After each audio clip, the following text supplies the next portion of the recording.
Tantor Audio, a division of Recorded Books, presents Conspiracy Theory by Rich Restucci, narrated by Michael Kramer. I'm always relieved when someone is delivering a eulogy and I realize I'm listening to it. George Carlin. Conspiracy Theory. The End of the Beginning. The floor is always cold. Every time I step foot off this hospital bed, my feet tell me how cold that damn floor is. The tiles are freezing, and they won't even give me socks. Slippers are out of the question. I mean, WTF. What harm could socks or slippers do? My effing tootsies are cold. All I have to wear is a blue hospital johnny. Not that I'm a fashion king, but my ass is hanging out. My room, which is basically a cell, is 12 paces by 9 paces, not including the bathroom. White walls with a drop ceiling with nothing but steel and concrete above. I checked. Concrete floor painted dull gray. Several instruments are in here with me, most to monitor me, but I don't have to stay hooked up to them. There are 6 cameras in here and 2 in the bathroom, but the worst thing is the window. There's a giant glass window set in aluminum tube that separates me from the corridor. There are always 2 guards in chairs right outside my steel door. Why would they have a steel door but a giant glass window, you ask? Because that shit is bulletproof. Says so in the lower right corner of the window in yellow. I wonder if a tank round would go through this baby. I feel like a fish in a hospital fish tank. There's always somebody dressed in blue scrubs staring through the window with a clipboard. Usually 2 somebodies or more. They never talk to the guards, and the guards never talk to them. Or me. Ever. There is a door on my bathroom, but the cameras have shattered any illusions of privacy. I can't even drop a deuce without an audience. I rubbed one out on my 5th day here, and within seconds of blissful completion, the hiss of my steel hermetic door sounded, and there was a nurse in here with 2 armed guards demanding my tissue. I know, right? Ew! I have no exterior windows, but I feel like I'm underground. I don't know why I feel this way. Maybe it's because something above ground would be easily spotted, and there's no way this place isn't a secret. Plausible deniability. Everything is for my protection. Me. I'm a bit of a celebrity around here. I'm important, as all the doctors and guys in suits say. I'm immune. A little more than a year ago, something really fucked up happened. Nobody knows how or why, but the dead started not staying dead. Now, that in itself is a bitch to wrap your head around, I know. But what's way worse is that these dead folks come back hungry. They don't want pizza or spinach dip. They want you. They want to eat you, and nobody bothered to tell them that food is all about the presentation. They eat people alive. They're slow and stupid, but they have numbers on their side, and humans are now on the 2nd rung of the old food chain. They supposedly outnumber us thousands to 1. I should mention that these things, these former humans, these infected, are damned hard to kill, too. Only messing up their brains will stop them. Shooting, stabbing, or crushing their noggins puts them down for good. Burning them so much their brains cook or electrocuting them works too. But shoot it in the chest? Poison? Drowning? Nope. They could give a shit about bodily trauma. I've seen them with the lower halves of their bodies curiously absent, crawling after the living with important pieces of them trailing behind or missing altogether. They spread their infection via bites and scratches. Once you're infected, you're screwed. You might not die, but that's just as bad. The people who don't die turn into runners. Picture a 170-pound feral cannibal, as crazy as a shithouse rat, but with no conception of fear and a wicked tolerance to pain. They run into bullets just like their undead cousins. When they die, they come right back as a pus bag. Slower, but way more durable. I should also mention that these things are everywhere. Can't chuck a dead cat without hitting one. Or 60. In ones or twos, they're not too bad, unless they're close. But in swarms and hordes, your day can go to shit quickly. But there's no way you can't know about the infected. No way you're reading this and don't know. This is why I'm here. I've been bitten, but fought off the infection. To the best of my and the doctors in this place's knowledge, I'm the only one on Earth that didn't get infected via contact with infected fluids. The only one. Me. 1 in 6 billion, give or take. Montana. I'm in Montana somewhere. I haven't been outside since I was brought here, but I've heard people talking when they thought I wasn't paying attention. Or they just don't give a shit. They don't care because I'm never leaving this facility again. Initially, it was harder on me. They treated me like Kobe beef. Very important, but ultimately I would die for a better purpose. They stuck me with needles 100 times a day, and took every single fluid type you can think of. They shoved needles in my spine and in my head, too, and they were decidedly not so nice about it. They even took some of my eye juice, and that sucked. It's called aqueous humor, but that shit wasn't funny. I was strapped down to my hospital bed for weeks, a bedpan under me to evacuate into. Finally, I asked to be let up, and when they said no, I thrashed and fought every time they came near me. Even strapped down, it was way harder to steal my juices. They couldn't sedate me because it fucks with their tests. So I was becoming a danger to myself, and I'm important, remember? When one of those needles went through my vein and I bled internally, they let me up. After that, it went better for all of us. I cooperated. For a while. I asked for stuff to read and then a pen and notebook to write in, and they gave me some books. Then they gave me this flexi pen and a notebook, too. Somebody checks it every day, but I told them if they try to redact anything, I would go back to fighting them. The psych doc told me it was good to keep a journal of what was happening. There are undoubtedly dozens of those concerning me right now. Still no socks. Fuckers. I'm going to save humanity. I've had doctors, nurses, and even a general tell me so. Not those guards, though. They won't speak to me no matter what. I've tried joking with them, and they won't smile. I flip them off or flash them a fruit basket through the glass, and they don't even acknowledge I'm there. Dicks. I call them Jose and Hose B. These guys barely speak to each other, and they rotate out every 12 hours with Neil and Bob. You should probably know that I was brought here by force for the greater good. Under duress, I had to leave my friends behind. I have a shit ton of buddies on an oil rig, the Atlantis, in the Gulf of Mexico. All of them survivors of this horrible plague. All of them I had met within the last year, and all of them are family. My best friend is a fantastic specimen of a man. As I wrote in another journal, he's a cross between Stephen Hawking and the Hulk.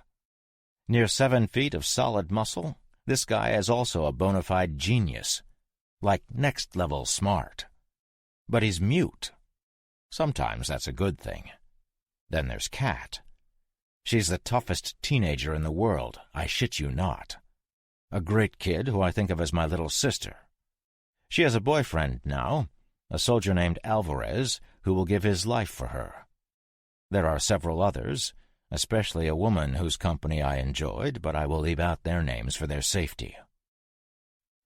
I'm leaving them out because the son of a bitch who stole me comes here and reads this notebook every other day or so. He already knows Ship and Cat. You hear that, Lynch? You're a low-flying prick who should have his dick bitten off by one of the infected. Actually, they would have to find it first, you sackless shitbird. I bet it looks like a dick, only smaller. Redact this, asshole. I'm flipping you off, Lynch. Guy is badass, but certifiable. Yeah, nutty as a fruitcake. Thinks that I'm going to save everybody, and will kill anyone and everyone who's even moderately close to in his way. Bastard was going to shoot my best friend for kicks. Well, he did shoot him once. But it's hard to keep a good ship down. Actually, now that I think of it, Everybody thinks I'm going to save everybody. Problem is, with the thousands, and I do mean thousands, of tests these doctors have performed on me, they've come up with bupkis, goose egg, donut, nada, niente, nothing. There is no difference between my fluids and anybody else's fluids. The doctors have no idea why I didn't die from being bitten when absolutely everyone else gets infected. I have no special antibodies, no difference in metabolism. My cerebrospinal fluid is normal, and so is my eye juice. I was never abducted by aliens. They asked. I didn't have any clue how long I had been imprisoned until the doctor that came in this morning said that in 4 months of tests there was nothing to show for it. 4 months. Is that all? I thought it was a year at least, but I was hoping for only a month. 4 months I've been away from my friends. 4 months I haven't been able to help them. The doc that was here today has replaced my last one. He had no name tag, but I call him Dick, with a lowercase d. I purposely didn't capitalize that because it's not a name if you catch my drift. At least the last one spoke to me like I was a human being instead of spam. Dick, I had to capitalize it there, it was the first word of the sentence, has been around for a couple weeks. Aldous was my last doc, and I liked him. Dick is a dick. He's a dick for many reasons, but the dickiest is because 2 hours after he gave me a shot yesterday, I started getting sick. The injection site around the shot turned the same color as my bites had turned after being bitten, and then those awful black lines showed up. I got horribly sick, but only for about 12 hours. Then I felt better. A bunch of assholes had watched me through the night via the fish window, and I could see Jose and Hose B exchanging money on several occasions. Fuckers were betting on how long it would take for me to die. Dr. Dick came in this morning and was all shocked. He thought I should be dead, too. He came in with a few other doctors and the guards, and they strapped me down and took all kinds of fluids again. I don't know if you figured out what they did to me, but put your helmet on, kids, because I'm about to drop all kinds of knowledge. The bastards infected me. They shot me up with goo from an infected. Saliva, blood, whatever. Sons of bitches. I could have died from an infection. Not the plague, but any kind of infection. I mean, they shot me up with some dead guy's stuff. The very thought of it gives me the willies. I mean, ick. It took a minute to believe they did it to me, if that makes you feel any better. But I knew for certain when I got sick and looked at the catheter area of my forearm. It was all kinds of messed up. I knew, but I didn't want to believe. Then I remembered where I was. But I got them back. I made those fuckers pay. Doc Dick reached up to shine his penlight in my eye, and he got too close. I was strapped down, but not my head. Yup, I growled and bit him. I whipped my head forward and clamped down on the meat of his left hand. There must have been a moment of disbelief from that asshole, but only just. His look of surprise turned to one of pain, fear, and horror, all at the same time. It was epic. He started shrieking, and everybody looked at me. Then it was panda-friggin-monium. 3 doctors, 2 nurses, 2 military guys in suits and ties, and Hose B all tripping over each other like fat kids running for cake. They were bolting for the door. Dr. Dick grabbed his wrist, and I have no illusions that he would have just sat there and let me eat him. I spit him out, and he yanked his mitt away and quickly inspected it. Oh, there was just a little blood, but that was enough. Jose was the only one who kept his shit together, and I almost feel bad for the bastard in spite of myself. He didn't look the least bit scared as he yelled at me to say something, or he was going to blow my head off. I hawked up a wad and spit the thing a good 3 feet right into his face. How about fuck you? He wiped his face and looked at the pink loogie smear.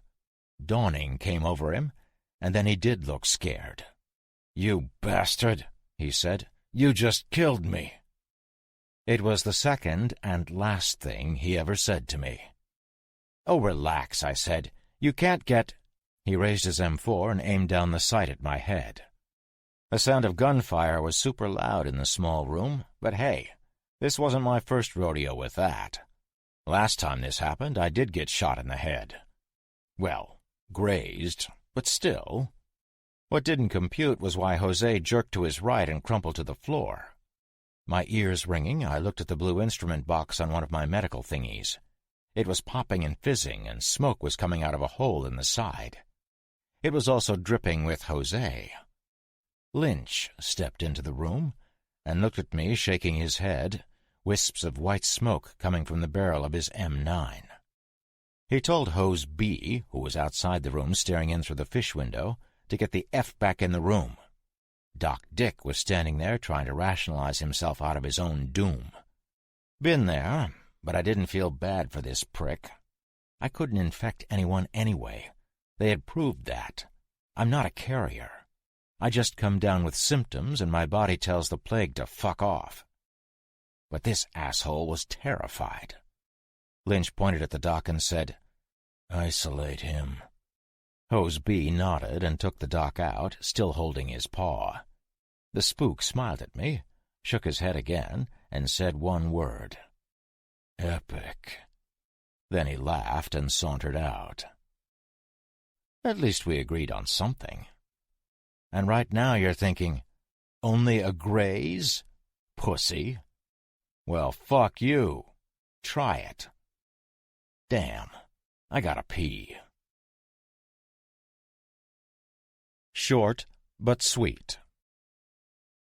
You would think, what with my meltdown, the powers that be would have me permanently strapped to that hospital bed as I had been initially. Nope.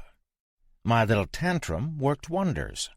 I've been out of my hospital prison room, too. 2 armed guards and an armed Lynch escort me everywhere, but I've gotten to see some of this facility. It's big. I was on a hospital floor, and as I suspected, we're underground. There are no exterior windows anywhere, so I asked about it, and Lynch told me we were 70 feet below the surface of Baldy Mountain, 45 miles south of Havre, Montana. I guess nobody cares if I know anymore, or at least Lynch doesn't care. I don't think he really cares about much, except me. There are 6 levels below the surface, and my room is on level 3. Yeah, I still have to reside in my room, and the tests haven't stopped, but I get to play basketball. Yep, there's a full exercise facility inside this facility. Weights, a pool, tennis court, and a mini b-ball court, perfect for 2-on-2.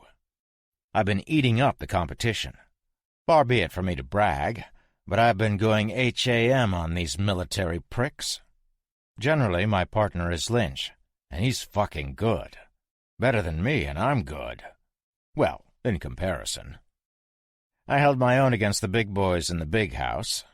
White men can jump. Oh, if you didn't read my first journal, I'm an ex-con. I didn't mention it before because it's not overly important. I've also been playing backgammon, chess, checkers, and some game where I move stones back and forth across this wooden board. Again, I usually play with Lynch, and he beats me at everything, every time. Bastard isn't just a living weapon with lightning-fast reflexes and a snippy attitude. He's damn smart. He doesn't read my journal anymore, so I can give the prick a compliment without his head getting all big. I've been exploring the facility, which everyone calls Area 8, and as I've said, it's big. 208 steps from my room to the elevators, and there are more rooms past mine. The gym is on level 3 with the hospital. Levels 1 and 2 are administration, with offices, barracks, cafeteria, and storage. Level 3 has a few offices and tons of medical equipment in addition to the workout stuff. There's also a small firing range and training areas. They have all kinds of guns, and this is just what's for the range. Absolutely everyone is armed, and there's supposed to be an armory someplace on this level, but I don't know where it is. I got to pop off a bunch of rounds to keep me frosty. I like the M16s they have here, and they also have HK-416s. The brass, important people like generals and doctors from USAMRIID, all have personal guards with FNP-90s, which are these little submachine guns, and I got to shoot one of those, too. I prefer my old M4 to all of them.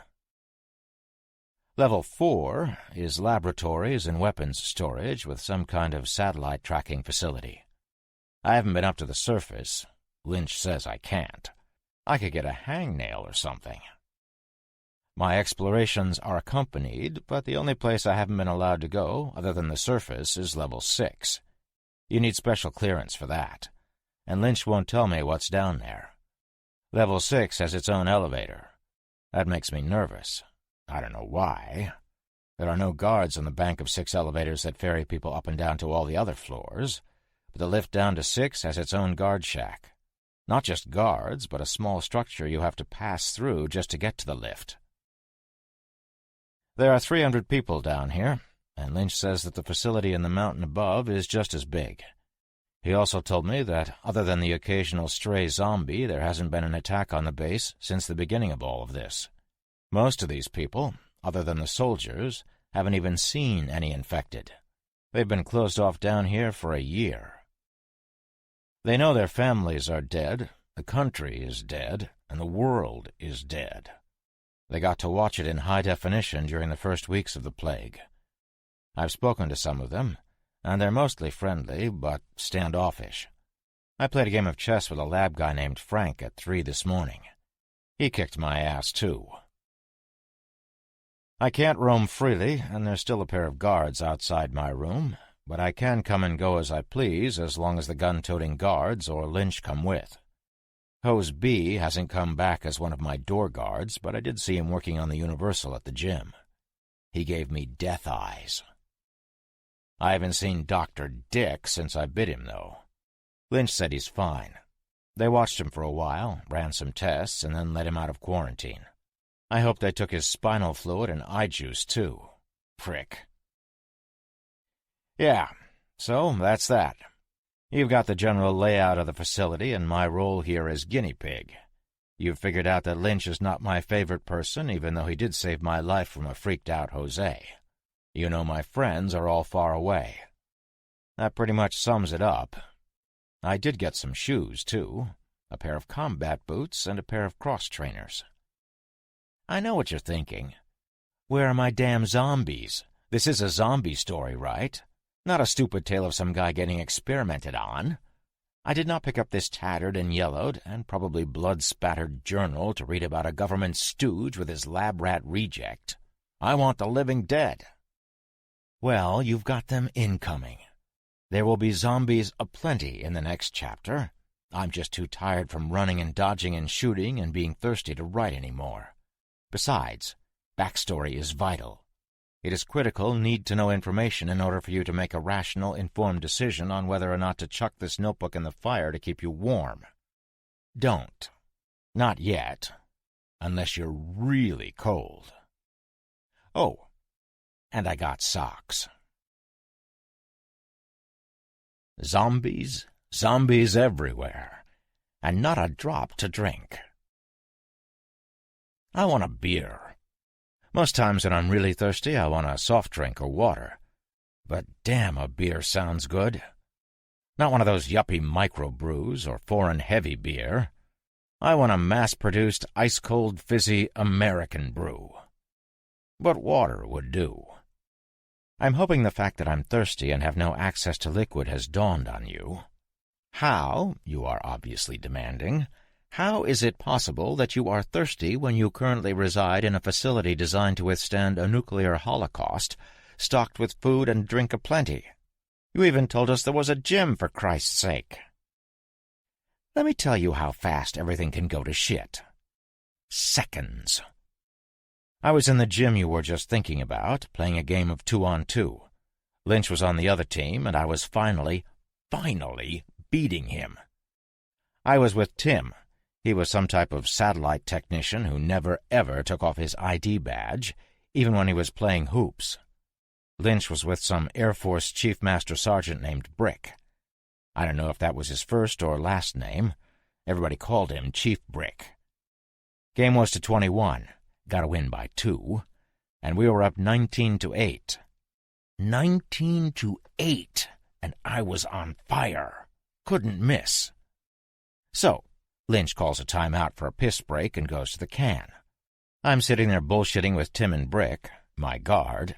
I called this one Stoic after that Viking king in How to Train Your Dragon, not talking at all. My guards never talk to me. They were probably ordered not to. So, I grab a towel and I'm guzzling some of my Gatorade when these two guys walk into the gym from the open door behind the tiny bleachers 60 feet away. We all turn to look, not even breaking our conversation. It was just two guys walking toward us. Stoic just turned back and looked at us, not giving them a second thought. None of us did.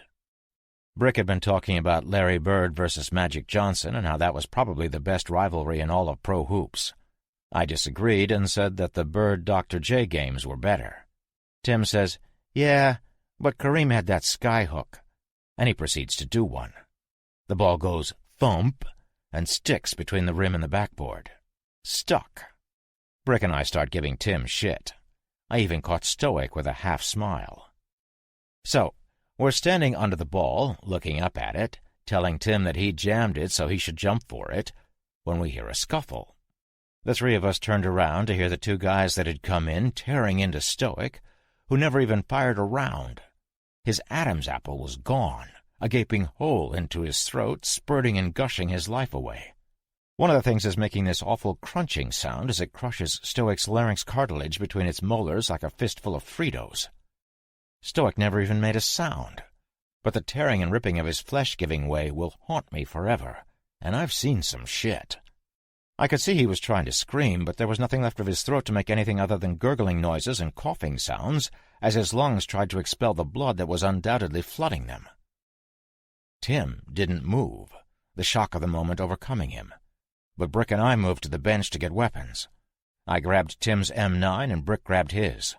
2 shots rang out before I could even raise my weapon, and in my head I was praising Brick for gunning down the 2 stiffs who had fallen to the ground. Perfect headshots. Brick, however, was looking at me, his weapon pointed somewhere in the vicinity of the basketball court.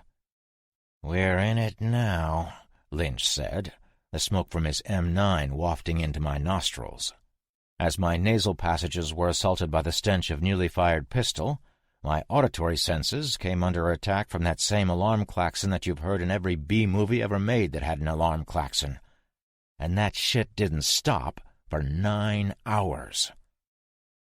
I looked at the door that the screams were now coming through. "What the fuck does that mean?" "The alarm means a perimeter breach," Brick said, checking his M9 magazine. "The screams are an indication of a more imminent danger." Lynch nodded. "Or the alarm could mean an escape." "An escape?" He looked at me.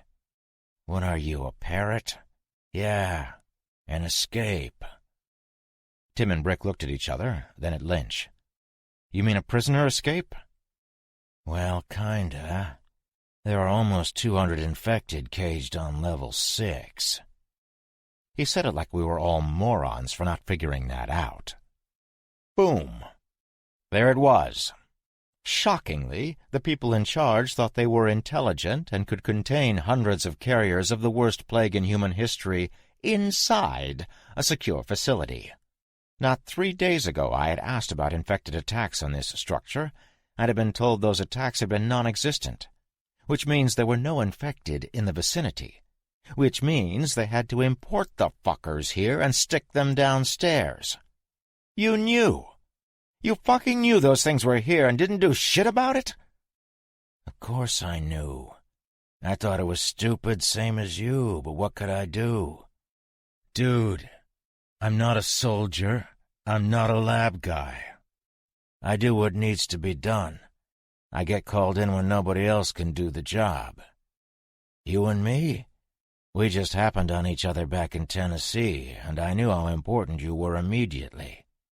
The instant I found out you survived a bite, no one else on Earth mattered. And I wouldn't have just died, but killed to protect you. I don't give a shit if I'm an asshole. I always do the job. And that's why I'm so awesome. Now let's book. Book. He had used book like I would. Sanctimonious dickweed. He moved towards Stoic's non-moving form while looking at the door that the screams were coming from. This guy. I had a weapon, and I was half tempted to shoot him in the back of the head. 2 things kept me from doing it. Number 1, he was the best guy to save my ass in this particular predicament. Number 2, the second I raised the weapon, he would use his Jedi ninja powers to spin and shoot the gun out of my hand, probably blowing off my trigger finger in the process just to teach me a lesson. We both knew he wouldn't kill me, but my fingers are important to me, and as I didn't want to be lunch, I followed him. Still in his shorts and a tank top, Lynch pulled a combat knife from who knows where, I still wonder if it smelled like poo, and plunged it into Stoic's open eye. For shits and giggles, he stabbed up onto the dead man's chin as well, burying the knife to the hilt. Lynch retrieved Stoic's HK-416 and checked the magazine. We all looked through the aluminum bleachers toward the far door at a woman in a lab coat who came into the room screaming. She was running full out, and we saw why in the next moment. 2 runners slammed into the open doorway, rocking the door, and with no hesitation sprinted after the still screaming hysterical woman. She ran straight at us, her eyes growing wide and throwing her hands up. "Don't!"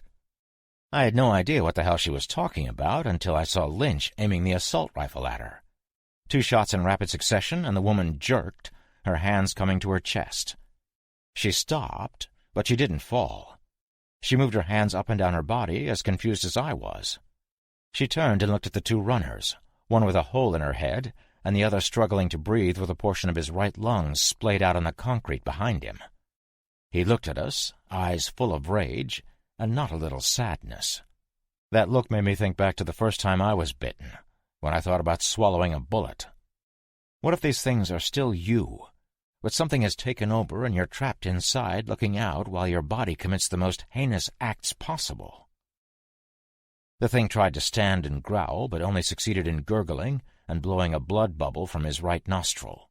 It still scratched and clawed its way in our direction, its life's blood pumping from the high chest wound in thick crimson torrents. "You," Lynch said, pointing to the woman. "Come here now.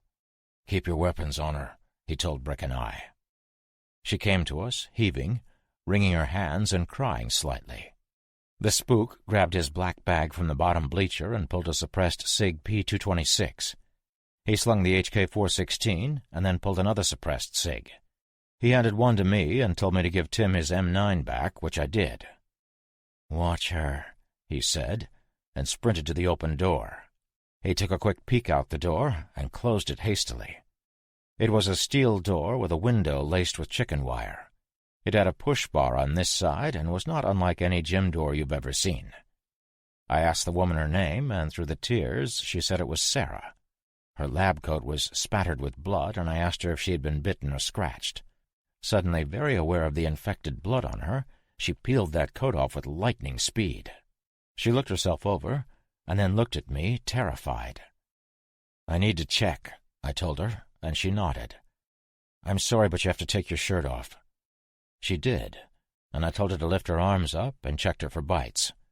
She was wearing white pants, and there was no blood on them other than on her left knee. She rolled her pant leg up, and I could see she wasn't bitten. "She okay?" demanded Lynch as he returned. "At least for now. I didn't see any bites or scratches. We'll check more later. I hate to be cliché, but let's move. They'll be in here in a few minutes." Fists on the door he just closed accentuated his statement. He thumbed toward the door. "See?" The window was packed with faces, all of them looking at us like we were tasty morsels just out of reach. Which was kind of true. The out-of-reach part. I'm not going to speak on the tasty thing.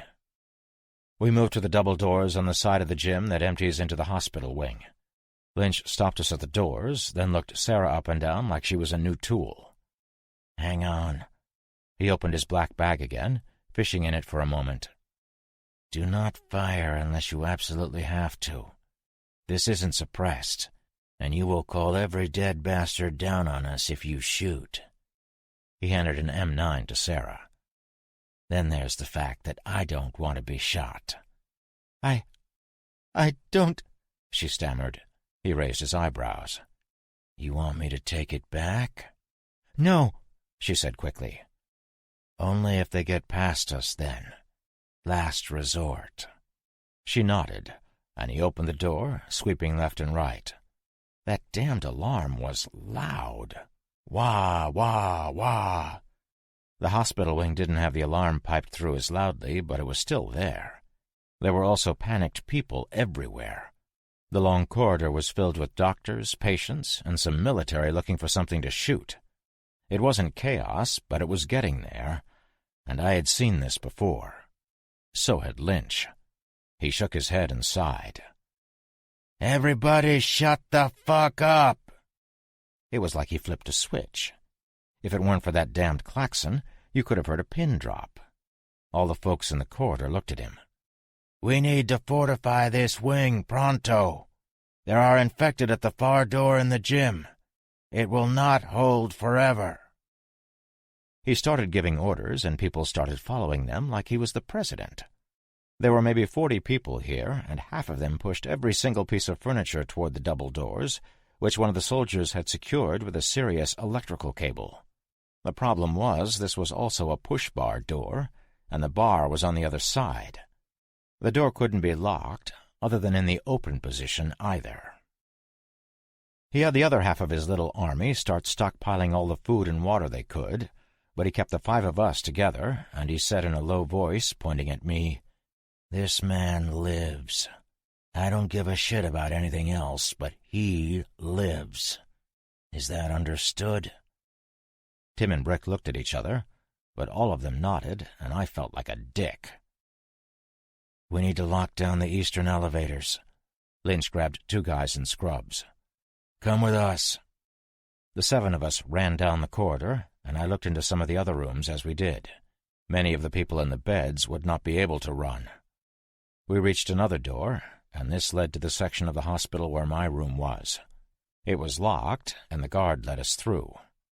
We ran down the corridor again, but it was shorter, only 3 rooms on each side. I must have been a high roller, because all the other rooms were still empty. They all had those windows and hermetic doors, too. We got to the end of the hall, and another guard let us through, staying on the hospital side of the door. We were in a small elevator lobby, corridors going to the left and right and hooking around corners. Lynch checked one corner, and Brick and I checked the other. There was nothing we could see. The spook looked at the stainless steel doors to the lift. "We need to use this elevator to get to the surface." One of the guys in scrubs looked incredulous. "What about all the people in the hospital area? Why are they gathering food and water if we're leaving?" Lynch was looking at the illuminated floor indicators above the elevator doors. The white light had been stuck on 5, but it blinked out. "Back up," he said, and raised the HK-416. We lifted our weapons, too. "Solid firing line. Nobody in front of anybody else. Sarah, you fire if you have to." The 2 guys without guns, which was weird because everybody carried a weapon down here, even the guy who pushed the mop, backed up so they were on the side of us. The light over level 4 came and went, and Lynch knocked on the window to the door back into the hospital wing. The guard looked through the window, and Lynch told him to open the door. He did. "Aim your weapons 3 feet in front of the door. Do not fire at the first thing that moves. Take a moment and make sure you're firing at infected before you pull the trigger." How the hell was he so calm when I was consistently soiling my shorts? The circular light behind the 3 above the door popped on, and there was a ding. The stainless steel doors slid to the sides, and we were witness to a nightmare. The back of the elevator was coated in arterial spray, which stuck out in stark contrast to the shiny steel. 3 forms, 2 in lab coats, and the 3rd, a mottled black, rotting monstrosity, were kneeling over another prone form, also in a lab coat. The pus bags were shoving choice bits of the hapless victim into their greedy maws, and there wasn't much left. They were really pigging out. I watched as one had to yank twice to pull away something purple, and when the thing hefted it to its mouth and bit into it, it squirted all over its pal to the right. It had been a while since I had seen this shit. Apparently I wasn't the only one, because both Sarah and the louder of the two orderlies gagged. In slow motion, all three attackers lifted their heads and swiveled them in our direction.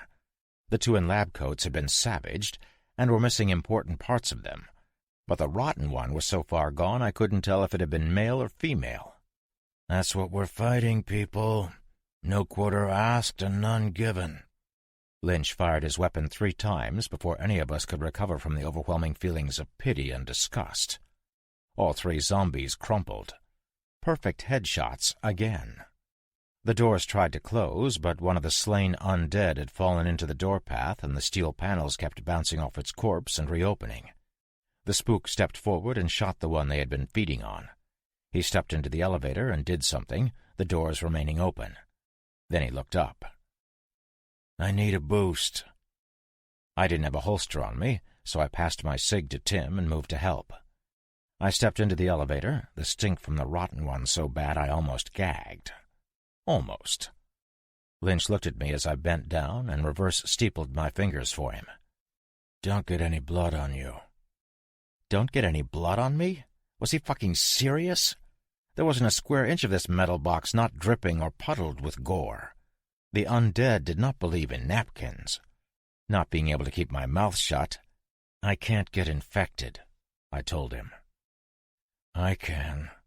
If you're covered in that shit and bump against one of us, our infection risk goes up." "But you're standing in it." "Am I?" I looked down. So I was wrong. There was a square inch of the floor not covered in infected zombie goo, and this prick was perched on it. How he consistently pulled this kind of shit off was beyond me. He was smug about it, too. It's the little things. He reached up and pushed the emergency escape hatch, which I had thought was bullshit and elevators didn't have. They do. At least this one did. And it opened up, which I thought was kind of dumb. How the hell were you supposed to get up there if you were alone and there was an emergency? He stood on my 10 fingers, and I helped him peer into the shaft above the car. He was getting heavy when he popped back down and said, "This'll work." "What'll work?" "We're taking the stairs." I looked up through the hole in the roof of the elevator car. I didn't see any stairs. We moved out to the rest of the group, preparing to discuss what to do when gunshots and screams came through the open doorway. We all looked back the way we had come, into the hospital area, and we could see through the window in the far door that the living and dead were fighting hand to hand. The guard tried to run back to help, and Lynch grabbed him by the arm. "There's only death back there." The guard shook loose and ran back past my room toward the far door. Lynch shook his head and double-tapped the poor bastard in the back with his cig. The guard fell forward, and Lynch ran up to him and shot him in the head. He picked up the guard's HK-416 and ammo belt. He stooped and picked up a pistol as well, reloading as he returned to us. Brick had his weapon pointed at Lynch's chest. "Why did you do that?" Lynch didn't even look up. "He was gonna open the door," he said, like Brick had asked a stupid question. He passed me the rifle and the ammo belt, and gave one of the orderly guys the dead guard's pistol. I tried to give the last guy the cig that the spook had given me, and Lynch looked at me like I was mentally challenged. "Don't do that." Slaps on the window 60 feet away had us looking at the door out of my wing.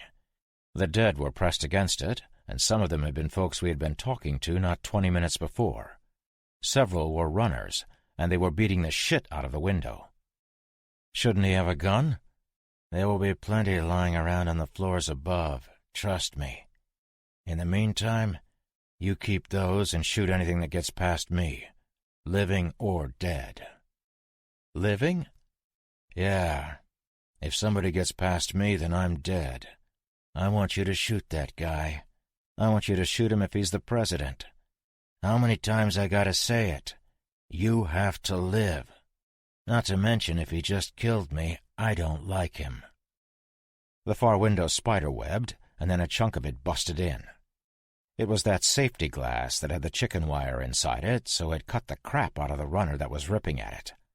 I know they have a tolerance to pain, but I think the bottom line is that they want to tear into us so badly, they just don't give a shit. This particular runner, a woman in what used to be a white lab coat, pulled on the glass so hard I saw her pinky finger shear almost off. She looked at her lacerated hands, little finger hanging by threads of flesh, then roared at the ceiling and propelled herself at the glass. I don't know if it was her rage or the fact that she and the others were all working together on the window, but that shit caved right in, and she climbed through, dripping and pissed. Lynch shut this door, and we ran to the elevator. I didn't see it, but I heard that runner slam into the door behind us. This would be the last door between them and us. You know, hindsight is 20/20. In retrospect, I probably should have told you that the two orderlies were wearing red shirts. They weren't really, and the Star Trek reference notwithstanding, I didn't tell you their names or overly describe them, so you can guess what happened to them. The orderly with the gun pointed it in our direction and said he was going back. Lynch didn't even turn around. "Go, then." "Don't go," I yelled at him. "There's nothing down here for you. Everybody's dead." He shook his head. "You don't know that." He backed up until he was near the corner of the junction and ran off back down the hallway parallel to the one in my wing. Shocker incoming, we never saw him again. "You first," Lynch said to Brick. "Anything up there gets one in the noggin." Brick nodded, and the spook 10-fingered him up. "Still clear." "Why don't we just use the elevator?" demanded Sarah. Brick actually rolled his eyes. "'Cause it could open on one of the floors above us, and I don't know what's up there." He pointed at me. "You're next." I went, and it was dusty and greasy up there, with little lighting from the emergency lights that seemed to go up forever, but there were no infected. Sarah came next, followed by Tim. His ID badge fell off, and he totally panicked. "I need that." Lynch scooped it up, wiping it on a white portion of one of the zombie lab coats. We heard the glass give way on the door 20 feet down the corridor, and we knew that they were coming. Lynch jumped, and Tim and I caught his hands, hauling him up. The screaming from the runners got louder quickly, and the unarmed orderly turned, pissed himself, and leapt toward us with that desperate, terrified look that you've seen countless times since the beginning of the plague. Tim and I caught him, and Lynch pitched in a hand, but 9 fingers came shrieking into that blood-stained car and grabbed the orderly's midsection. Bitch didn't bite him, though. She looked right at me and started climbing up the guy like a spider. She wanted the whole buffet. I couldn't tell who was screaming louder, the infected or the guy she was using as a ladder. Lynch let the guy go and fired off a shot into the thing's face. She let go instantly and fell back into the car. But the moment she had jumped on the orderly, he had gained 120 pounds. Lynch had taken his hands off of the poor kid to shoot the runner, and Tim and I couldn't handle the extra weight. He slipped from my grasp, falling back into the car and slipping on the rotten thing below, going on his ass in the goo. The elevator filled with infected, and they swarmed him, biting and tearing. He gave me a short, helpless, "oh shit" look, and then he was covered by them. The only ones looking up at us were the ones that couldn't reach him. Lynch shut the hatch and sighed. Over the din of the feeding below us, I heard Tim whisper, "Nobody should go out like that." Lynch exploded. "Are you fucking kidding me? I'm tired of babysitting you assholes. Man the fuck up. We're all going to go out like that. And the quicker you get it into your damn heads, the quicker you'll be of use." He stood, the rest of us looking at him like his face was made of something scary. "I hope that badge was worth it." He located a ladder and started to climb. We followed. We climbed. We stopped at the next floor, a big yellow 2 on this side of the doors. There was a small foldable catwalk that led 3 feet from the ladder to the doors. Lynch folded it down and closed the distance, his fist up in the universal "be quiet" signal. We heard running and some screaming, and he shook his head, and we began climbing again. It had only been maybe 50 feet, but it was wearing on me, and I wasn't the only one. Sarah was huffing, and so was Tim. We got to the big yellow 1, and Lynch repeated the thing with the catwalk. We didn't hear anything, and apparently neither did he, because he pulled his knife and pried the doors open. The elevator lobby was empty. No blood, no bodies, no people or zombies. I didn't know if that was good or bad at the time, but hey, no zombies is no zombies, so I was opting for good. Lynch climbed out first, scanning the area in a crouch. The rest of our little party followed him, never making a sound. We were there, just standing, waiting for someone to make a decision, when an orderly and 3 guys in riot gear, 2 with M4s and 1 with an FNP-90, rounded the far corner and aimed right at us. Why was there an orderly up here? Brick hit the floor. The rest of us stood like morons until Lynch went all ninja and I was on my ass with him protecting me. One of the soldiers lowered his weapon. "Friendlies!" The others did the same, and they came to us quickly. "Chief Master Sergeant," one of them said. These guys apparently weren't soldiers, but Air Force, or at least they knew Brick. They helped us up. "Wilkes, report," Brick said. "Chief Master Sergeant," the kid on the left began, "this level is not secure. Hostiles are everywhere. Our orders are to make our way to the PX, eliminating hostiles as we move. There's a group of friendlies in the PX, but they've been cut off and are low on ammo. We're carrying 1,000 rounds of 5.56 and 1,200 5.7. He indicated the Molly packs they were carrying. "And we're going to distribute when we get to the PX." "Give me 2 5.56 mags," Brick said. "I'll take a full Molly," Lynch chimed, and I jumped on the bandwagon and told the boys I could carry a pouch too. The guys looked at each other for a moment, and then Brick said, "Now, Airman First Class." They gave him 2 magazines, but didn't give shit to me or the spook. I was perplexed. What the fuck? "Not giving rounds to a civvy," Mr. First Class told me. Lynch stared him down. "I'm not a civvy. I vouch for him. Give them to us, or I take them." The kid swallowed hard, obviously very aware of who Lynch was, and in the midst of his indecision, everything, once again, went to hell. Airman First Class Wilkes stood stock still, but the kid with the P90 began to bring it up, and that was enough for Lynch. He moved like a cat, his left foot kicking out and impacting the Achilles of the kid slightly. The spook spun backwards and used the back of his right leg to drop the kid onto the floor. Lynch had barely moved and made it look like a dance. The kid was hanging, back down, no doubt wondering what the hell just happened. Lynch was holding the P90 by the top, suspending the Air Force stooge by the weapon sling. With one hand. He looked sideways at the other kid with the M4 and said with venom, "Don't." As all this was happening, the infected had found us, and a group of them rounded the same corner that the 3 Air Force kids had a minute prior.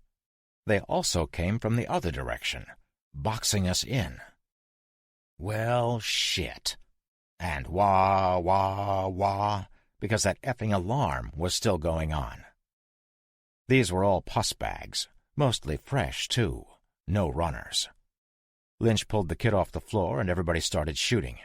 My ears were gone quickly, lost to the din of gunfire. I could no longer hear the moans of the dead over the ringing in my melon. The Air Force guys, including Brick, were doing well, dropping many infected. Lynch was efficient and didn't miss, and I did more than my fair share. Tim's pistol was empty in 5 seconds, and he didn't score a single headshot. Sarah had her hands over her ears, as did the orderly, except his mouth was open, and it looked like he was yelling. But I couldn't hear a damn thing. Lynch was yelling something and then grabbed the kid with the P90. The kid looked as terrified as I felt, and spun the weapon toward the spook. In true virtuoso fashion, Lynch grabbed the weapon and pointed it at the ceiling, where 2 rounds impacted before the kid took his finger off the trigger. Lynch grabbed a molly pouch full of ammo and yanked a clip. Oh, shit. Sorry, Ship. A magazine, performing the best tactical magazine switch I had seen to date. Lynch forcibly spun the kid back around, and we continued to fire. I ran dry, Brick ran dry, and we reached for more mags. Then I think courage ran out. The only thing that we didn't seem to run out of was infected. Where the hell did they all come from? An hour ago there weren't any. How did everyone get infected so fast? How did they all turn so fast? I wonder if zombie porn stars are still hot. Damn, I'm thirsty. I was just playing basketball. I need a drink. Ow! That brass is hot. That's the shit that rips through your mind when you're terrified and firing at the living dead and alarms are sounding. So you keep shooting. I pulled a hot bullet casing from my neckline where it had deposited itself and decided to keep on keeping on.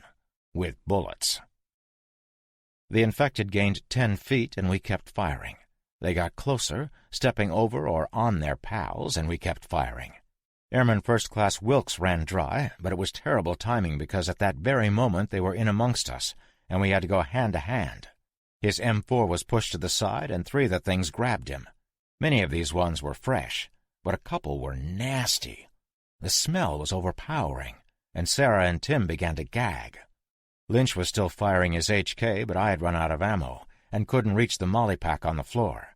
I was grabbed from behind and started to panic a little when I realized it was the spook just chucking me to the side, out of harm's immediate way. Wilkes was engulfed and went down screaming and trying to reload. I couldn't hear him very well, but I could see he had his mouth open like he was screaming. The kid with the P90 switched to full auto and just slammed rounds into anything in front of him. To his credit, he put his game face on and started smashing skulls with his rifle when he ran out of ammo in 3 seconds. He knew he didn't have time to slap in a fresh mag. He didn't get the chance to scream when they pulled him into the crowd. The third kid pulled his knife as there was now no time for any of us to reload. He did this awesome stab move up under the chin of the first one to latch onto him, and then stuck another in the forehead. The knife slid off and got another one in the eye, but neither of them was done, and they tore into the poor kid. Brick tried to rescue him and got a bite on his forearm for it before he could pull back. Not that there was any place to pull back to. It was game time. The only person without a weapon was the orderly, and he saved my ass. He yelled something that sounded like, "Fuck this!" and ran full-on bull rush into the crowd behind us. He fought like a cornered lion. Not only did he make it through, but the pack that wasn't chewing on the Air Force kids was turning to make grabs at the orderly. Lynch noticed this, grabbed my wrist in his iron grip, and dragged me through the crowd, who mostly had their backs to us. Brick went back for a paralyzed Sarah, but the paralysis left her, and she put her gun in her mouth just as he reached her. Brick skidded to a stop and turned around running, not waiting for the gunshot, but we lost him as they closed in behind us. I hope he made it, but I doubt it. He was bitten regardless, and so condemned. I couldn't hear anything, so I don't know if Sarah actually checked out on her own or if she was part of the banquet. I guess either way she got eaten. We fought through the crowd, and it was way easier than I thought it would be. The things had all turned around to snack on the guy in blue scrubs, but he looked like Barry Sanders. Yeah, I know I'm dating myself. I just juked past them. The orderly made it through and turned around to yell at us. He got a good look at what was shambling after him, us in the middle of them, and doubtless lost his shit. When he was plowing through them, they were kind of an obstacle, but when he turned around, he knew exactly what he had just done. I would have had a Woody and thought myself awesome, fist-pumping the air. This guy screamed and ran away down the hall. The path in front of us closed, and I ran into the back of a dead soldier in desert camo. I had no choice but to fire, and that almost killed us both. The weapon was suppressed, but if you've ever heard a suppressed weapon fire, it isn't like the movies. There's no pfft like you think. It still sounds like a gunshot, just muffled. They all turned and looked at us. Lynch shot 3 of the things with his SIG and pushed me through.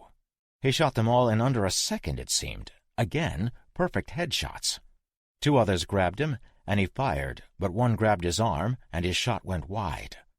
The fucker missed. I had never seen that before, and it was life-changing. Not that it mattered. The pistol slide stayed in the open position, and he dropped it immediately, coming away with his big-ass knife in his paw. He dispatched the one latched onto him with the knife, and did this spin judo thing, breaking the arm of another one. He propelled himself backward, and was on his feet running with me quickly. The 2 of us sprinted down the hall after the orderly, but we never saw where he went. The corridor was maybe 200 feet, and through a set of big doors I saw the motor pool area. It was full of infected, feeding on the fallen. There were dozens, maybe 100 or more, and we had just been through a couple packs of 50. I have no idea where they all came from, or how everybody got dead and then undead so quickly. It didn't make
The faster of them broke away gradually from the slower, and in 5 minutes of backing up slowly, perhaps 60 of them were thinned out in front of the rest.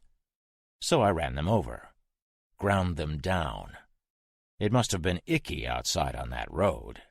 There were still so many, though. I rinsed and repeated and realized this was going to take all day. I drove off the road and circled around the swarm, getting back up on the asphalt and leaving them behind us. They were going to follow, but unless we circled for 20 miles, they would see us on the flatlands in this valley. We saw the first signs for Havre a minute later, and 10 minutes after that, we saw the town. It was a fortress. We had to skirt an outer wall of useless vehicles, razor wire, and spike walls until we got to the massive front gate. It was a school bus with welded plate steel 8 feet high that sat in a groove cut in the road. Simple yet elegant. When the bus moved forward or back, the gate would open. I had seen this very type of gate before at a hastily erected military wall in Tennessee, only this one was way better. The inner wall was constructed of all kinds of stuff meshed together. Telephone poles cut in half and stuck vertically into the ground, sheet metal, plywood, concrete jersey barriers, crushed vehicles, more razor wire, chain link and stockade fence, and lumber. It looked haphazard at first glance, but upon closer inspection it was a goddamn work of art. There wasn't a millimeter of open space to slip through, and hardly a place existed where you could get a finger hold, and those places were covered in razor wire or metal blades or spikes. It was genius. There were 2 towers made of shipping containers with aluminum sheds placed on top, one on either side of the gate, and from this side I couldn't tell how the bus could move forward and back with those towers there. What I could see is that those fortifications and quite a bit of the wall were bristling with gun barrels, all pointed at us. Not 1, but 2 huge machine guns had their business ends trained on us as well, as did a nozzle on a swivel that I would bet dollars to donuts was a flamethrower. "Sorry, folks, Havre is closed today." No introductions were made, and I could barely see any of the folks who could have shouted that. Well, shit. Dallas, any ideas here? "Yep, but I gotta get out." Dallas stood, hunched over because of his height, and opened the back hatch. He stepped out and closed it behind him. He moved to the front of the vehicle, put his shotgun on the asphalt and his rebar as well, and turned in a complete circle. "I'm looking for Clara McInerney." "Who's looking?" "Name's Dallas." "What do you want her for?" "Got a message." "Give it to me and I'll tell her." "No." "No?" "No. Go get her. I'll wait." The big bastard actually folded his arms. There was some commotion, although I could barely see it through the slits in the wall. "Gonna be a minute." "I got time, but not too much. There's a—" He paused, obviously thinking. He snapped his fingers and said, "Swarm. A swarm of dead folks about 3 miles back on the road. He's headed this way." "How many?" "A lot." "How many?" "Hundreds." There was dead silence until a woman shouted over the wall, maybe 15 minutes later, "Who are you?" "Name's Dallas." "I don't know anyone named Dallas." A gigantic grin crossed the face of our new traveling buddy as he looked back at us. He turned back and spoke to the wall. "Your husband Kevin does. Captain Kevin McInerney of the USS Florida. He told me that you was home here in Havre." He pronounced it like that. "When the dead come back to life. He was on board the Florida and couldn't get here. He's alive and well on Alcatraz in San Francisco, or was when I left a few months back. He's my friend, and he told me to call him Kevin, not Captain or Commander or any of that. He said he misses you and Clyde. Dallas would tell me later he heard a loud sob, but all I heard was the sound of a bus engine. A smallish man dressed in coyote camouflage dropped over the side of the plate steel-covered bus. He skirted right past Dallas when the big guy put his hand out for a shake. The little guy moved to the MRAP and climbed up on the driver's side steps. He showed me a large bundle he had, waving it slightly. "C4. If you turn hostile, you go boom." He nodded, and I nodded back. He attached the bundle to the front windshield and stepped away. The bus moved forward, and a middle-aged woman, also in coyote camo, came running out and stopped in front of Dallas, looking up at him. A dog trotted out behind her and sat on the pavement, scratching his side. She slung her rifle and threw herself at Dallas, her arms going around him in a hug. She couldn't reach all the way around the guy, but she tried like hell. The big guy, taken aback, didn't know what to do for a moment. Then he returned the hug. 7 men, all in that coyote camo, followed her out and looked us over. One of them hand-motioned us to drive through the gate, and I did, stopping just inside. "Gotta get out, buddy." I opened the door, and Tim did the same. I brought my weapon, and the locals looked at it, but didn't raise their weapons, which I thought was odd. One of the guys came over and crawled up into the MRAP.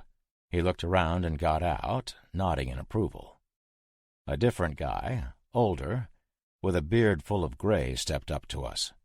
He shook Tim's hand and then mine. "Any of you bit or scratched?"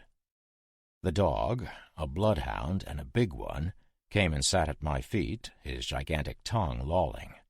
He looked up at me and I scratched his head. "No, sir. No bites or scratches." 2 of the guys looked at each other. "Welcome to Havre, Montana. Population just over 1,600 souls. Don't get in no trouble and you can stay for a bit. Get in trouble and we'll shoot you. Got to get checked out by the doc and surrender your weapons before you're allowed to walk around." I unslung the HK and checked the safety, then handed it to him. I gave him my cig, and he looked at the suppressor, then at me with raised eyes, then sideways at one of his buddies. I unsheathed my SOG knife from my shoulder strap, and he put his hand out to stop me. "You can keep that." I thanked him and stuck it back in the sheath while he disarmed Tim. Dallas brought the woman over. "Boys, this here's Clara." I shook her hand, and so did Tim. "Thank you. Thank you for bringing word of my husband. You must be hungry. Let's get you to Eleanor's for some breakfast." She took Dallas's hand, pulling him down the street. Tim and I followed, me looking back longingly at the MRAP as the guys were now all over it like a flock of vultures. I heard it start up, and we turned a corner, heading toward a small diner. I smelled cooking, and suddenly I was starving. Brewing coffee and trouble. When I had been on the road with Ship and Cat, we generally ate what we could find. Canned and dried stuff, or MREs. The food at Atlantis, my new home, had been superior. Then I was a guest at Baldy Mountain, and the food had been standard cafeteria stuff. It was good. Reminded me of prison food. A lot of soups, cheese pizza, and pasta. Not a tremendous amount of meat, and the dairy products were substandard. When Clara opened the door to the Havre House Diner and Grill, and the aroma of fresh breakfast food being cooked hit me, it was like a wet dream. Picture the unbelievable stench of a rotten zombie, only in reverse. I realize you might think this is a terrible analogy, but it isn't. The smell did the exact opposite of what the zombie stink does. It filled me with thoughts of good things and better times. The door had one of those little bells, and it rang when we came in. Clara moved to a diner-style booth and took a seat. Tim sat next to her, and Dallas and I sat across from them. A couple of guys were at the bar, and there was a young couple at a table with a little girl, but other than that the place was empty. Clara waved to everyone, and they all waved back. They also all had weapons. Even the kid, maybe 10, had a small pistol in a holster hanging on a hook. It had to be hers. The gun belt wouldn't have fit anyone else in the room. I heard the door to the kitchen open, and Clara waved someone over. I expected it to be this Eleanor person, but she was behind me as she came to our booth. I was also expecting, much like you were, that Eleanor was an older woman with her hair in a bun, wearing an apron and wiping her hands on a dish rag. Nope. Eleanor was tall and tan and lithe. Auburn hair in a ponytail, wearing jeans over cowboy boots, with a button-down shirt buttoned to exactly the right position. No further, no less. She was beautiful, and her smile made me feel like I was floating on a cloud of titties. Fine. It may not have been her smile, but this is my story. Morning, Clara. Who are your friends? Newcomers. They have news about Kevin. Smile vanished. Instant suspicion. Do they? Not a question. Sure do, Dallas chimed. He stuck his big Texas paw out to her. Name's Dallas. She shook his hand and gave a curt nod to Tim and I. Eleanor, what would you like and what do you have?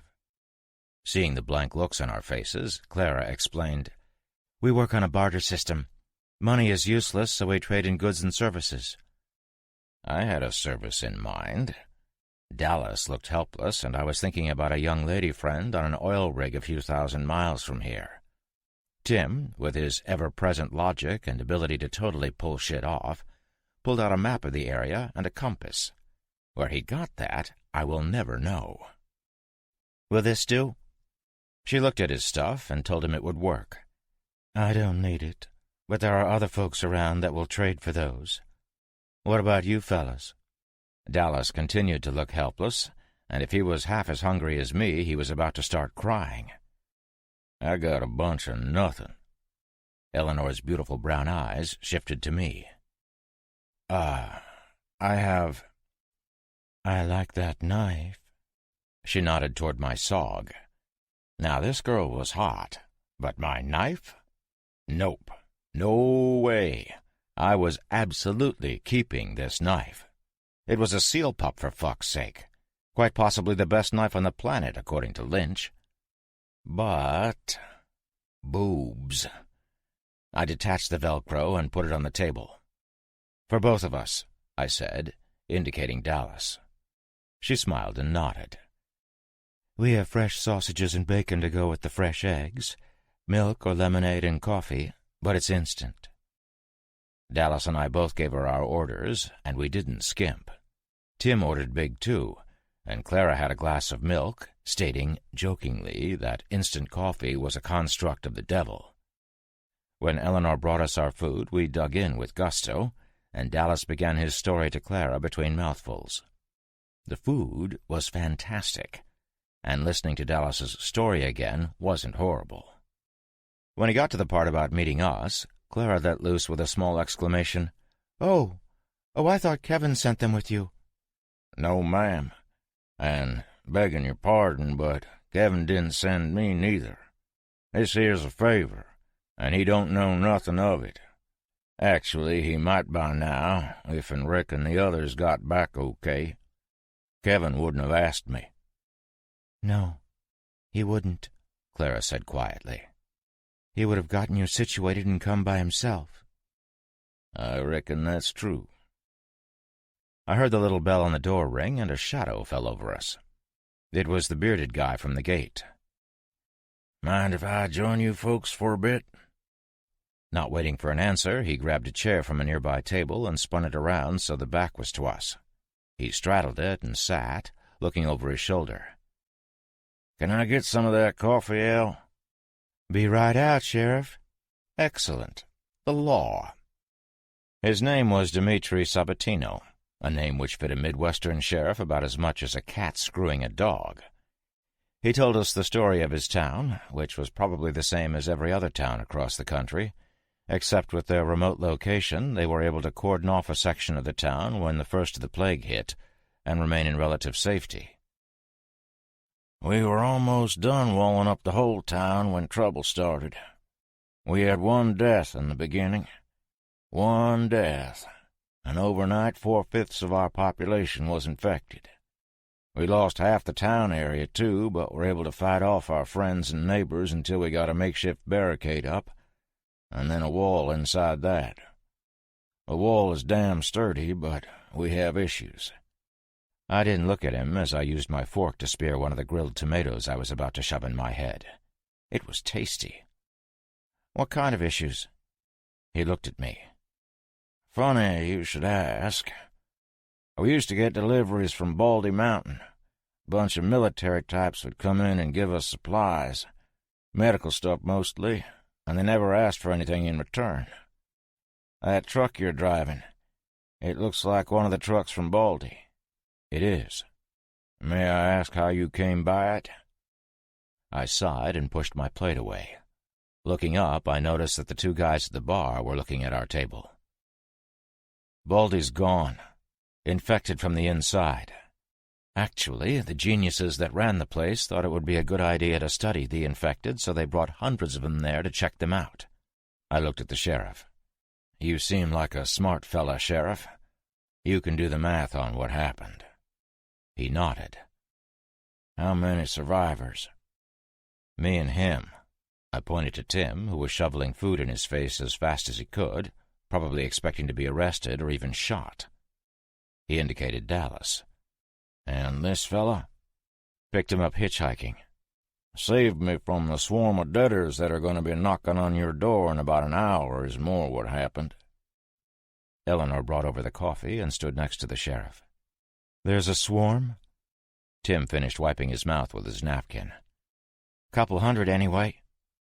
"We can handle a couple hundred," Sabatino said. "But there's something else." There always was. "I need to borrow your truck." I looked at Tim, then back at the sheriff. "What are we talking about here, sir? You want to go run over the crowd of zombies that are coming?" "No, I want to take a quick ride to the hospital." Sheriff Sabatino explained that when the town had been cut in half by the wall, not too surprisingly, the hospital was one of the first places to be overrun. The defenders had been forced to pull back and were unable to rescue anyone in the hospital or the entire east side of the town. A municipality of 10,000 had been culled to less than 1,600. All the rest had been infected. "We need more medical supplies, and that hospital is full of them." I looked at him hard. "You're damn right it's full of them. Them being things that want to eat you. What's your plan?" "Drive the truck in, get the stuff, come back." I shook my head. "Good plan. Why didn't the Baldy people ever clear the east side of Havre?" "I asked them that. They said something about unacceptable losses." I harumphed and looked at Tim. "Typical bullshit. Where do you think those cattle trucks came from, Tim?" Tim's eyes went wide, and the sheriff asked what I meant. I told him about the trucks at Baldy, and he harumphed too. "I'm wondering if the losses they were talking about were living folks or dead ones." "Sheriff, I would like to help, but I need the truck to get home." He nodded. "I understand that, son. I do. You have to understand I have a town to think about, though. A lot of people depend on me, and your vehicle would help those people." I hadn't noticed, but the place had gone extremely quiet. Everybody was looking at me, and I felt small. All right, don't think I'm a dick. I'm a fantastic human being, I swear, but come on. Do you really think this guy was ever going to give me my truck back? Either he was going on a successful trip to the hospital and would figure out that the MRAP was too valuable to give back, or, just as bad, he was going on an unsuccessful trip to the hospital and would leave my almost tank in the midst of 8,000 infected. I really didn't want to say no, but I needed to get home. I looked at the two guys at the bar. One had picked up his rifle, and the other had his hand on his gun belt. "Of course you can borrow my truck, Sheriff, but I want compensation." Out of the corner of my eye, I could see the two guys take their hands off their weapons. "First," I pointed at Eleanor, "I want my knife back. That means you have to come up with something to trade for it. And then I want 6 full diesel cans for the MRAP when I leave. 200 rounds of 5.56 would be nice, too. 20 gallons and your knife back. No ammo. I knew this whole dickering thing was bullshit, and I'm pretty sure Sabatino knew I knew it. But what could I do? I thought Eleanor was going to be pissed, but she was all smiles as she handed my SOG back. "Deal," I said, and shook his hand. "When are you leaving?" "Right now." He stood, and the 2 guys at the bar stood and left with him. Clara sighed. "The sheriff is a good man. He really is. But there's no way he'll ever give you your truck back if he thinks it will help the town." "Not a chance in hell," echoed Eleanor, who sat down in the seat Sabatino had left at the end of our booth. "But I might be able to help get it back." "Why would you do that? You just met us."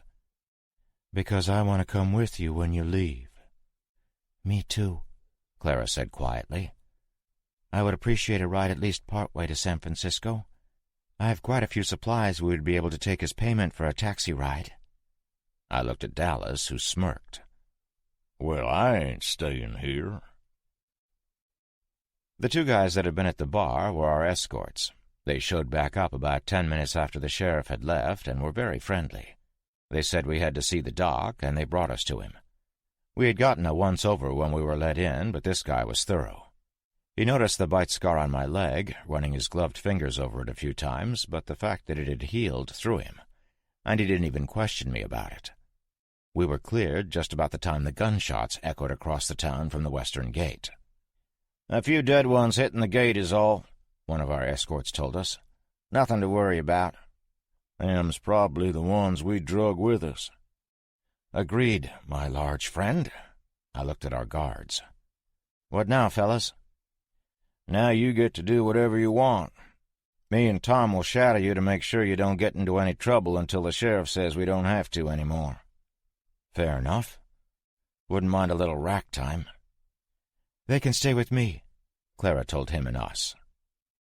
The gunshots stopped as we reached Clara's house, and the guy who hadn't introduced himself yet reached for his radio. He spoke into it, asking if the western gate was clear, and we all heard that it was.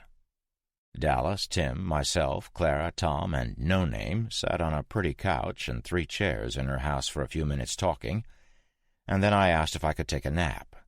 Clara told me I could use the last bedroom at the end of the hall upstairs, so I excused myself, took a piss using a functional toilet with running water, and hit the proverbial sack. It was dark when Tim shook me awake. Tom was standing with him. "Was it?" I demanded groggily. "Trouble."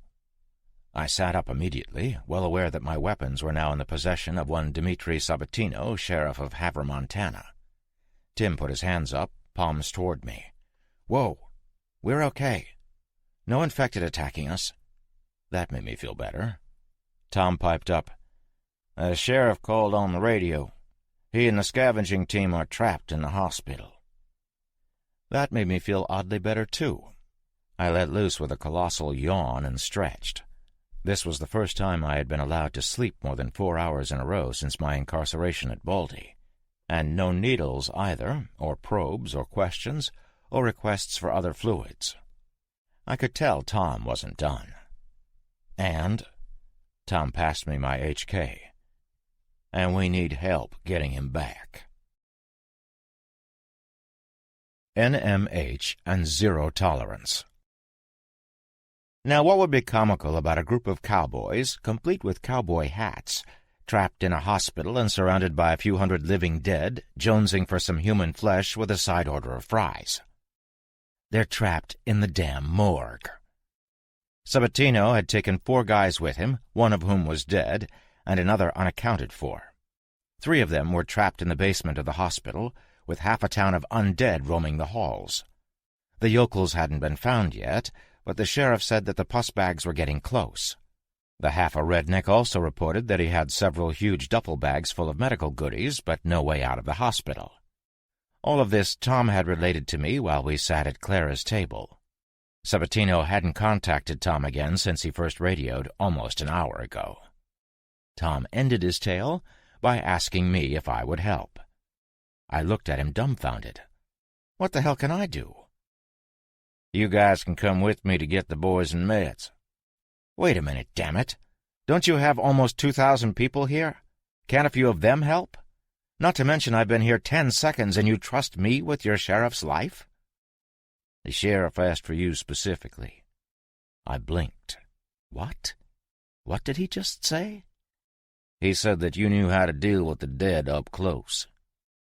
My dumbfoundedness continued. Don't you?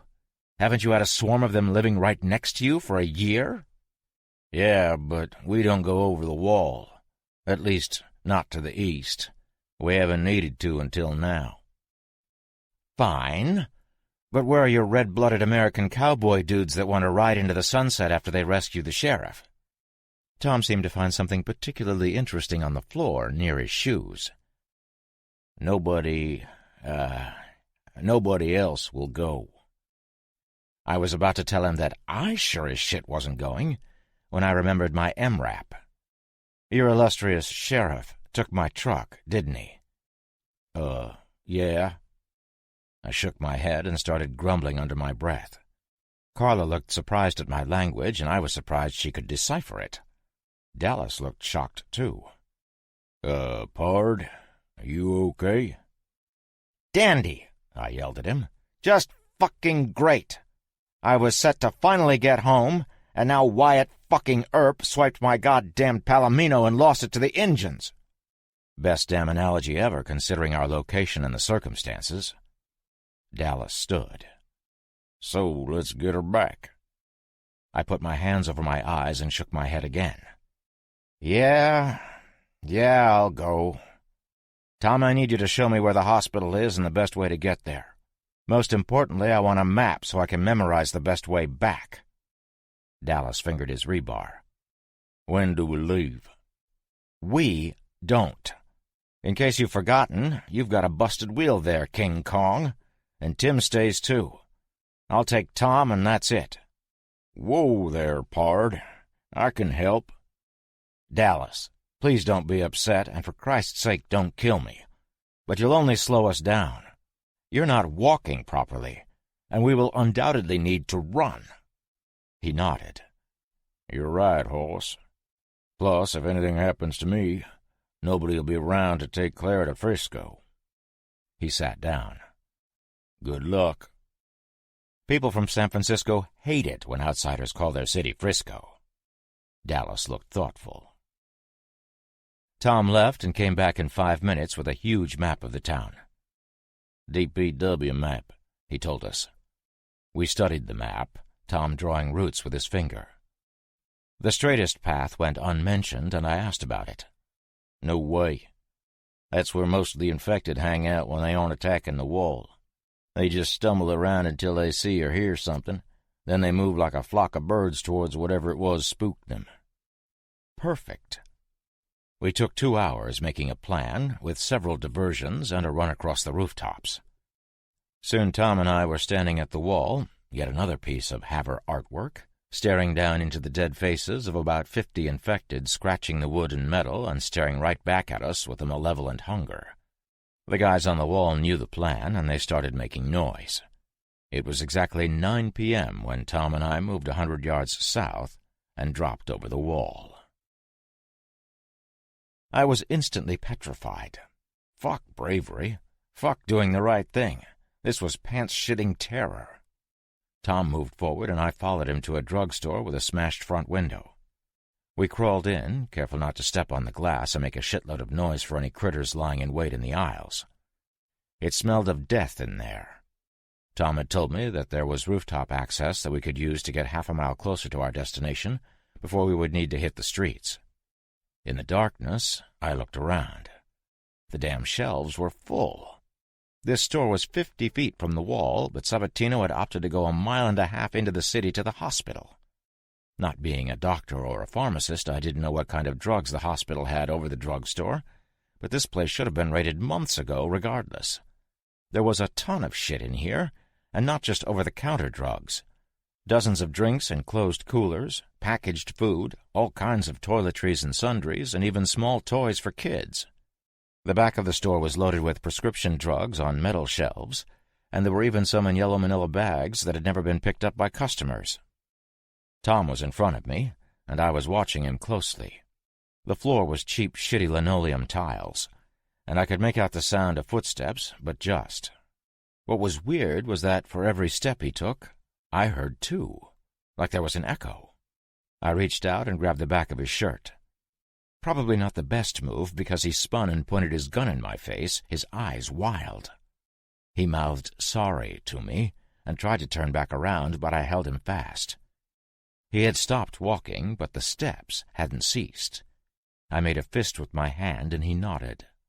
There was a scrape that sounded like someone was dragging something, then soft but deliberate footfalls.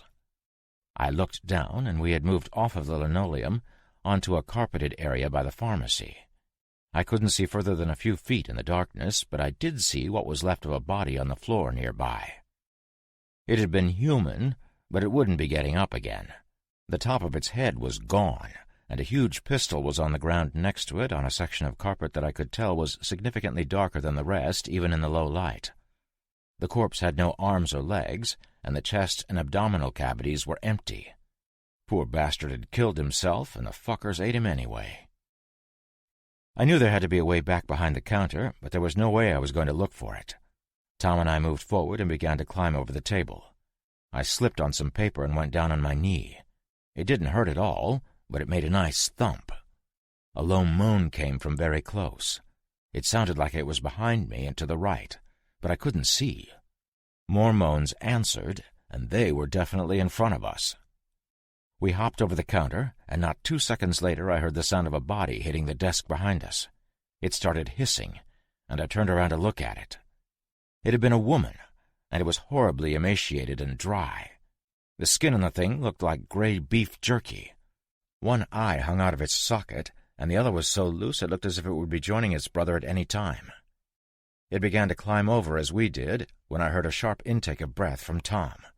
I spun and brought up my weapon, right into the looming pale face of another skinny dead thing. I pushed with the rifle, and the thing stumbled backward. Another one had chosen Tom as its late dinner and moved in for a taste. He raised his weapon, a sawed-off over-under shotgun, and prepared to remove the head of his attacker. "No," I hissed. "That will bring every one of them that hears it." He lashed out with his gun, as I had, and his adversary went ass over tea kettle, falling backwards.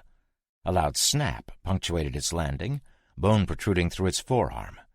My zombie didn't seem to notice and came straight at me. I yanked my knife from the shoulder sheath and brought it in a sideways arc into the side of the thing's dome.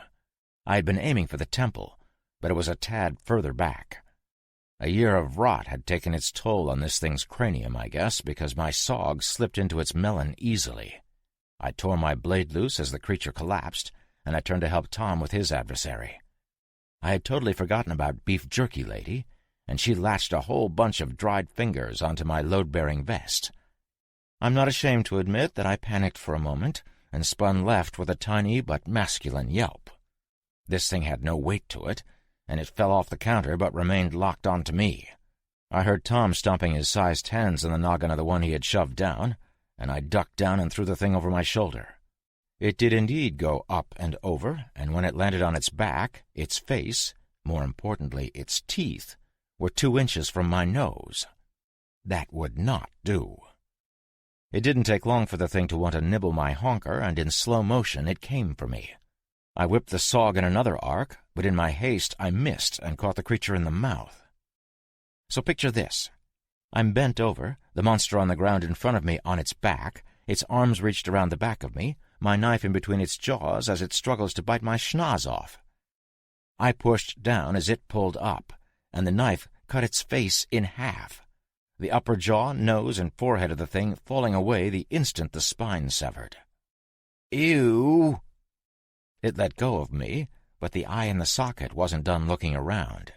It focused on me, but with no body to propel it, it just stared. It had no way to eat or digest, but the bitch was still hungry, I could tell. I stood up, heaving, and looked at Tom. He was heaving too. No more moans came, nor were there any footsteps, but I didn't want to take any chances.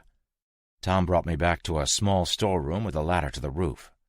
We climbed and sat up there panting. It was a good time for a rest. We were 100 feet from the wall. 100 feet, and I was out of breath. "All that shit in there?" I said to Tom, thumbing toward the ladder. "Why didn't you ever get any of it before now?" "Didn't have to. The soldiers from Baldy gave us all kinds of supplies to keep us going. We're only in here now because we're almost out of medical." He looked at me funny, kind of a disgusted squint. "Ew. Oh, that's wrong." I had no idea what the hell he was talking about. Tom reached his hand out toward me like he wanted to flick a spider off my shoulder, which immediately made me tense up because I hate spiders. I mean, I don't give a shit who you are, from the Pope to Hitler. If you are okay with spiders crawling on you, then I am not okay with you. Tom had an appalled look on his face that I could make out easily under the mostly full moon. He picked something off of me and held it up for me to see before he tossed it away with a revolted gag. For a second, I thought it was a really small yo-yo, but then it hit me like a bug on a windshield. It was the eyeball from the dry dead bitch that tried to chew on me. It had gotten stuck in my tactical vest.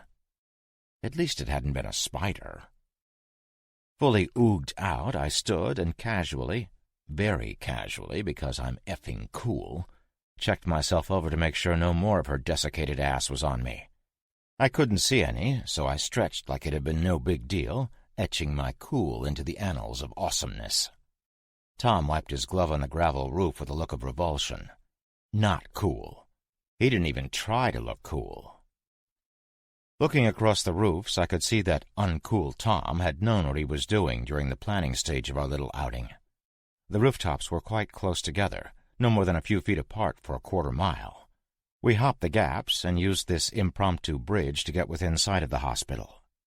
I pointed at a really nice-looking building situated pretty much all by itself. "That's the hospital?" "Yeah." The building looked brand new.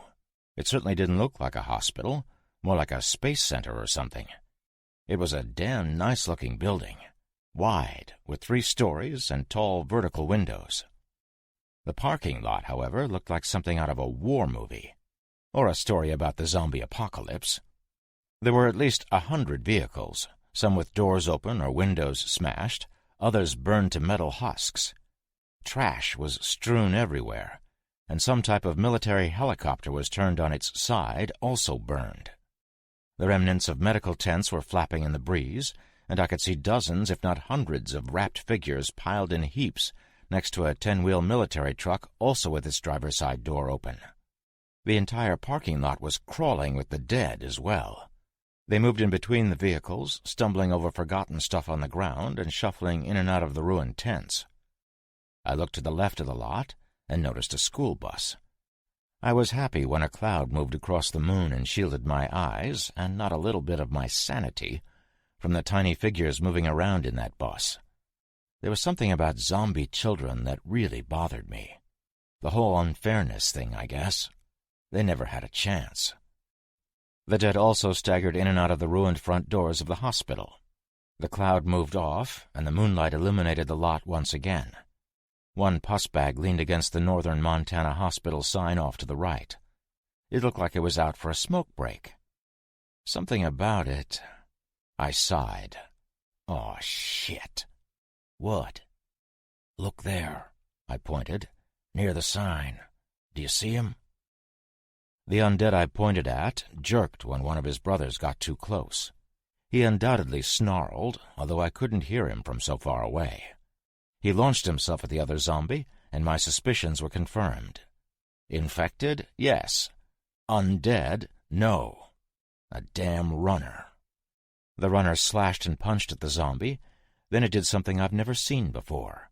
It leaned in and bit the dead thing on the shoulder. It bit it over and over again, and even from here I could tell it was chewing. The one on the ground fought feebly to get up, not to defend itself, just to stand, but the runner kept knocking it back down. It even stomped on the dead dude's back a few times. Suddenly, the onslaught stopped, and the runner used its filthy sleeve to wipe its face. That scared the shit out of me more than anything else I had seen during this entire plague. I went into sensory overload for a moment as my staggering intellect tried to process what was happening. Either this was a fresh runner, meaning it had only recently been infected, or it had found a way to survive. It sure looked like it had been eating that zombie. If that were the case, and it was surviving by eating the rotten flesh of the dead, then not only did it contain more than just a rudimentary intelligence, it was exceptionally disease-resistant. Not only could these things eat and preserve their pathetic lives, but they could eat shit that would kill a normal human. Take away the fact that the zombie had been teeming with whatever shit had made it a zombie, and you still have unbelievable amounts of nasty germs crawling all over its dead and rotting meat.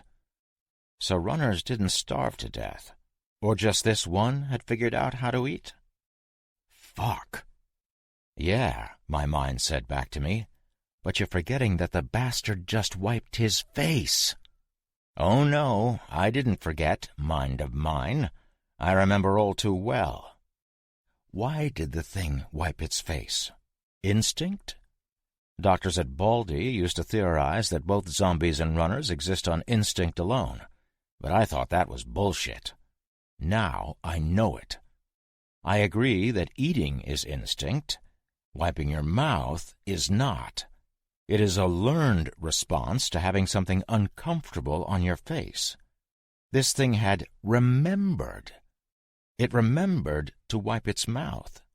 You could shoot this prick or break his legs, but it would never stop coming at you. Self-preservation had no meaning to it. But it had wiped his mouth. Double fuck. What if it remembers how to open a door, or use a knife, or a gun, or set traps, or speak French? Ugh, who wants to speak French?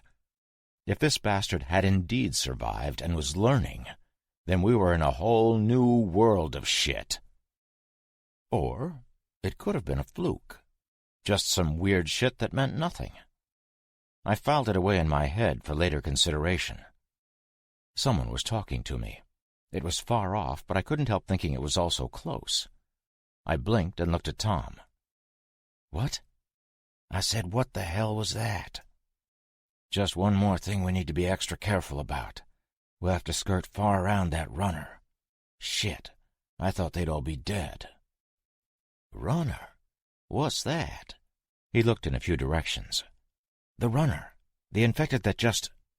I looked at him. He was oblivious. Tom, you've seen runners before, right? What runner? What's a runner? Boom. If there ever was a God, and believe me, I've thought about that a lot in the past year, even more than when I was in prison, then he had just targeted a nuclear missile on my nuts. My head actually hurt for a split second, as I yet again processed something that shouldn't ever be processed. I looked hard at him and asked in a very quiet voice, Tom, you've never seen an infected that runs? He harumphed. Hilarious. Triple fuck. Tom, this is no joke. He raised his eyebrows in that, look, pal, I know you're bullshitting me expression. So the dead can run, too? They aren't dead. Infected with whatever shit this is, I waved my hand across the parking lot, but for whatever reason they didn't die. Extremely resilient to pain, and don't give a shit about personal safety or hygiene, but alive. He still looked skeptical. All right, have you ever seen a living person stand in a swarm like that, not only not getting eaten, but taking bites out of a zombie? He looked at the runner. He's dead, just like the rest. Tom, why the hell would I... You know what? Forget it. If you see someone that just doesn't look right, or if somebody looks feverish and twitchy, or for fuck's sake if they scream all weird and loud, just run. Trust me when I say something will be chasing you. He nodded, smiling. Sure, pal. Idiot. Didn't have an issue with dead people walking, but running was out of the question. Suddenly, I didn't want Tom as my partner and guide, but I was committed now. The front parking lot was as full of zombies as Tom was full of shit. The southern side barely had any, though. The plan was to take the fire escape down from the roof of the barber shop sewing supply business to the south and traverse behind the little hill with the statue on it, bringing us right up to the ambulance parking area. Tom assured me there was a door there and it would be open. He also assured me that the stairs to the morgue and his trapped cowboy buddies were 20 feet inside that ambulance bay. He would not assure me that inside that door was a considerable lack of the living dead. It had been my experience that whenever you don't see zombies, zombies are everywhere. Oh, that and there's always a zombie in the bathroom. Before any of that, we had to get to the Ritchie's Records across the wide street. There were no zombies that I could see in the road, but as I just mentioned, that's when I get really nervous. The music store had what we needed for a diversion. We climbed down a fire ladder from the building we were on and made our way across the street. The front window and door to our component shop were intact. I checked the top of the door for those annoying little bells that would announce our arrival, and finding none, I opened said door. No stench of death or decay assaulted my olfactory senses, so I snapped my fingers once and waited. Nothing came shuffling out of the darkness. I held the door for Tom, and he slipped inside, me following. "You get some music, I'll get the batteries," he whispered, and tried to mosey off. I grabbed him. "I saw this movie. Everybody dies when they split up. We stick together. Don't move outside of a 5-foot range or we could end up eating each other later." He blinked and nodded, wide-eyed, but most importantly, he didn't move. I grabbed some D batteries, and Tom picked up a silver boombox that came straight out of a 1980s breakdancing movie. I found a rack of CDs and thought for a moment that the radio might only play cassette tapes if it were truly from the 80s. Bingo! It had a big old CD player right in the top. "Put these in." I handed the batteries to Tom, and he ripped open the packages. I started flipping through used CDs, shaking my head at the choices in the A section. Paula Abdul, Ace of Base, Air Supply. Air Supply? What kind of music shop was I in? Where in God's name was AC/DC? Seriously. "What are you doing?" Tom eyed the front window. "Just grab one and let's go."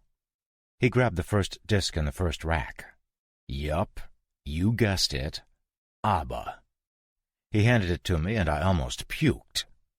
"Tom, there's a good chance we're going to get dead in a few minutes. I will not die to ABBA. Jesus, don't you hicks listen to anything good? This is the damn country. Where's all the country?" I came across something that had no right being with the rest of this shit. Aerosmith. I held it up. "Now this is the shit." I used my knife to open the disc because everyone on Earth knows you can fight with your thumbnail trying to open a CD case, and it will just smile and tell you to screw. I placed the disc case back on the rack. Now we can go. We got back to the ladder without seeing a single creature. I handed Tom the disc, but didn't let go right away. "Track number 4, and crank that shit to 11, buddy." "It only goes to 10. He pointed at the knob. "Jesus, who are these people?" 10, then," I told him, shaking my head. "All right, get up the ladder, I'll turn it on." He climbed, and I tried to crank up the volume a little louder, but it wouldn't go. Of course, I hadn't turned the damn thing on yet. I just wanted to see. I put the boombox on the sidewalk and set the selector to CD. The blue light read number 1, so I pressed skip 3 times and climbed up the ladder like a monkey with its ass on fire. I didn't get 3 rungs before the awesome sticks of Joey Kramer started beating the shit out of his drums. The song Walk This Way had begun, and it was loud. When I was halfway up the ladder, I turned to look down the street. At least 30 dead had decided to fight for the front row of this gig. Funny, considering the musical choices in the record store. I scuttled over the ledge, Tom helping me, and we stared down. The street was filling with undead.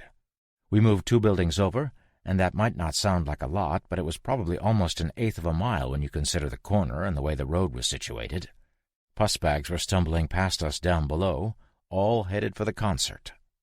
That, my friend, is a fucking diversion.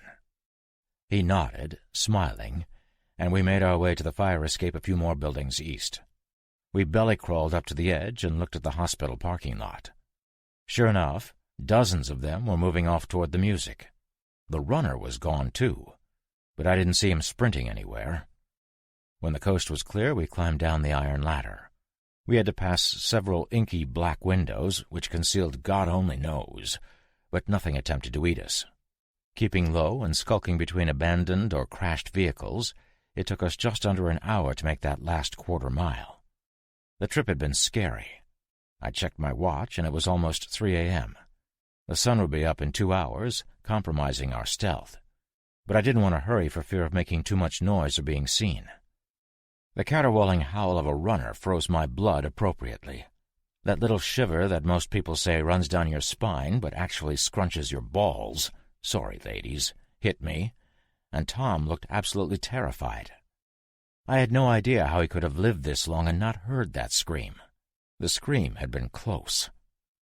Tom looked like he was about to break radio silence, and I ran my finger over my own throat and then held it up to my lips in one of those desperate "don't utter a sound" gestures.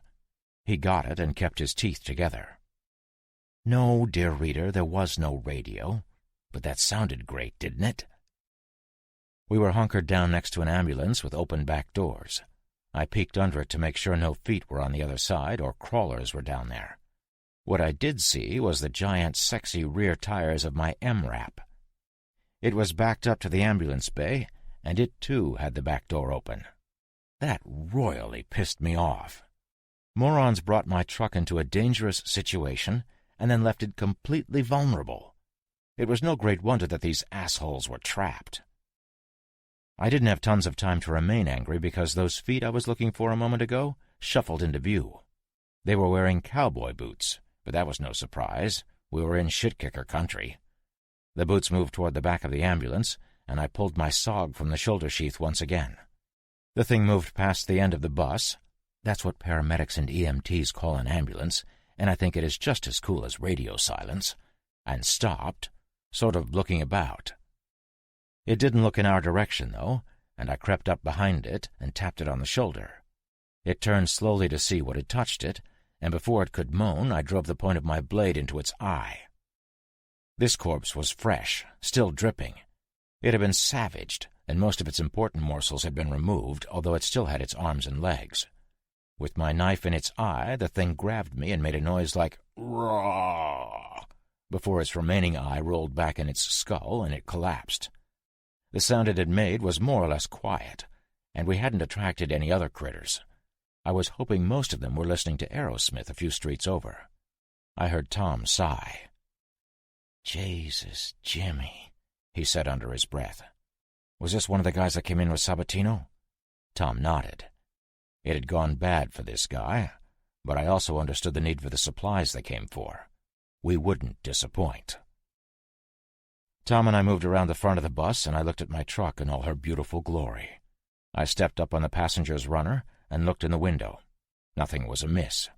Moving to the back, I could see that the MRAP was empty, devoid of living or dead. I climbed in and made sure both the passenger and driver's side doors were unlocked, then hopped out the back and looked into the forebodingly dark maw of the ambulance bay doors. Both doors were propped open, one with a big trash receptacle and the other with a corpse. I couldn't see 5 feet in with the darkness, though. Decision time. Turn on my tack light for a moment and shine it in there, illuminating the zillion or so shuffling corpses and also telling them that dinner had arrived, or don't turn it on and go in blind. Fuck that. I turned it on for a moment and swept back and forth. Several corpses littered the area, but 2 steel interior doors 20 feet in were closed, and there was nothing else moving. I shut the light off, and Tom pointed to a side door about 10 feet past the exterior doors. This was the way down into the basement and the morgue. It was across the hall from an elevator which was undoubtedly used to bring deceased down to the basement. There were bullet marks in the concrete and brown arterial spray on the walls. Old brass littered the floor as well, and a fluorescent light dangled broken from the ceiling. All of these things indicating a stand had been made here, but it hadn't been recent. Scared shitless, I made my way inside the hospital and turned my light back on. My mouth was totally dry and my nuts were clenched. I was on edge, and Tom wasn't any better, looking every which way, pointing his shotgun at every possible location. I pushed the door open and looked into the stairwell. More corpses. 3 of them, and put down for good. 2 landings down was another door, this one with a window. Tom and I crept down the steps, me turning my light off. I looked through the window, and I could see several shapes moving in the gloomy hallway, and there were lighted windows at the end of the hall. I couldn't tell how many, but there were more than a couple, and they lurched and staggered. We were in the basement, a floor below the street, with a couple of doors between us and anything that could hear us. I was hoping, if this went bad, that nothing above would hear the shots down here. I pulled the suppressed cig, but it didn't have a light on it. I passed Tom the HK. "When I open the door, turn the light on and shine it at their faces. Don't shoot. If they start getting too close, or if I run out of ammo quickly, give me the rifle back and get ready to use your shotty." He swallowed hard and accepted the rifle. "You turn the light on here with this thumb switch." I indicated the pressure switch on the magwell grip. "You ready?" He nodded, looking terrified. I pushed the door open, and the smell was pretty awful.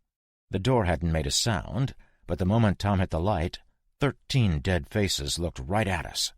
The moaning started, and so did the shooting. I dropped 2 before they moved. They came at us quickly then in the confined hallway, and I took my time shooting. The suppressed rounds were loud in that hall, and my ears were ringing in just a second or 2. There were about 15 left at 30 feet, and that math didn't work for me. Had I created zombies? I fired the cig until it was empty and slid in another magazine.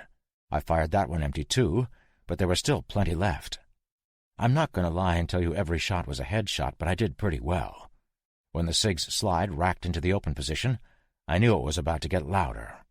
Dutiful Tom passed me the HK and aimed his shotgun, but didn't fire. I chose the closest target, putting my red dot on her forehead, and let the dead broad have it. Now that was loud. Way, way louder than the suppressed weapon.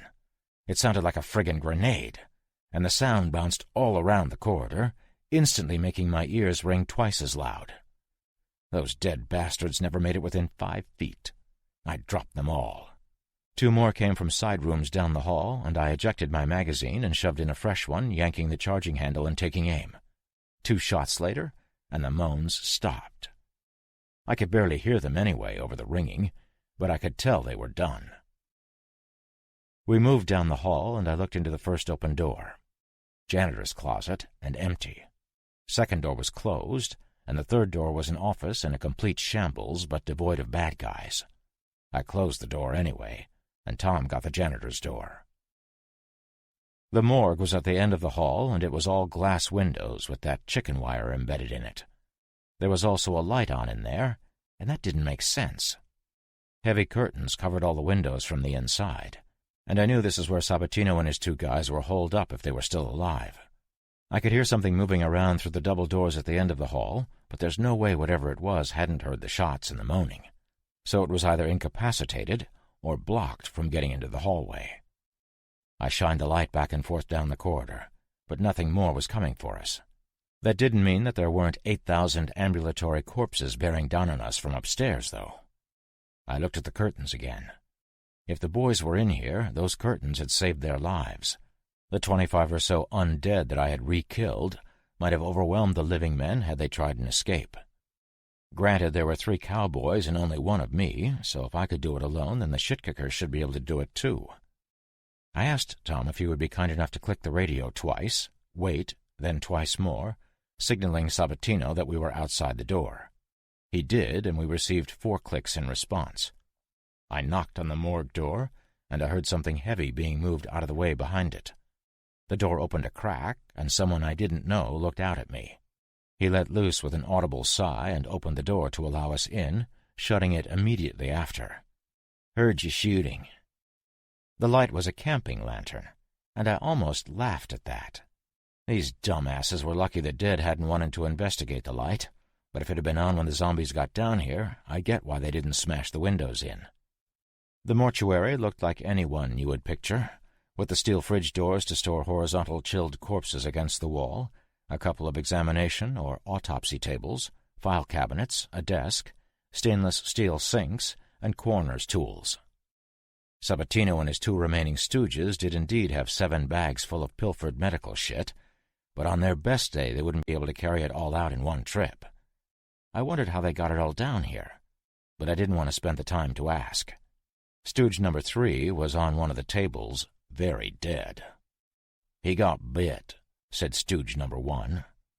"Zero-tolerance policy. I had to shoot him." The sheriff put down his beautiful lever-action rifle and stuck his hand out. "Thanks for coming," he said to me. I shook his meaty paw. "It was my pleasure, but I'm driving us out of here. That, of course, assumes the entire ambulance bay isn't full of them by now." He nodded, and I wanted to get this show on the road, so I shouldered a duffel and made to leave. The other guys did the same, and we all moved back out and up the stairs as quietly as possible. We didn't encounter anything scary all the way to the MRAP, and we loaded the stuff. Tom was getting in the passenger's side door when he somehow shut the door on his fingers. I heard them crack. It was gross. But, to Tom's credit, he didn't make a damn sound. I would have screamed my head off at the pain. I looked at his hand, but I couldn't do anything right then. We would have to button up first. "All right, let's get the hell out of here. We'll fix your hand up in a minute." The sheriff looked at me. "We need those last 2 duffels." "Are you out of your fucking mind? We need to get as far from this place as we can, and now's the time. The dead are all a few streets over listening to a concert." I thumbed in the general direction of the tunes. "Those bags have some critical supplies like drugs and bandages. We lost 2 men getting them. I won't have them die for nothing." "Fine. Go get them." The stooge that opened the door folded his arms. "I ain't going back in there." "Yeah, that's not happening," the other guy said. "Then I'll have to make 2 trips." "Oh, for Christ's sake. You and me, then." He looked at me and grinned. "You're a big damn hero, son." I hopped out of the truck, and stooge number 1 took the driver's seat. The back hatch was open, and stooge number 2 would close it if anything got close. "Tom, use some of this shit to wrap your hand while we're in there. We'll be back in 5 minutes." Not waiting for an answer, the sheriff and I went back into the hospital. We went down the stairs, into the morgue, and I shouldered one of the last 2 duffels. "I'm sorry, son." "Sorry about what?" I turned around, and the sheriff had that gorgeous lever action pointed at me. "What the hell are you doing?" My hands were on the duffel, and there was no way I could get to the HK on its single-point sling before he drilled me. "Son, my town needs your truck. That thing is the perfect vehicle to keep doing these runs. We screwed up this time, but it won't happen again. I'm really sorry, but nobody would understand me appropriating it from you, especially after you came in here to get us." "You son of a bitch! This is why you asked for me to come? So you could kill me?" He nodded and looked truly sad. I would have felt bad for him if it were his dog he was putting down instead of me. He was still a sanctimonious prick, though. He raised the rifle, thumbing back the double-action hammer, and I put up my hand, backing toward the door. "Wait! Don't!" Click. We both looked at his gun. He levered it, but no shell came flying out. Click. Shit. I dropped the duffel and grabbed the HK. "Mine isn't empty, motherfu—" Rotten hands pushed through the door and grabbed me. They didn't pull me toward them, but them toward me. The thing was on me quickly, and sank its nasty teeth into my shoulder. It got the pad under my sling and pulled back, pinching me. I gave it an elbow, flipping it around, and shot it in the face. Before I could do anything else, the sheriff was on me, throwing haymakers. He caught me in the jaw, then yanked my weapon forward. He was trying to turn it around and shoot me while it was still slung around my neck. I brought a knee up and knocked it away from him, but he threw another punch and stunned me. He got behind me and looped his substantial forearm around my windpipe, and suddenly it was damned hard to breathe. I couldn't bring the HK to bear, and he was moving me around, trying to choke me out or break my neck so I couldn't get my cig. I also couldn't reach my knife because his forearm was on it, digging it into my collarbone. I punched upward with both hands into his arm, and his grip slipped a little, his arm coming over my mouth. So I bit down for all I was worth. He took it like a man for half a second, but then the pain overtook his senses and he tried to push me away. He succeeded, but not before I took a wicked chunk out of his arm. Then I pushed him away and pointed my rifle at him. You bit me?" I spit out the piece of him and wiped his blood off my mouth. "Fuck you." I raised my rifle, and Stooge number 1 picked that moment to burst through the door. Confused, he saw me pointing a gun at his wounded sheriff, so he pointed his exceptionally large hunting rifle at me. "Thank God, Nathan. This guy was trying to kill—" I pointed at the sheriff. "He's bitten. That thing got him." I pointed at the corpse on the floor. "Look at his arm." Stooge number 1, also known as Nathan, took a comical look at his sheriff's boo-boo and shifted his aim toward Sabatino's noggin. "Nathan, where—" Nathan's gun did not go click. It went boom. His sheriff, missing most of the top of his head, collapsed. Nathan picked up Sabatino's rifle and shouldered one of the duffels. Zero-tolerance policy. Bye. "He was gonna shoot ya?" He meant shoot ya. "For the truck?" "Yeah." "So you bit him?" "I did, yeah." "That was quick thinking," Tim said. Eleanor and Clara were looking at each other funny, and I thought right then that it may not have been the best plan to tell the rest of my group of 5 what had transpired in the basement of Northern Montana Hospital. Clara looked up. "The sheriff would have done anything to protect this town. I don't think murder is acceptable, though, no matter how many he thought he could have saved." She took my hand in hers. "I'm sorry." "Me too," I said, gripping her hand tightly. "But it was me or him, and I like me better. I'm not a murderer, but I've had to protect me and mine since this started. And while I'm very sorry the sheriff had to die, I'm not sorry I'm alive because of it." "So what happened next?" Eleanor asked. I had her attention, and I liked it. After Nathan, a.k.a. Stooge number 1, had put a round through Sabatino's dome, he and I grabbed the last 2 duffels and quickly got back to the MRAP. There were no dead in sight. We chucked the bags in the back and climbed in. Nathan sat down in one of the seats and looked at me. "I couldn't let you guys go back in alone. I had to come." He looked down. "I'm glad you did." Stooge number 2 looked back at the 2 of us. "Where's—" was all he got out before he stopped himself. Suddenly big fat tears were dropping from Nathan's face to the deck of the MRAP. "I shot the sheriff." Oh, shit. All I could think of was Bob Marley. He was infected. He would have hidden the bite and turned when inside the walls. He probably would have killed some people, and who knows how far it might have spread. "How do I start this thing?" demanded Stooge number 2, looking for a keyhole. I was rummaging around in the MRAP supplies looking for a bandage for Tom's hand when I just grabbed a newly appropriated duffel and opened it. Boom! Gauze bandages and medical tape right there on the top. "You don't. I'm driving. You're going to take this." I handed him the bandages. "And take care of Tom's mitt." The guy nodded and took the stuff. Tom and number 2 moved into the back of the truck with Nathan, and I sat in the driver's seat. I turned the switch from "eng off" to "start," and my baby started right up. The switch flicked back to run of its own volition, and the MRAP's diesel belched black smoke. 50 or 60 feet away, a few pus bags moved into sight, curious at the sound of the truck. It was time to GTFO. I threw the gear shift into drive, and we moved forward. We made maybe 20 feet when something impacted the passenger's side door and window. A runner had launched itself at us. It hung onto the mirror, screaming and smashing at the steel louvers over the bullet-resistant glass with its left fist. All 3 of the guys in the truck asked, "What was that?" in varying degrees of shocked fear at the same time. "That, boys, is a runner. And before you say you don't believe me, look out the back in a sec. Hang on to something." When I could see that they were secure, I jammed on the brakes. We had been traveling at maybe 15 miles per hour, but that was enough to send the runner flying forward off the truck. He bounced away and got up immediately, with significant amounts of his skin on the road.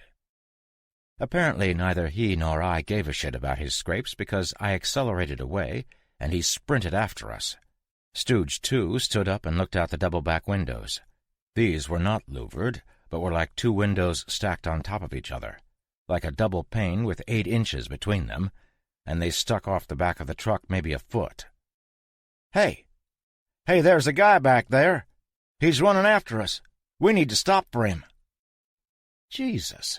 I mean, are you kidding me with this shit? He's infected, goddammit. But he's running. Because he's a fucking runner. All 3 of them looked at me like I had just shit diamonds. Christ in a sidecar. I slowed the truck down and stopped. Do not open that door or we're all dead. I put the truck in park and moved into the back. Stooge 2 looked like he might open the door anyway, so I drew the suppressed cig. I didn't point it at him, but I called to him, "Hey." I had said it quietly, but he got my meaning and looked back at me. Then, comically, all 3 of them looked down at the gun at the same time. "What's your name?" I asked Stooge 2. He swallowed, his eyes still on the pistol. "Mark." "Mark? I will shoot you if you try to open that door." "But that guy—" "That guy will rip into you and turn you into one of them." I used the barrel extension on the cig to point out the window. "And then where will you be?" During the 15 seconds it had taken for me to speak to this trio of morons, the runner had caught up with us and impacted the rear of the vehicle with a dull thud. Stooge 2, a.k.a. Mark, turned and looked out the rear window. Then he shot backwards and landed on his ass. "Holy shit!" He looked at me, his face a rictus of stark terror. "You 2, obviously I was talking to Nathan and Tom, look out the window." They stood and did as they were told, Tom cradling his injured paw. The runner had been a younger guy, but his anatomy was the only thing that was remotely human. His humanity was gone, stolen or eaten away by whatever shit was coursing through him. He was now just a shell for the red-eyed slavering thing that was breaking its knuckles open trying to get in the truck. Remorseless and without mercy, all it was capable of was hatred, perpetrating horror, and spreading infection. Wide, bloody eyes and a shaky, feverish look greeted the 2 humans, staring with shock, revulsion, and not a little sadness at this creature. The thing broke its teeth as it smashed its face over and over into the window in an attempt to get at us. Infected blood smeared the glass. Tom stared, and I saw his posture change a little. "Oh, God, that's Al. It's Al Marin." Nathan looked too. It is Al." "Was." They all looked at me. "It was your friend. Now that thing is wearing him like a cheap suit. Everything that was your friend is gone, and the moment you show that thing pity or anything but the business end of your gun, you're dead." I turned around and got back in the driver's seat. All 3 of them looked out the back as we drove away, the thing that had been Al Marin chasing us. We took a route east out of eastern Havre, and looped around south and then west and finally east again on Route 2. Yeah, a big circle. It was interesting that there were hardly any infected once we got outside the city. Inside the city it got dicey a couple of times, but I was never really scared. We had seen hundreds, maybe thousands, during the trip through the plague-ridden side of Havre, but once we got past them and out into the flatlands we saw 2. An adult female, and a dead little boy. They were walking together, and I hoped they were mother and son with some semblance of memory of each other. At least they were together even in death. I might have mentioned this a couple of times, but seeing dead kids walk sucks. Kids represent our future and hope and good shit like that. To see them stumbling around dead and infected is horrible. Takes the wind out of my sails, so to speak. And once I saw the kid, all conversation stopped. Tom called into the gate that we were coming, and they opened for us when we got there 2 hours after sunup. The gate folks had already heard about the sheriff, and to my eternal shame, they all congratulated and thanked me for saving 2 of the 5 stooges and getting the meds. Mark and Nathan thanked us too, and we all loaded the duffels onto a horse cart to be carried to the dock. Tom showed me how to get back to Clara's house, and then he went to see the dock as well to get his hand looked at.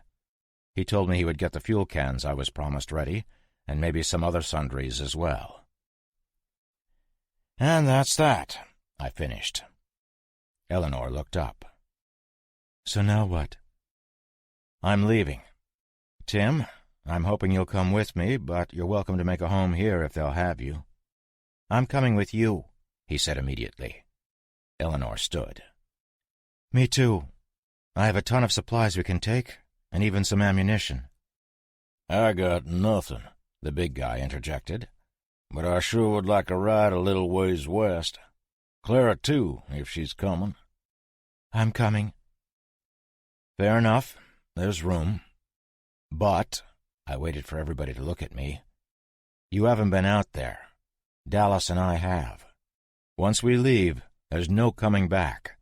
I won't even entertain the notion of it." Eleanor looked scared. "How bad is it really?" "Bad," both Dallas and I answered at the same time. We gave sideways glances to each other. "Those things are everywhere. I mean it, too. Everywhere." "I used to pull up satellite scans of the cities," Tim added. "New York, Phoenix, Chicago. So full of the dead you couldn't see the streets. London, Mexico City, Paris, Perth, Delhi. All gone. Swarming with the dead. When I pulled up scans of open highways in Nevada, there were dead there. The bottom of the Grand Canyon and the top of the Space Needle are full of dead. But I never really understood until they got into Baldy. It happened so fast. Then everybody was gone, and they were everywhere." "And that was just an installation of a few hundred. Imagine a town of 20,000 or a city of 1,000,000. "I need to see my husband," Clara said. "I'm going." Eleanor looked around sadly. "There's nothing for me here any more, and winter is coming. The cold will kill at least a few on this side of the wall, and I don't want to be here when that happens." I nodded. "I understand, and I'm not trying to talk anybody out of coming, but I promise you, this place is pretty good compared with what's out there." Everybody who wasn't standing stood. "All right, then. We leave at first light." I'd always wanted to say that, and it was epic. "Tomorrow?" "Yeah. Pack your stuff. I need to find Tom. He said he was going to the dock. Who can tell me how to get there?" "I'll take you," Eleanor chimed. "I might need some help packing some things anyway, and my house is near the clinic. I really do have a lot of supplies." She smiled, and it was a little slice of heaven. We left for the docks, everybody starting to bustle. We took my MRAP, and we were almost at the doctor's place when I popped the question, "Eleanor, have you ever seen a runner?" "I'm sorry, what?" "Have you seen a runner? An infected that runs?" She turned and looked at me, horrified. "Oh, my God! They can run now?" "They've always been able to run. Well, not exactly. The ones that run aren't dead. They're infected, and will try to kill you, but you can kill them. The thing is, they'll be back up as one of the ones you've seen in a matter of moments sometimes." She nodded slowly. No, I haven't seen or heard about them." She looked scared. "Have you seen one?" We kept driving. Yeah, they're scary, but they tend to work alone instead of in groups like the dead ones." "Which is worse?" The clinic came into sight, and I could see a few guys moving some red jerry cans off of a horse-drawn cart. Both are terrifying. Either can kill you. I guess I don't like any of them. We reached the dock's place and got out of the truck. Two of the guys that were hauling my diesel shook my hand and thanked me for saving their buddies. I felt good, and that scared me. I was a magnet for doom, and pretty much everywhere I had been in the past year had been attacked by the dead while I was getting comfortable. I wanted to get the duck out of Fodge, or in this case, Haver, before this place became just another overrun haven for the undead. I didn't want to bring disaster to this place. They were doing well. The two dudes and I loaded 9 diesel cans of varying size onto the MRAP. It got to the point where I had to use a chain through the handles of the jugs to secure them to the side of the truck. Eleanor and I strolled into the clinic, and we saw Tom with a freshly bandaged hand. He saw us and smiled. "Hey." Tom was a disbelieving dumbass, but I liked him. He had gone over the wall to try to save his friends and get meds for sick kids. That was aces in my book, even if his sheriff buddy was an almost murderer. "Hey, yourself. How's the paw?" "Doc said I busted a couple of meta-somethings. My fingers are okay, but the hand is broke." "Tom, you're so damn tough, I expect you to shrug this shit off and get back to work by morning." I reached out my hand to shake his, but I realized that his shaking hand was the injured one. We both chuckled, and I nodded and said goodbye. "Good luck," he said. "You too, buddy." The lovely Eleanor and I got back in my truck, and she showed me where she lived. It was a quaint little ranch-style house, nice. We went in, and it was nice inside, too. She brought me through the kitchen and into a garage-turned larder, and I almost shit myself. She hadn't been kidding when she said she had tons of stuff. Lots of food, some of it in a few glass soda machines, lights off, but I could tell they were cool from the frost on the glass. She deciphered my raised brows and vacant expression. "Solar power." We packed several large boxes full of all kinds of food items, both perishable and not, but there was so much we had to leave most of it behind. "My waitress Stella is going to take over Haver House." She looked around. "I can't wait to get out of here." So that's what we did. We picked up the others, a few more supplies from Clara, and one more mouth to feed, a giant bloodhound by the name of Clyde. Clara and Eleanor said goodbyes to folks around town, but it didn't take long, and in another hour and a half we were at the western gate. 3 gunshots later, the bus was moving forward. Only 3 dead had been near the gate, but a huge, still smoldering pile of corpses, with a greasy steam coming off of them, was 50 yards outside of town. These must have been the zombies that had followed us down the road when we first got to Haver. Tom, Nathan, and Mark were waiting at the gate for us, and for a moment I got nervous as they were all armed to the teeth. I thought perhaps that they too envisioned my truck as their property. They only wanted to say goodbye, though. Stella, Eleanor's friend, was there too, and both she and Eleanor began to cry. Soon half the town showed up as the gate was opening to wave to us as we drove out. I got about 150 yards away from the gate, and I stopped, looking back in the side mirror. Having second thoughts about leaving there, pard?" "Nope.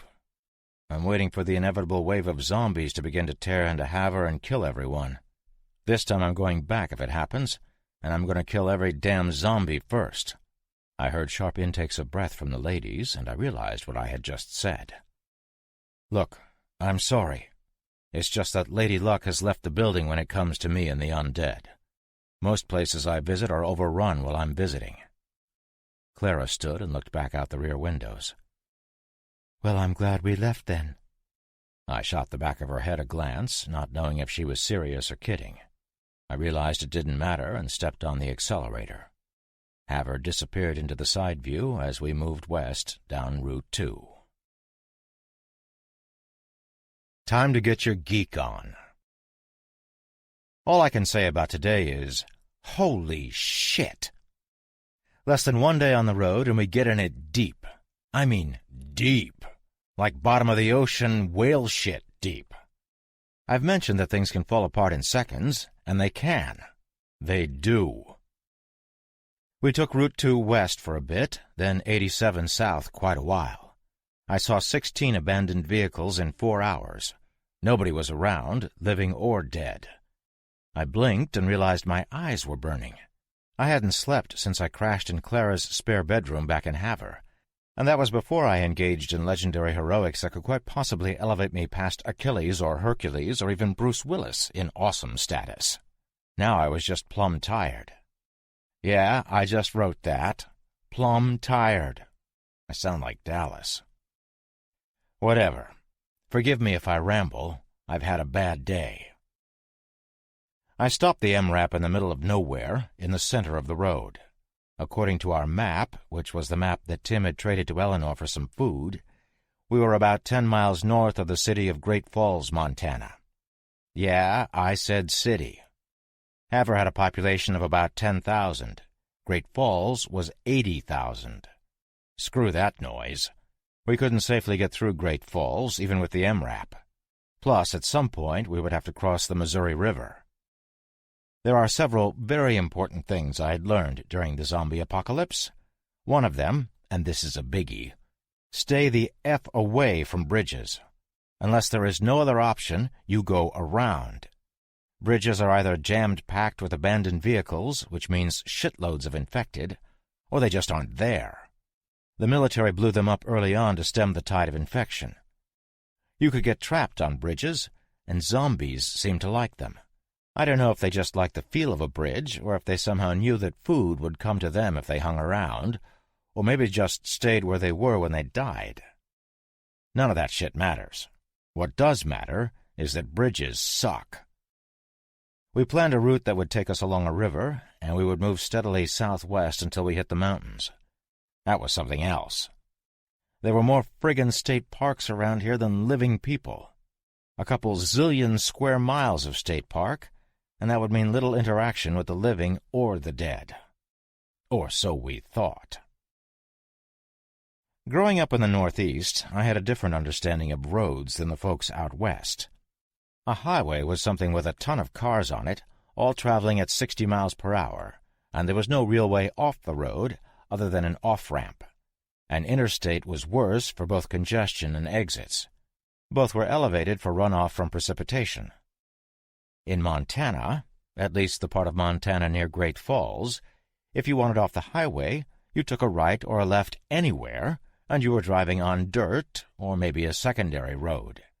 Few trees, few houses, and fewer neighborhoods.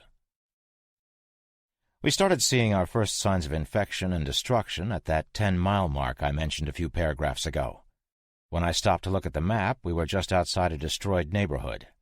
Most of it had burned to the ground, but there were quite a few infected roaming the ruins, and they were all headed in our direction. We collectively decided to keep moving and turned west on West Portage Road. A dinky little paved thing that was almost a road. In 15 minutes, we were at the gates of something called Benton Lake National Wildlife Refuge. I say gates, but it was a sign with a bird on it. We soldiered on, and soon were surrounded by some gorges and marshes and a whole lot of nothing else. There was supposed to be a lake further north, but that was out of our way. The place was pretty, and soon we came across a red structure with white trim. We were not the first people there. The circus was in town. 3 18-wheelers and a dozen other vehicles, some with small amusement rides strapped to them, some with empty animal cages, and some regular pickup trucks, sat quietly in the parking lot. All had Harrod Show's logos and were parked in varying locations throughout the lot. Okay, so it was more a carnival than a circus, but the bottom line was that in either venue, you have one thing in common: carnies. I must profess to always liking the idea of carnies. To have no real ties and move around a lot appealed to me. I never had the balls to pull the trigger on joining, and in retrospect it might have kept me out of prison. But either way, we were about to meet a bunch of circus folk. Hopefully, they wouldn't want to eat us. I didn't want to shoot anybody, and I didn't want to get shot, so we stayed put for a moment. Nobody came, living or dead. Okay, so maybe I would have to step foot outside the MRAP. Dumb, right? But I had to take a piss, and I wasn't alone. Okay, folks, here's the skinny. I need to use the facilities. Anybody else? 4 hands shot skyward, and I realized we all needed to stretch our legs. We were a good distance away from the vehicles, and further away from the structure, so I shut the engine off. Nobody goes anywhere alone. I looked at Tim. Not even for a second. Ladies, I realize you have to pee too, and one of us strapping young lads will accompany you, but we won't peek, I promise. Clara looked at the red building. You mean we aren't going inside? Inside there? I asked, pointing. No friggin' way. You do whatever you need out here behind our truck. Like I said, we won't look, but there's no way we're going in that building with all these vehicles out here." Clara started to protest, but I held a hand up, forestalling her. "Clara, think about it. Either those people are in there alive, and they are looking at us right now with who knows what intentions, or they are all dead, and we know their intentions. We gotta stay out here, and we gotta stay together." She nodded. "You're right, of course. I'm sorry." "No apologies necessary. When you came with us, you became my responsibility. The likelihood is that we're all going to die out here someplace, but I'll try to prevent that as long as possible. Dallas, would you kindly escort the ladies to the bathroom? That would be the ground to the rear of the truck. Keep the door open. Any trouble, and you can fire a shot or get back in the truck and make some noise." "I got it, pard. Where are you going?" "Tim and I are going to check the vehicles." Tim looked dumbfounded. "We are?" "Yeah. I want to see if there's anyone here." "But you just said—" "I know. Still not going inside, but I need to see something. Tim, make sure you're going in weapons hot." Damn, I sounded cool. I wasn't entirely sure what weapons hot actually meant, but I assumed it meant loaded with safeties off. Weapons hot sounded way cooler. I mean, say it. Right now, say it out loud. Cool, right? Tim and I moved to the nearest truck. It was a blue Dodge Ram 2500. It had been towing a bunch of what looked like rolled-up tents on a trailer. The truck was locked up tight, and there was dust on the windshield, but all 4 tires were inflated. I had no idea if this thing pulled into the lot today or a year ago. "Cover me." Again, wicked cool, I said, and unzipped. When I was done, Tim did his thing, and we moved on. The next vehicle was a big International. Behind it was a huge, empty animal cage. A couple more pickups and an 18-wheeler later, and I realized that everything was locked. I was getting an eerie feeling and had decided to bug out when Psychic Tim told me he didn't like it here. "I'm with you, buddy. Let's go." I heard Clyde going absolutely apeshit, barking and doing that howling bay that he does, and Tim and I looked at each other worried. We got 2/3 of the way back to the truck when we heard the first boom from a shotgun. We got to the truck before the second one went off and rounded the corner as Dallas was closing the door. There wasn't a zombie in sight. We looked in all directions, but the only thing we saw was the tall marsh grass. It looked like a wheat field right up to the road. I scanned a second time and was greeted with nothing but the swaying of the marsh and the breeze. I went left, and Tim came with me. My intention was to get back into the truck and ask Dallas what the hell he had been shooting at. At that point, several things happened at once. The MRAP started, Tim had time for one of those sharp intakes of breath, and something exploded from the grass to the right. Whatever it was hadn't made a sound, but it hit us like a hammer. I went flying, and the thing was on top of Tim. Now it was making noise. Not the moaning of a shambling pus bag, not the inhuman shriek of a runner. It was making the deep guttural growl of a friggin' lion. In the half-second it took me to process that we were being attacked by lions, Tim started screaming. The thing had his arm in its mouth and was backing up, trying to drag him into the grass. Blood was streaming down my friend's arm, and he was fighting like a tiger, punching the cat in the face and kicking for all he was worth. The lion was winning. Not wanting to hit the human, I fired my HK into the air, and the thing looked at me but didn't let go of Tim's arm. I had to shoot it. I had to. I know it isn't fair, and if the Humane Society was still around, you would report me, and you are calling me awful names right now. But this thing was going to eat my buddy. 3 black holes stitched across the side of this skinny creature, and it howled in pain, letting go of my friend. It limped back into the grass, leaving a trail of blood on the stalks. Did I feel like shit for killing this cat? Nope. Did Tim feel like shit with his arm flayed? Damn Skippy. I ran over to him, and Dallas opened the back of the MRAP, big shotgun out in front. "We didn't see you, fellas. Heard the yelling, and I come out to see if that damn lion was still around." Dallas noticed all the blood and me looking at Tim's arm, and he did something rare. He swore. "Oh, shit!" He saw me dragging Tim over to the back of the truck. "Let me help you, hoss." He started to get out of the truck. "No! Cover us! I've got him!" Tim stood, gritting his teeth, and I got a good look at his arm. The skin was pulled down in a band around his bicep, and I could see deep puncture marks in the red of the exposed muscle as it bulged out of the bloody wound. Blood streamed down his arm and saturated his jeans. The poor guy didn't have big arms, and I don't know if that was a good thing or bad, but he was looking poorly. I got him to the truck, and Dallas pulled him in, me following. I slammed the door and then began rummaging through the small cabinet thingies on the sides of the MRAP looking for something to help him. I found gauze and stitches. They were called sutures on the label, and a curved needle. There was also some hydrogen peroxide and some green packets with Quick Clot on the side. "Tim, there's no drugs." He looked at me, but he was fading into unconsciousness. "I gotta clean this and sew you up, buddy."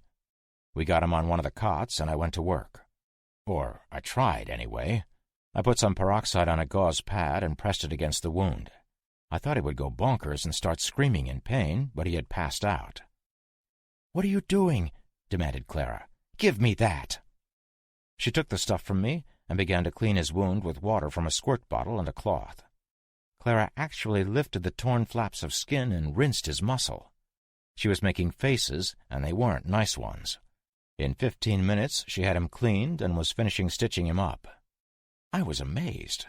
The bleeding had totally stopped, and his pallor was better already. Clara put the back of her hand on his forehead. "Good." "What?" I asked. "No fever?" She looked at me like I was a moron. "No, I was making sure he wasn't cold from either blood loss or shock.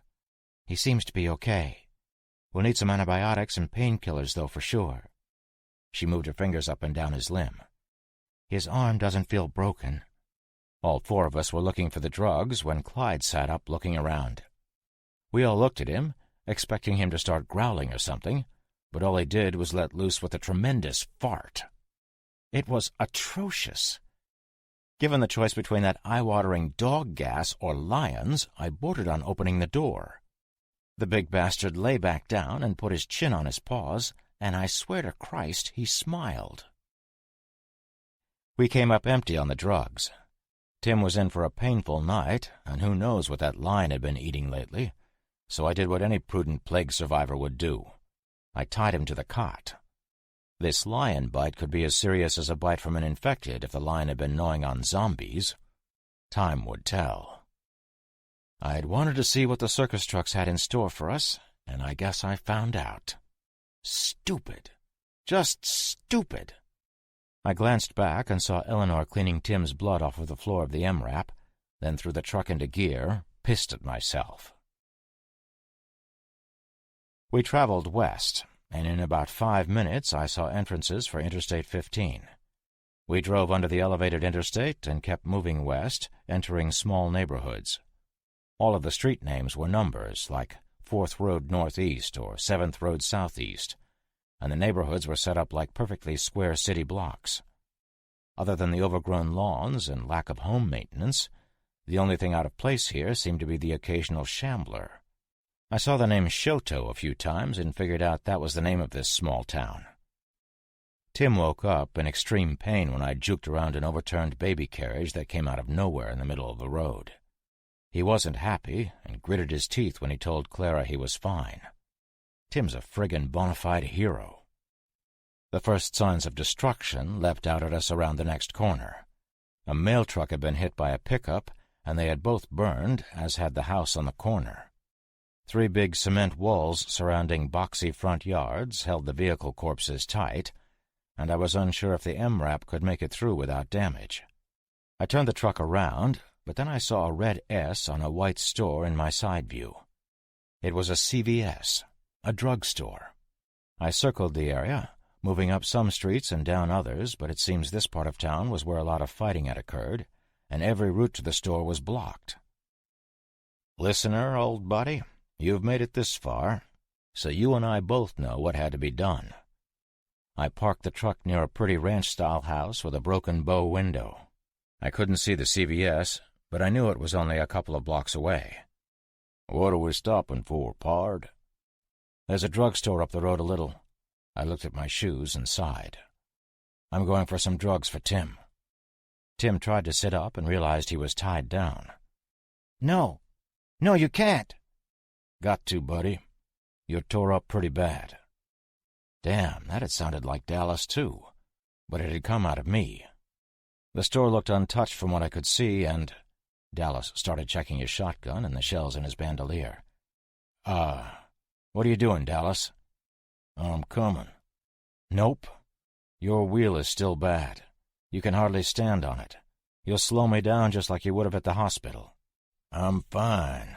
Now we just—" "You're not fine. You're fucked up. If I don't make it, you need to get Clara back to San Francisco, and before that you need to get Tim some meds." I moved into the back of the cramped truck and stood next to him. He was sitting on some cases of food, and his head came up to mid-chest on me. Guy is big. I reached out and gave his ankle a tap with my boot, and he hissed an intake of breath. "See?" "That was uncalled for," he said through clenched teeth. "Well, here's the good part. If I get eaten, you get the truck. It's a damn pretty truck." "It is." "I'll be back in a half hour. If I'm not back in 2 hours, I'm not coming, so leave." He stuck his paw out to me. "Good luck, hoss." "You too, bud. Get her home safe and take care of Tim if I get dead." "Please don't," Eleanor said and stood. "Yes," Clara added. "We need you." "That's why I'm doing this." I looked out the rear windows, but you really can't see straight down, so I moved up to the driver's side door and checked the area. There was nobody there, so I opened the door quickly, got out, and shut it again. Nothing in sight was moving, but that didn't mean every house and car in the area wasn't teeming with puss bags. That thought got me moving, and I headed out toward the CVS. Cats and ninjas had nothing on me. I was as quiet as the wind. I was passing another of those concrete and brick yard dividers, a wall, and it hit me that I couldn't die.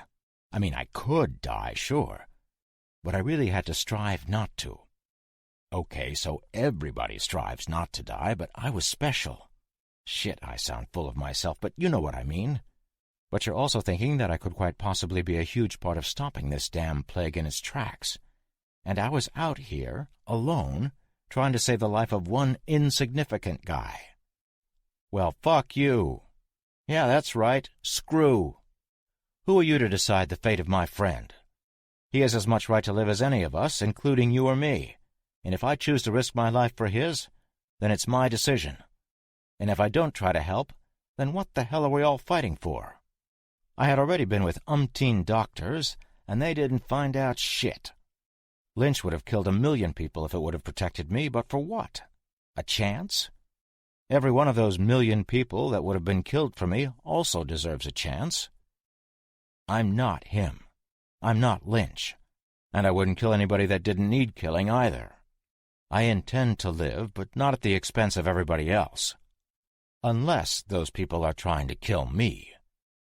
So, those thoughts all plowed through my noggin in a heartbeat, and they hadn't quelled my fear but for a fleeting moment. When I got my reality slap, I heard something moving on the other side of the wall. It didn't sound friendly, so I kept to my crouch and moved on. It was weird that this section of the town looked like a war zone. Bullet casings littered the ground, a Hummer with the doors open and a 50 cal on the roof stood abandoned, and there were stains and bullet holes everywhere.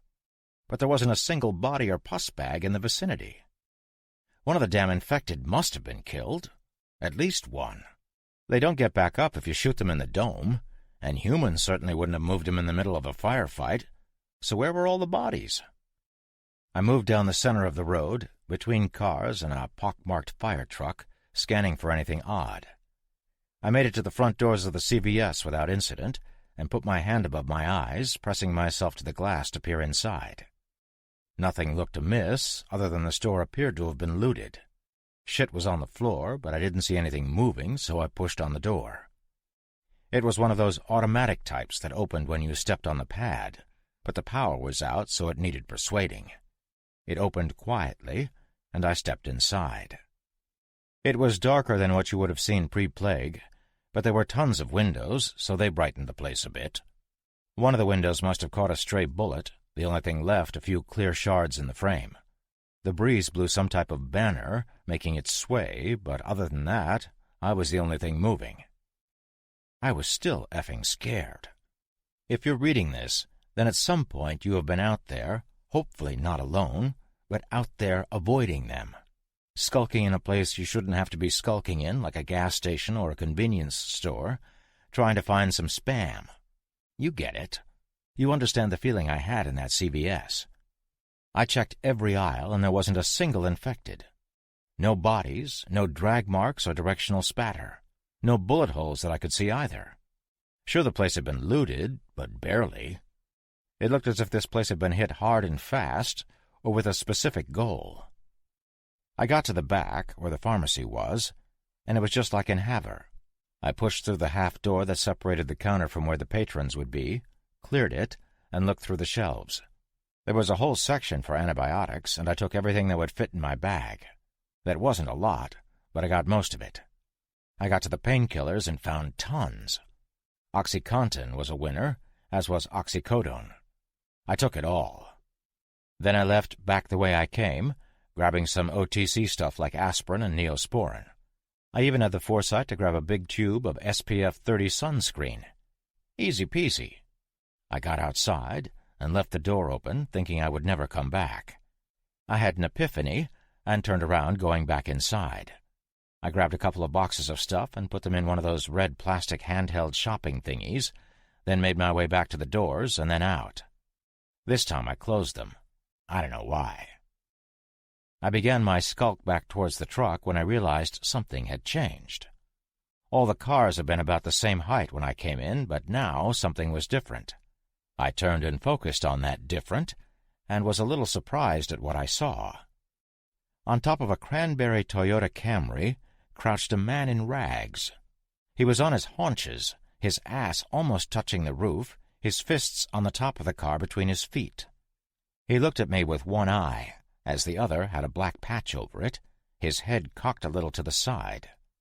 I had seen this stance before. It was on a trailer in New Hampshire. It was the first time I experienced a runner.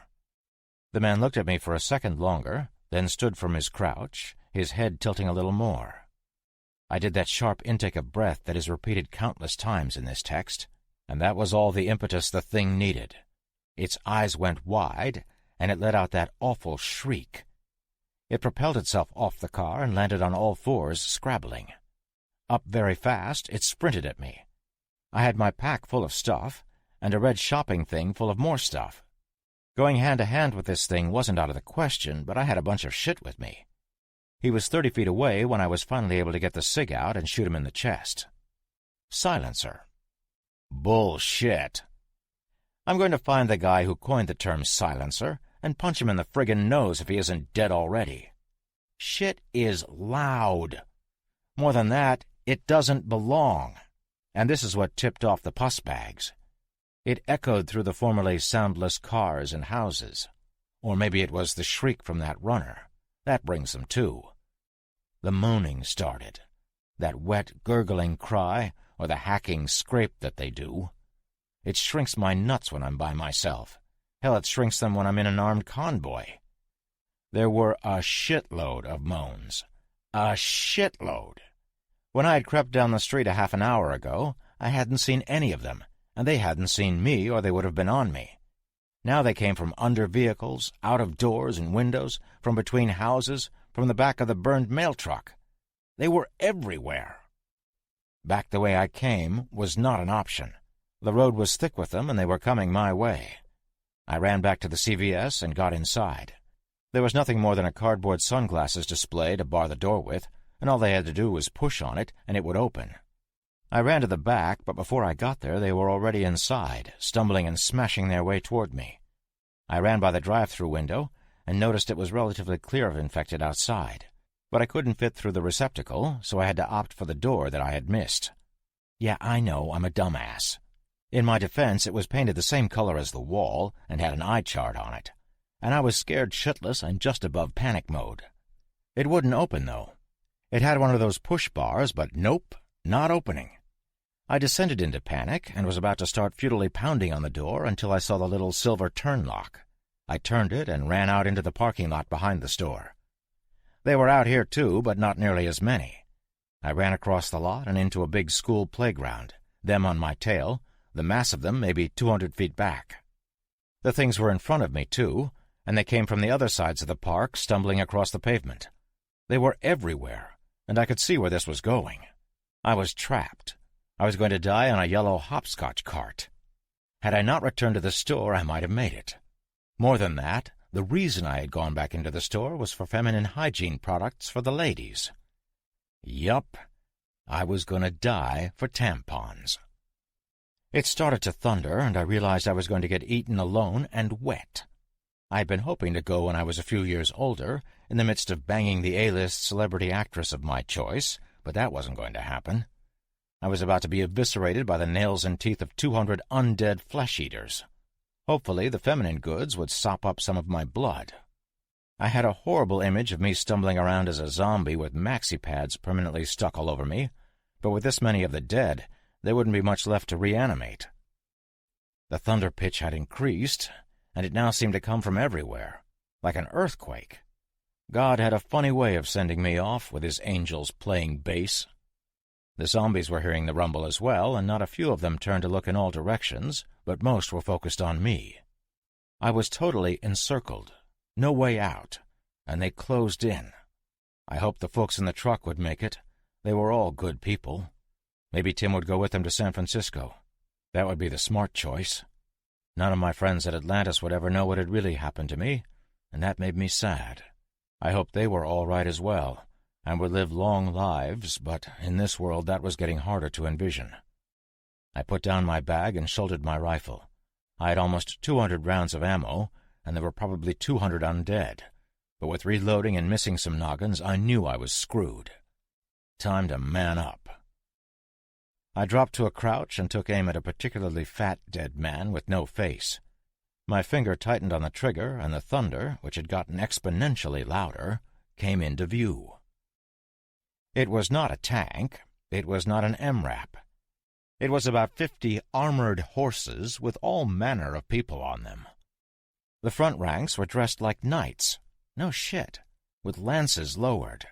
They were in various types of mismatched and homemade armor, looking like something out of a Mad Max movie, and they plowed through the lines of undead in front of me like the Reaper mowing souls. Dozens of infected were trampled down by the horses or impaled by the long wooden lances, and then the second rank of riders were in amongst the dead, swinging swords and axes, shooting pistols or rifles.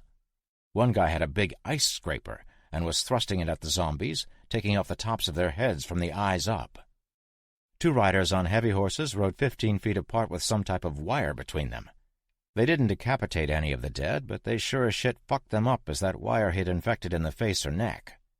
Some of the riders had bows, and they shot into the crowd behind me, and suddenly there were small explosions, the dead being tossed around. I was so stunned I hadn't begun firing, and that changed quickly. The riders in front of me were totally wrecking the zombies, so I turned and was surprised to see the dead behind me were only 20 feet away. Nearly shitting myself, I began firing slowly, picking targets as I backed up toward the knights. A pickup truck that looked like something out of the Road Warrior, shut it, I'm a fan, came into view, and guns opened up from inside the armored bed. 4 men got out and ran to stand beside me, shooting shotguns and rifles into the crowd. I swear to holy Christ, one of them was yelling, "Yee-haw!" They were efficient, and within moments only the living were standing. The dead never made it to within 10 feet of me. One of the 4 that had jumped from the truck, dressed exactly like a cowboy, with hat and chaps and spurs. He holstered one of his twin 6-guns and began to reload the other. "Mornin'," was all he said. Another one, a 15-year-old kid by the look of him, looked at his over-under shotgun and cracked it open, shoving fresh shells into it. "Saved your ass, didn't we?" Yeah, you were about to have a bad day. What the hell were you doing coming in here anyway?" He looked at me sideways as the horses came trotting over. "This is where they all came when Great Falls burned." I needed... He turned and looked the other way, and I could see that the right side of his face was covered with what looked like scales, and his right eye was a yellow color. He looked at the bag, then at the red shopping basket I had dropped, and he smiled. "Yeah, I hate it when Aunt Flo shows up, too." He started to chuckle, and so did I. He shouldered his weapon and stuck out his paw. "Name's Carter." I shook his hand and started to tell him my name, when a guy in medieval armor carrying a gore-splattered double-bladed battle-axe got off his horse and raised the visor on his motorcycle helmet and looked at me hard. "You bitten?" "No, they never got close to me. Thanks." "Sure. You scavenging? Got anything good?" His eyebrows lifted. "Any beer?" "Sorry, just antibiotics and some painkillers." Carter stuck his face in the conversation. "And tampons." The knight took his helmet off, and a gunshot made everyone turn toward the south. "We can't stay here. I'm assuming you're with the folks in that armored vehicle a couple blocks over?" I really didn't want to answer that question, so I didn't. He smiled and snorted. "I don't blame you. Trust is a hard thing to come by these days." He looked back towards another gunshot from the same direction, and then a radio chirped on his belt. He picked it up, and we all heard through the radio that another sizable horde of dead were on their way. "Copy that, Mark. Stay high. We'll come back for you in 2 days. Out." He looked back at me. "We can take you to the vehicle if you want. They won't answer us or move when we try to talk to them. You want to go?" I nodded in the affirmative. "Carter, get him and his tampons on the truck and back to his vehicle." He got back on his horse and looked at me. "You're welcome to come home with us, or you can be on your merry way. If I wanted you dead, you'd be dead, so consider that. We'd love to have you, but if you want to stay, you have to contribute." He turned his horse and trotted off with the rest of them back toward the west. Carter looked at me sideways. "You're taking this well. Whenever we meet somebody new, they kind of freak out at our little group, at least at first." We moved to the pickup. "Well, it is a little odd," he finished. "Hell, I used to be the alligator boy, and we live in a world of walking dead people. I grew up a freak. I'm used to odd." He got on the back of the truck and reached a hand down to help me in. I hesitated, and he brought up the same point the guy with the axe had. "You see all the weaponry? If we wanted you dead, or if we wanted your shit, what could you do?" "Like your friend said, it's hard to trust people nowadays." I grabbed his hand, and he pulled me in the truck. "Yeah, but you should never look a gift lizard in the mouth." He seemed to get a kick out of himself, and we both laughed.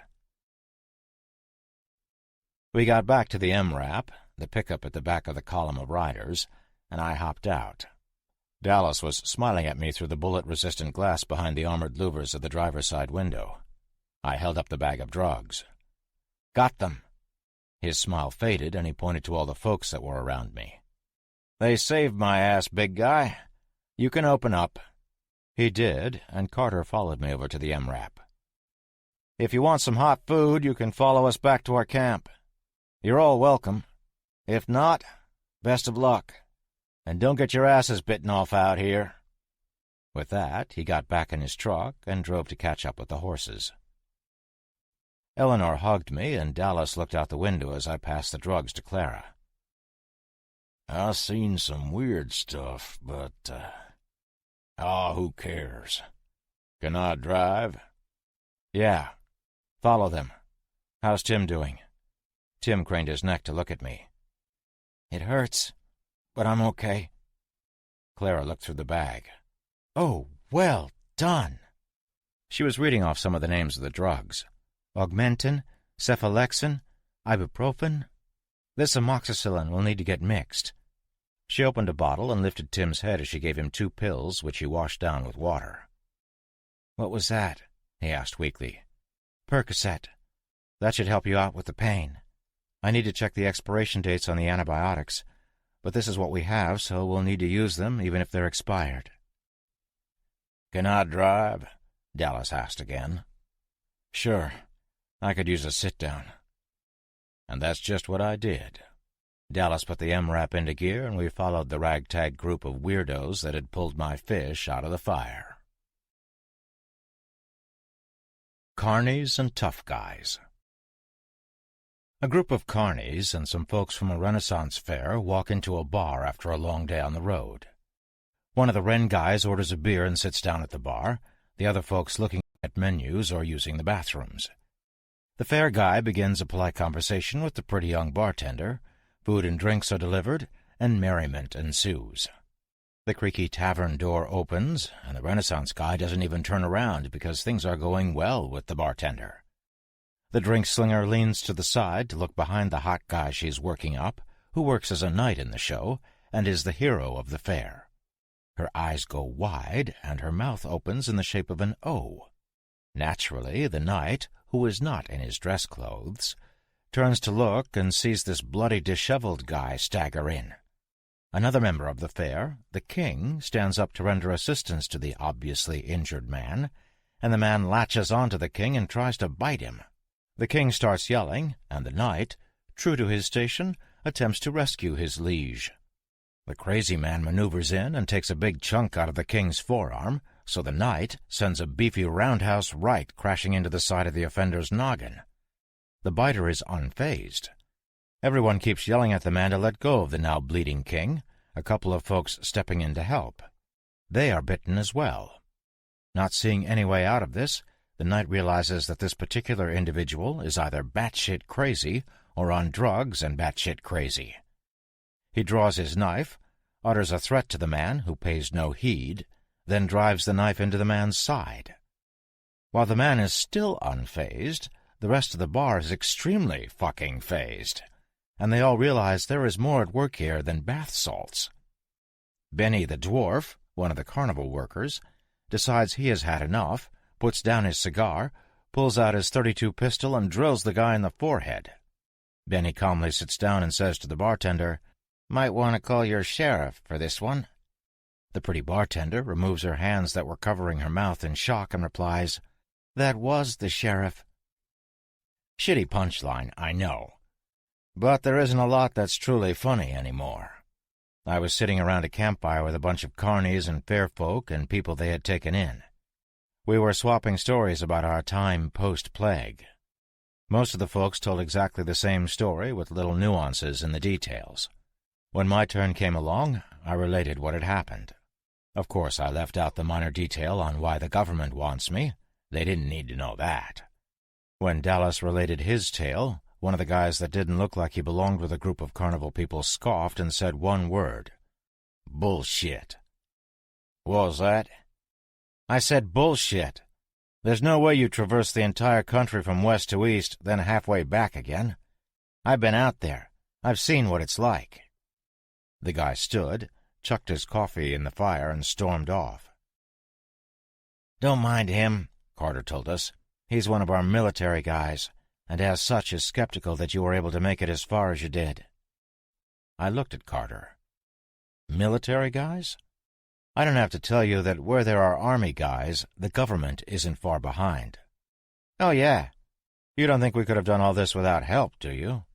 He spread his arms out, indicating his camp.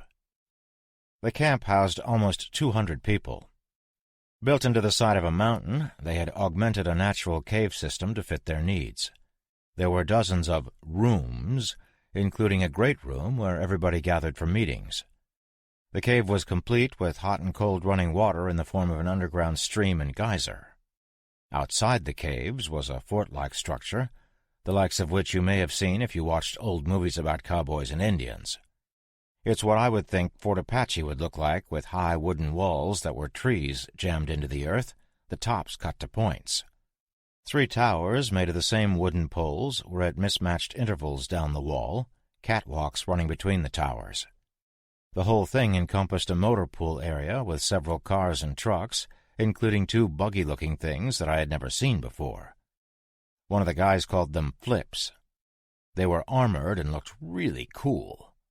Also in the large area was a huge circus tent, under which we now had our fires. These people had done well for themselves. Dallas looked at Carter, then at the back of the guy who was walking away. "I guess I can see his point." A big guy came and sat down on the spot the army dude had just left. It was the guy who had been riding the horse and had saved my ass earlier. He had presided over the inspection of our bodies for bites when they brought us in. Absolutely everyone that came back on the fort remained in a quarantine zone, which was a mini-fort in and of itself, until they were checked out. They had no doctor, but a couple of the military guys had some medic experience. He told us his name was Michael, and he was the knight that had tried to save his king that I mentioned above. He had a girl with him, and she was the cute bartender. They had been traveling, as fair folk do, and hooked up with a carnival out of Florida called Harrod Shows. The plague struck when they were in Mercy's Bar in Great Falls, and they had escaped out of that hell and into the mountains to the west. They had suffered losses, as has everyone, but the biggest loss was their friend and leader, the king. A group of mixed-matched military had stumbled across them, and they had pooled their resources, doing well in the year since the dead had begun walking. "Of course, we still have issues," Michael told us.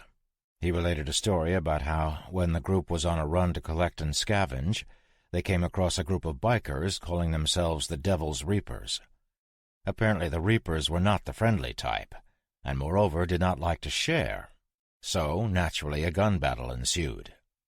The 4 Reapers were killed, but there must have been more of them because since then, on several occasions when the carnies went out on a run, they encountered groups of well-armed Reapers who always shot at them on sight.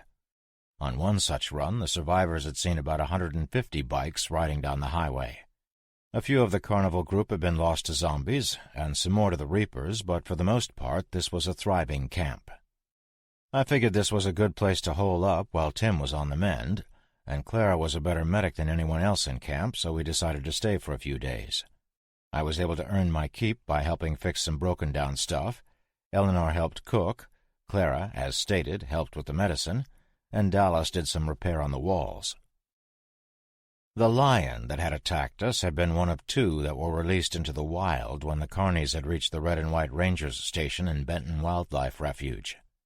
Michael gave a personal apology to all of us, especially Tim, who had to be under lock and key with constant monitoring for the first 2 days we were in the compound. Michael said they just couldn't leave the lions to die in the cages, but they obviously couldn't bring them along. The carnies had met the hodgepodge group of military guys at the Rangers station as well, which is when they had all decided to throw in their lot together. It had worked out, for the most part. There were questions on who should be in command, and Michael had come up with the idea that all things non-military would be commanded by one of the civvies, and the military ops would be commanded by Captain Barry of MARSOC. MARSOC pretty much means, "Don't fuck with me."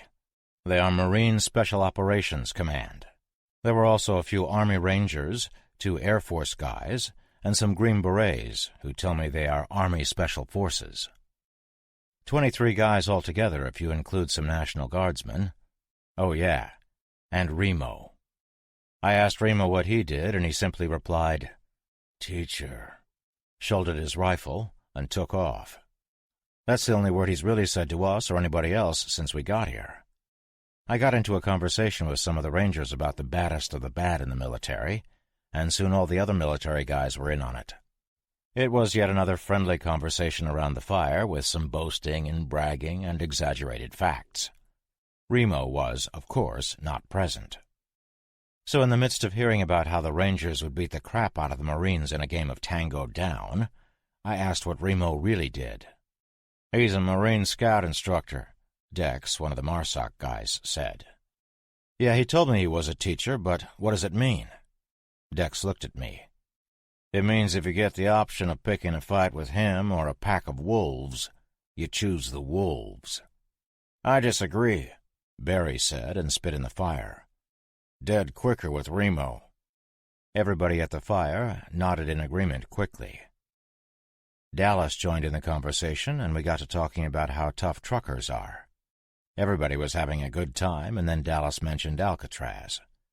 He had mentioned the prison before, and how there were dozens of people there trying to fortify and make it, but this time he added that there was a group of military there as well. Every single man and woman sitting around the fire stopped talking and looked at Dallas. "What?" he asked, looking around. "What's wrong?" Captain Barry shifted in his seat. "There's a group of military on Alcatraz?" "Yeah, that's why I'm here. I'm collecting the wife of one of them. Clara's Commander McInerney's wife." "There's a Navy commander there? How many men are with him?" "I don't know. Maybe 150. The Florida had her own crew, and there was a bunch of SEALs with them." "The Florida? The USS Florida?" "Yes, sir. If that's the same as the sub, then yeah." Then, oh man, did the questions start flying. Why didn't you tell us this before? Do they have communications? Are there any other vessels? What was the condition of the sub and the crew? I felt it best to vacate the premises and escape to go see how Tim was doing. Tim was up and speaking to Clara about his boo-boo. Can you really call a lion bite a boo-boo? If you want to emasculate your buddy who just got attacked by a lion, you can. And that shit works. "How is he?" I asked Clara. "He's fine. A bit of a baby, but he's fine." She looked right at me. "Thanks to you." Yeah. Pretty sure a lion bit me. Have you been attacked by a lion? No? Then I reserve the right to bitch about it." He pointed to the bandage on his arm. "Lion?" I smiled in spite of myself, and Clara laughed out loud. "Well, you've got me there." We chatted for a bit, and an hour later Eleanor brought her endless legs by to see how Tim was doing. An hour after that, Dallas showed up with Captain Barry and the shorter of the two Air Force guys, and it was a party. We all sat down in folding chairs outside under the tent. It was warm, and I could smell the smoke from several fires. It was great. Then Dallas dropped the bomb. "Clara, we's leaving tomorrow." Everyone looked at him except the Air Force guy, who was looking at Eleanor, and Barry, who was looking at his shoes. "We have a plane," he said. "It's a C-17 Globemaster III. It can take a contingent of up to 54 people who want to go to San Francisco." He looked up. "It will have to be tomorrow, though. The Reapers are close to the airfield, and it's only a matter of time until they find the plane. The airfield is hidden as well as you can hide an airfield, but the Reapers are branching out from wherever their base is, and they'll find it eventually. There are also 2 Black Hawk helicopters, but they can't make the trip. Fuel would be an issue. Then there's landing. We don't know where we could land safely." "I do," Dallas piped up. "I know where we can land." Everyone was looking at him again, and he shrugged. "I was on my way there in a different plane when we set down to find a friend, and I come up here looking for Clara. I know where there's a perfect place to land." "Is it free of infected?" "Don't know." "Is there a clear runway?" "Don't know." "What do you know?" demanded the Air Force guy. "I know where the airfield is." Captain Barry shook his head. "All right, stop it. We have a possibility to link with U.S. forces, one of whom is a senior officer in a secure location." He pointed to Dallas. "And you need to get to Alcatraz. I will send a squad with you, and we can possibly get some communications going." Tim coughed and actually timidly raised his hand. "You will need a communications satellite." "We have several, but with no ground crews or codes we can't access them. We do have access to older ham radios in the ranger stations at Blackleaf and Ear Mountain." Like I knew where those places were. I looked at Tim, and he looked back at me. Would he keep his NSA-ness a secret, or would he pony up the fact that he had access to spy satellites? I have codes." Boom! Barry turned from Dallas. "What? Codes to what?" "I have access codes to the Sentinel satellites. I will need a transmitter capable of—" Barry cut him off. "Sentinel? You mean you can access comsats?" "Well, they're not communications satellites per se, but they can piggyback any signal or bounce between if you need. But I still need the transmitter." "Let me worry about that." He went off on how this camp would be able to communicate and coordinate with a West Coast complement of soldiers and sailors, and how it was of the utmost importance to establish links with them because we might be able to coordinate strikes against the infected and blah, blah, blah. Did I dare tell these guys that there was a manned destroyer anchored next to my house in the middle of the Gulf of Mexico? What would that mean to them? I didn't even know if the destroyer was still there, or what their intentions were with my Atlantis friends. Shit, what's a boy to do? In the end, I thought about what had happened to me and why. I had been stolen from my friends because I might have some type of cure or vaccine from this plague inside of me. I also remembered thinking that I had to live. Not just to see my friends, but to work on this plague vaccine thing somehow. Fuck it. Captain, I'd interrupted him from his tirade on saving the good old US of A. He looked at me, and I sighed. There's a destroyer that looked like it was fully manned anchored off of an oil rig in the Gulf of Mexico. He opened his mouth to ask me a billion questions, but I held up my hand, forestalling him. That rig is my home, and I don't know anything about the destroyer other than it's there. In the end, it was decided that the Montana group of military guys was going to split up into 3 squads, or groups, or platoons, or whatever you call a small group of military guys. Barry called them fire teams, and that was awesome. The news was brought to the attention of the general populace, and honestly, I thought everyone would want to go. But only 6 civilians decided to take the plane ride. Nobody wanted to come with me on my MRAP ride south, which was great as far as I was concerned. Nobody except 4 military guys and Tim. Clara and Eleanor would go with Dallas, and I found myself sad at the prospect of losing them. I'd only known them a few days, but they were all 3 great people. Plus, Eleanor was shit hot. I gave her a long, perhaps inappropriate hug when it came time to split up the next morning. Clara's hug was much more appropriate, and she thanked me and cried a little. I tried to give Dallas a manly handshake, but he enveloped me in a hug that would have made a grizzly jealous. He put his hands on my shoulders and looked me in the eye. You saved my life, Hoss. I ain't gonna forget that. You also got me to where I needed to be. Won't forget that neither. Be safe. I still couldn't friggin' breathe from when he crushed my lungs a moment ago, but I squeaked out a weak good luck, and we parted. I liked that guy. With so many dickheads in this post-apocalyptic nightmare, it was great to meet some nice folks.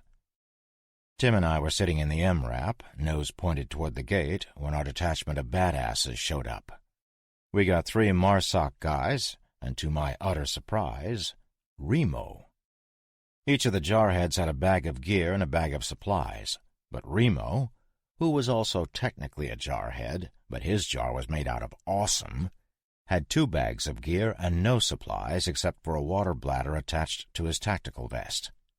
I asked him why he wanted to come, and he told me that the main force of the Reapers had been seen moving south. Actually, what he said was, "Reapers are south." That was 4 words I had now pried out of him. I would have pressed for more, but honestly I believed that he could have melted my eyeballs with just a look. I really wanted to see a steel cage match with this guy and Lynch. I would have no idea who to bet on, even though I hadn't seen Remo in action yet. Except Lynch was dead. They opened the wooden gate, and we were off. I saw the 2 buggy-looking things go left with Dallas and company, and we went right. I surely hope I see them again. We drove for a while, talking back and forth, the occasional pus bag in the road. We were in central Montana, coming out of the mountains, and there was really no way past either Butte or Helena, 2 of the larger cities in this godforsaken state. Taking Route 200 southwest, it was our plan to turn south on 141 and hook up with Route 1 south. From there, we would wing it. As it happens, we never made it to 141. Lincoln. We passed the turnoff for Hooper State Park at just before 10 in the morning. We had gone over a small river, and yes, we used a bridge, if you could call it that.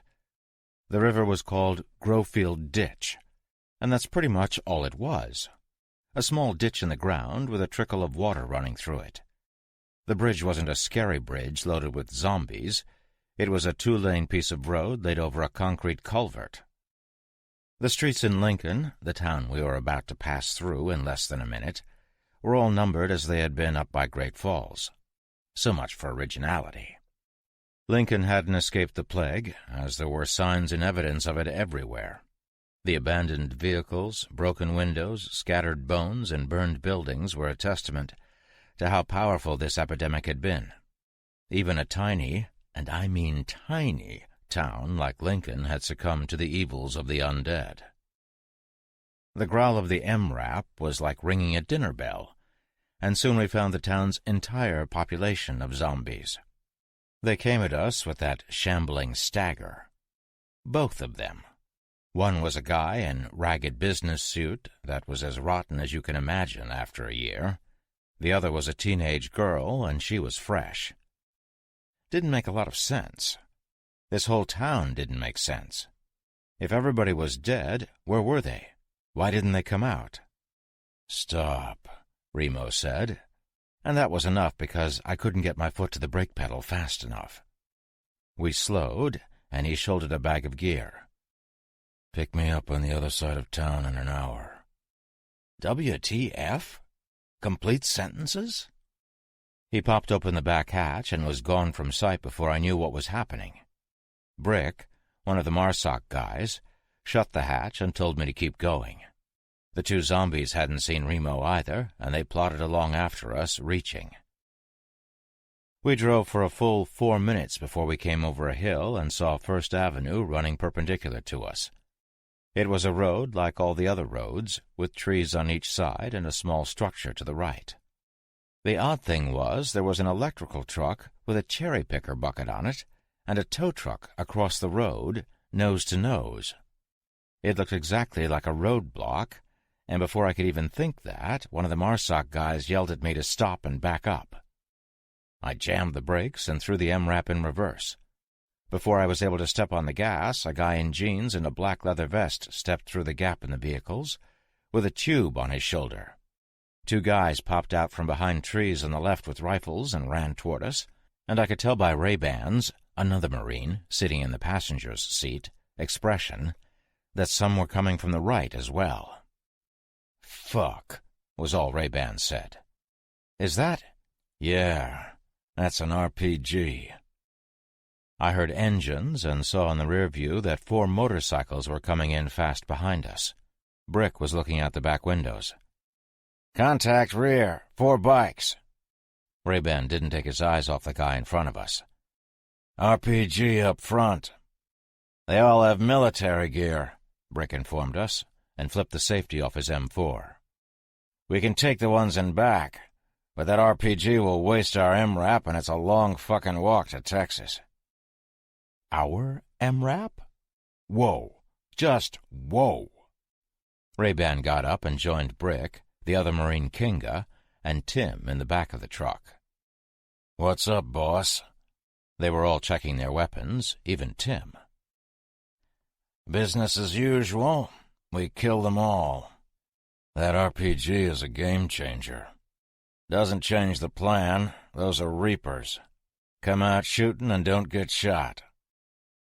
I joined them in the back, just as a guy on the driver's side yelled into us, "Yoo-hoo! Do you have any Miracle Whip?" I checked my HK-416, fear making my heart pound. I have no idea how these guys did this kind of thing every day, even before the plague. They were dropped into situations where everybody wanted to kill you, and they did it for shit pay. Ray-Ban pointed at Brick, then pointed left. He pointed at Kinga and pointed right. He pointed at the two of us and whispered, "Stay behind me. Don't fucking shoot me." We nodded, and I stood from my crouch. The guy who had asked for salad dressing, "Yeah, Miracle Whip is a salad dressing. If you find a rotten jar of it someplace, look at the label," called out again, "You coming out, or are we coming in? Any chicks in there?"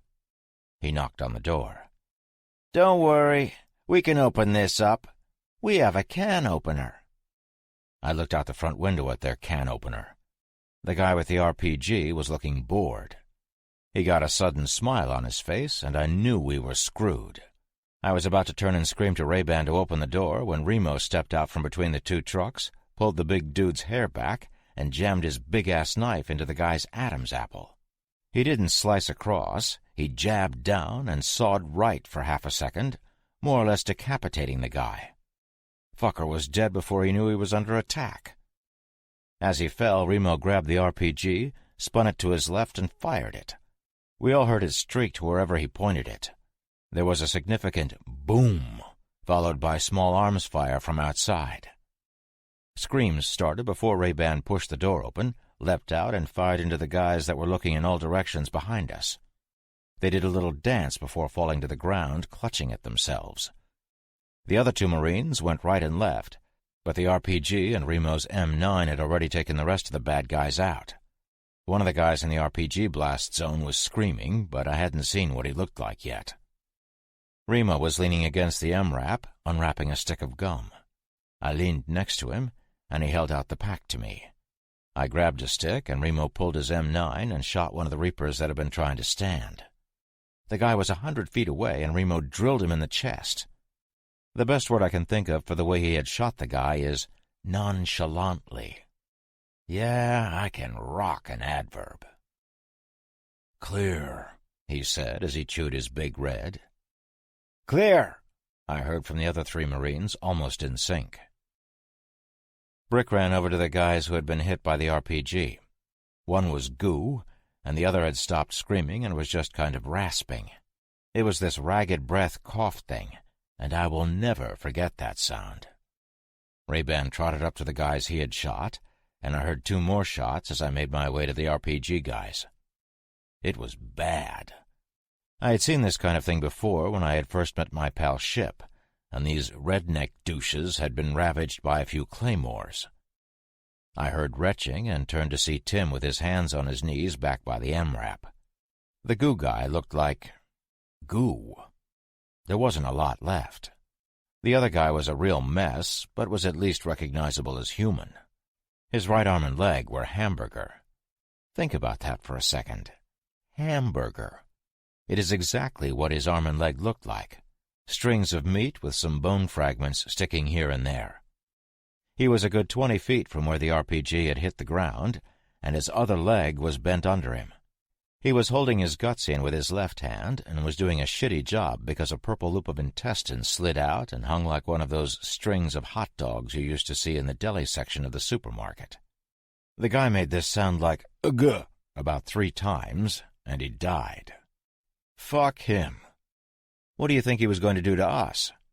I doubt a game of checkers was an option. We checked all the other bodies and took care of them before they turned. One had started to stir, and he put one hand out to push himself up before I drilled him. They all had these cool black vests with a scythe and the words Devil's Reapers on the back in red and white. Remo strode back to the bikes and sat on one. He looked it over, then got off and scrunched down next to it. It looked like he was working on it. He strode back to us and said, "My bag is back there." He thumbed over his shoulder back towards town. "And there's something I need to take care of. Don't touch the motorcycles. 15 minutes. He began walking down the street toward town and moved off the road into the trees. I thought about dragging the Reapers' bodies out off of the road, but screw that. They could rot or be eaten by whatever. They did have some good shit. 3 M4s, a squad automatic weapon, various pistols, and the RPG. There were no extra warheads, grenades, for the RPG, but there was considerable ammo for the other weapons, and we took it all, plus the guns. I strolled back to the bikes with Kinga. Remo said not gonna, just checking shit out. We got to the bikes and looked at them. I couldn't see anything out of the ordinary, but Kinga got down on one knee and inspected it. He huffed and gave a low whistle. What? Remo booby-trapped it. He's got a frag on the head with a wire to the spoke. Look. Indeed, there was a wire, but I had to get down and look closely to see it. Kinga looked at me with a half-smile. Boom. Hee. Walking back to the MRAP, we heard a series of small explosions from Lincoln and noticed some oily black smoke pouring into the air. We waited inside the truck for almost 15 minutes, and suddenly Remo was there, knocking on the back door. "What was that about?" Brick asked Remo when he was inside with us. "3 trailers full of rotters parked back there. Looks like the Reapers were waiting to find the camp and then drop an infected bomb on it." "Well, screw them, then." "Yup." I went to get in the driver's seat, and Brick stood up, getting in my way. "I was thinking I might take a stab at driving." "Think that? And you might just get stabbed," I told him, and brushed past. He was looking at me wide-eyed when I looked back into the cabin. "Buckle up, jarheads. This train is rolling." Remo wasn't looking at me, but he did have the slightest hint of a smile on his face. When you've got to go, you've got to go. Brick was under the impression we should take the heads of the Reapers and put them on posts for their bodies to find, with a note that told them to fuck off. Ray-Ban thought it would just incense them instead of scare them, and Remo said it would take too much time. Brick then said we should mess up their bikes, but Remo put the kibosh on that too, citing that he had left them a present, and he wanted someone to open it. In the end, we just moved west on the 200, following the road through the mountains, and then south on Route 141 until we hit Route 12 west. 12 intersected with Interstate 90 south. This would bring us eventually to the city of Butte, and we wanted to stay far away from that, so we decided to hook south until we reached Interstate 15. The little town of Deer Lodge was on the route, and we thought that might be a good place to find some fishing rods for some fresh fish. There were rivers everywhere, and a fishing excursion with the toughest men on the planet watching my ass sounded pretty nice. We took a left on Beck Hill Road, which the map told us would bypass a few miles of highway, including a bridge. Freeze Out Lane, no shit, continued where Beck Hill turned under I-90, so we took that, and then a few other roads until we saw smoke in the distance. The smoke was coming from behind some low hills, so we parked the MRAP and went forward on foot, Tim and Kinga staying with the vehicle. Ray-Ban, Brick, Remo, and I snuck up the side of a small hill and looked down on the town. The smoke was coming from barrels with fires in them. The entire town looked to be an armed encampment like I had seen in Havre, and my heart actually jumped a little. If 2 pissant Montana towns could hold out, then maybe there were more with many more people. Maybe we could eke out an existence waiting for the pus bags to rot away. I started to stand, feeling some genuine joy for once, and Brick grabbed my load-bearing vest and yanked me back down. I looked at him all pissy, and he pointed to some of the people, obviously human, walking in the town. They were human. They weren't stumbling or lurching. They were walking around like humans would. I didn't get it until Brick gave me his binoculars and pointed again. I peered through the glasses, and then I could see what he was on about. Most of the people walking around had black vests on. This was a Reaper town, probably their home base. I heard, "Son of a bitch," come from Remo. He was looking through his own binocs, and I followed his gaze. 2 of the Reapers were dragging a guy out into the street, hitting him with black clubs. When he would hold his hand up to protect himself, they just clubbed him harder.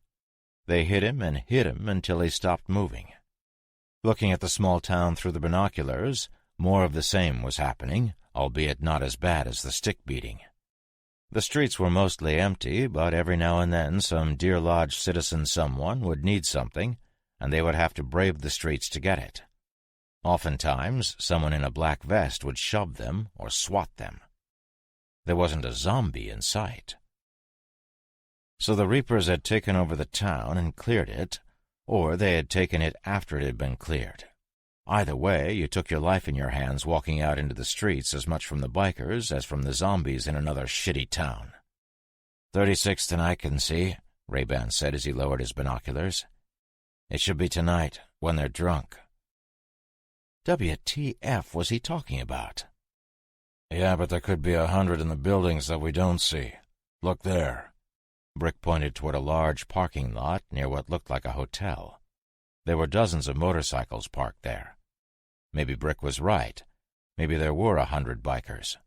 But what did we care? We were going way, way around this crappy town. Brick took his binoculars back from me. I'm not crazy about the ones we can't see. I'm not terribly fond of the ones we can see, Ray-Ban huffed. Remo? Remo was looking through a larger pair of binoculars. We fucking kill 'em all. So, I guess we weren't going around the town. We got back to the MRAP a few minutes later, and Kingo was asking how it looked. Now, we had been looking at the place for maybe 10 minutes. I had seen that there were buildings and bad guys between the buildings and no zombies. That's what I saw. These guys proved their badassery to me once again when they hunkered down, started drawing in the dirt and citing that this was 100 meters from there, so it would be a good cover spot, and that this rock is the water tower, and it's 20 meters high with 2 Reaper spotters on it. This is a possible barracks because we saw this dude come out, and when the door was open, we saw a bunch more of the Reapers in there. There are guards here, here, here, and here. Don't know about a rotation schedule. These Marine dudes were legit. I looked at Tim, and he at me, and we must have looked a little nervous because 3 of the tough guys told us not to worry about it at the same time. Remo was shockingly silent. Ray-Ban got up off his haunches and pitched a rock into the dust. We can't just roll in there and nuke the place. There's civvies. I doubt they have NVGs, but we should still be cautious during the incursion. Once again, I don't want you, dear reader, to think that I'm a total douche. I've done some badass shit in the past year. You know that because you've gotten this far in my journals. I am not a pussy. I am also not a friggin' Navy SEAL or one of these MARSOC boys. Hell, I wasn't even a Boy Scout. I was getting better at the whole military thing, but the bottom line is that I didn't think I would survive a running gun battle with these Reaper assholes. There were just too many. Don't get me wrong. I know that my escorts are more than capable of killing 10 bad guys each in the blink of an eye. But all they need is 1 stray bullet, and their force is cut down by 25%.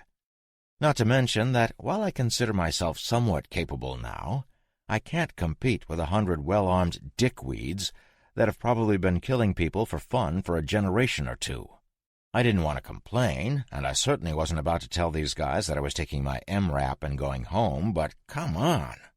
What could I do? Turns out the decision was made for me. We ended up pulling the truck back and parking it in the garage of the deserted ramshackle local fire station. Why was there a fire station on the outskirts of a small town sans fire truck? No idea. You 2 stay here, Ray-Ban told us. If we aren't back in 24 hours, you take off and head for the Gulf. Damn, he sounded cool. The 4 of them took off without so much as a backward glance. Not that I could have seen said glance in the dark. As soon as the professional killers were outside of ass-saving distance, the creepiness of a rickety old firehouse in a pitch-black post-apocalyptic world amped up to a gazillion. Tim and I decided we would be better served waiting inside our bullet-resistant, zombie-proof truck. We heated some MREs right in the MRAP. Tim got chicken pesto, and I got sausage with gravy. People in the movies are always bitching about how airplane food and MREs are awful and they taste like dust or worse. But that simply isn't true. Try prison food. Ketchup on something that looks like spaghetti. The sausage with gravy MRE, from the menu H case, is effing delicious. We cleaned up, played a couple rounds of Crazy Eights with a deck of cards I had traded for in the last camp, and I realized that the delicious sausage meal I had eaten was wreaking havoc on my innards. I told Tim I had to drop a deuce, and he laughed like hell, telling me he had never heard that before.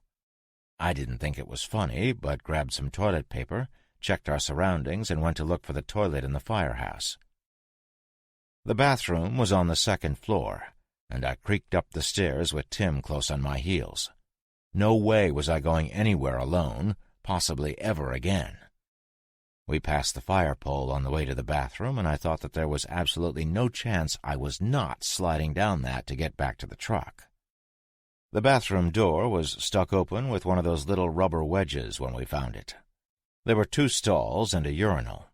The first stall had no toilet, just a hole where one used to be. The second one did have a toilet, but it was so disgusting that I opted to poop outside. I thought about using the hole in the floor, but that just didn't appeal to me. We exited the bathroom, walking back to the unsteady stairs. I tested the fire pole by shaking it, and we both slid down it. It was epic. I checked out some windows, the area looking particularly zombie-free, and we moved outside.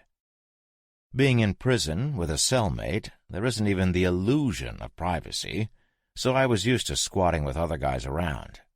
Tim kept a lookout while I took care of business. When I was done, we made our way back to the MRAP.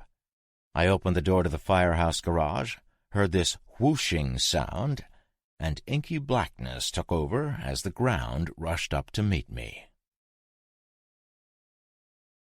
Reapers. Thirsty. In this friggin' apocalypse, you would think hunger would be the biggest issue, but I always seem to be thirsty. Pain throbbed through my melon before I could attempt another thought. The just-bumped-your-head-on-something extremely solid and unforgiving kind of pain. The one that sucks for a minute and subsides so that you have a dull throb. This didn't subside. It threatened to turn me into a quivering pile of jelly. This was bad. And remember, I've been shot in the head. I opened my eyes, mistake, and light assaulted my senses through my rods and cones in the form of a sharp spear of torment. The little bastard in charge of the pain shut-off switch was looking to get a raise, and he threw that damn lever as far into the on position as my optic nerves would allow. It hurt so bad I was nauseated for a moment. Yep, you guessed it. Sausage and gravy came out all over the floor. I had the nerve to turn my head to the side to puke, and that sent further requisitions of suffering to the pain guy. In triplicate. I rolled back on the cot I was on and waited for a moment for everything to equilibrate. I dared to open my eyes and then wished I had kept them the F closed. I was in jail. Bars on the window, bars for a door, bars for a wall on one side of me, and several other cells, all occupied. For a split second, I felt extremely safe. Every person in the cells looked to be in the same shape I was in. I could see through the cell next to me and into the one beyond, and the 2 guys in there were bloody and beaten. Another 3 cells were across from me, and the inhabitants were in the same state. I heard a door open, and 2 guys strode in laughing and talking. They sauntered down the corridor between the 6 cells and came to look at me. "Hey, he's up." "Yeah, I thought he was going to wake up dead." They both chuckled. Pricks. "Water, please." "Oh, man, you must be really thirsty. We're sorry about that. Have to take precautions and whatnot." He produced a key ring and began thumbing through the keys. "Diamond and Giggles are really sorry about the whack to the head. They did a number on your buddy, too, but he wouldn't tell them where you were coming from or where you were headed. At first." He found the correct key and unlocked my cell. "You see, this is our town. If you live here, you have to pay taxes. If you're passing through, you have to pay a toll." He got down on his haunches next to me on the bunk. "You understand that in today's world things are different from before? I mean, you get that, right?" "Yeah," I croaked. The speaker, a guy of average size and curiously absent of tattoos, stepped into the cell. The gigantic guy with him leaned against the cell doorframe, looking exceptionally mean. "Here." He passed me a bottle of water. "Drink up." "Thanks." I took the water and took a giant pull on it. It was cold, and that sent spirals of agony through my freshly smacked melon. "So, my boss wants to know a few things. First, what's your name?" "Where's my friend? Is he okay?"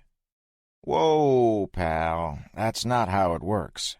Not only is it rude to answer a question with a question, but I'm the one who needs to report to a higher power here. Any further instances of non-compliance will be dealt with in a manner in which you will not be pleased. Have I made myself clear?" The huge dude snorted. Yes.